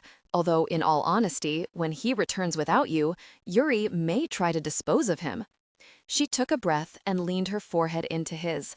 I figured as much, but that's his choice, returning to Russia and facing this despicable man, knowing Yuri is ordering the deaths of men and women his own father took from their homes and trained to be agents. Most of those people defended their country, and for his own gain, Yuri wants them eliminated. How can Theodotos work for a man like that? He had to smile at the fierce tone. She was a little warrior at heart. In the back of his mind, he'd been a little worried about the 4 children making their home with Airiana. She had said she'd take them in, but they would have problems, and she was such a little thing. Now he knew better. She would fight for them, give them rules and standards, and make them stick to them. She would see to it that they got any help they needed, and she was capable of loving them. He tipped her chin up and kissed her, just because he had to. He didn't let himself think about why he had to. He just kissed her. She melted into him, sliding her slender arms around his neck and turning her mouth up to his. Her lips were soft and firm, her mouth the same paradise he'd remembered. He could lose himself so easily in her, but one of the agents was stirring, and they had work to do. Regretfully, he pulled back. Her blue eyes had gone midnight dark. Just for that, he kissed her again, tenderness creeping in, shocking him. He lifted his head and sank back onto his heels. Woman, you're driving me crazy. You mentioned that once before. His smile was slow in coming. I did, didn't I? Well, it's the truth. He dug around in the war bag and came up with a pouch filled with small hollow darts. He filled several of them with a clear fluid from one of 2 bottles. Her eyes widened. What in the world is that? If I remembered which bottle contained the knockout serum, we're golden. A teasing note crept into his voice. And the other bottle contains, she prompted, that is much more lethal. 10 steps and you're dead. It really wouldn't be a good idea to mix them up. You really have a wicked sense of humor, she accused, her eyes laughing.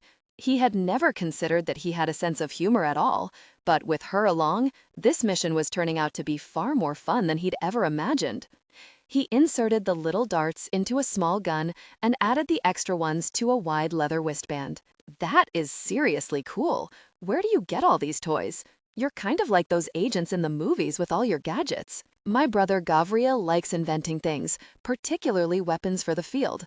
I test them out for him occasionally. I thought you never saw one another. Maxim darted each of the 3 agents before answering. We don't, but we leave things for one another on occasion.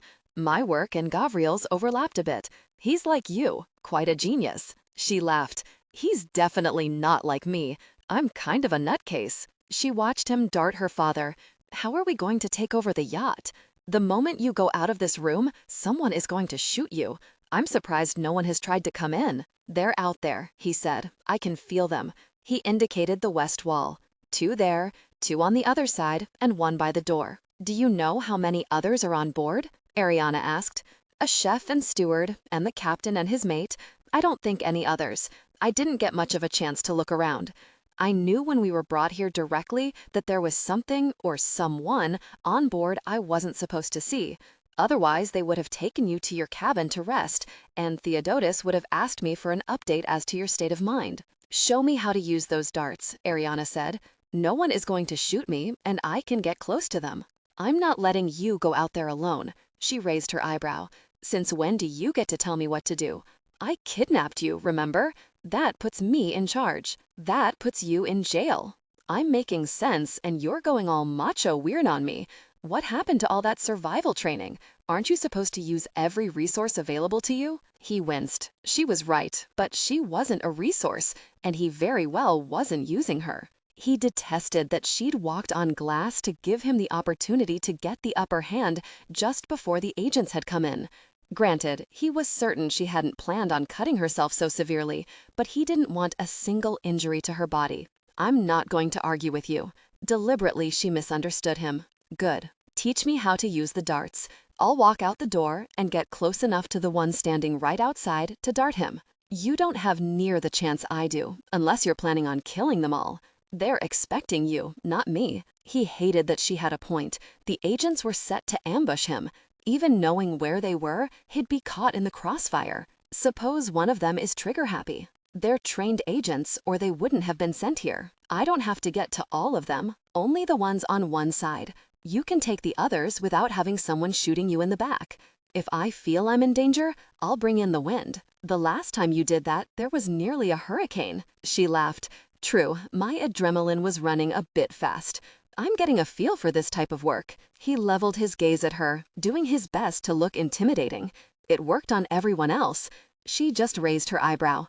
You know I'm right. Don't be all silly and macho. This will be a piece of cake. I'll take a little stroll around the deck. In fact, the smart way of doing it would be to go past the one at the door with a little cheery wave and stroll right up to the other 2 and dart them. The one guarding the door will get curious and look inside. Don't get clever, Airiana, he cautioned. These are trained killers. Exactly. And they're expecting you, not me. I'm the merchandise, the reason we're heading for Russia as fast as possible. No one wants me dead. You, on the other hand, seem to be very popular with killers. You're the favorite on everyone's hit list. The little snippy note in her voice made him laugh. Journey. It'll give you a lesson. But if your aim is lousy, you're staying here and I'm going alone. She rolled her eyes. Have no worries. My aim has never been my problem. Until your undoubtedly dubious influence, I've never been an advocate of killing anyone. While I'm thinking about it, Maxim said, keep your eye on Benito. That boy needs some guidance. He's a little too much like I was as a boy. I don't blame him, but I don't want him to have the opportunity to turn out like me. His anger issues and penchant for violence need to be cultivated into a much more positive channel. Airiana's blue eyes fastened on his,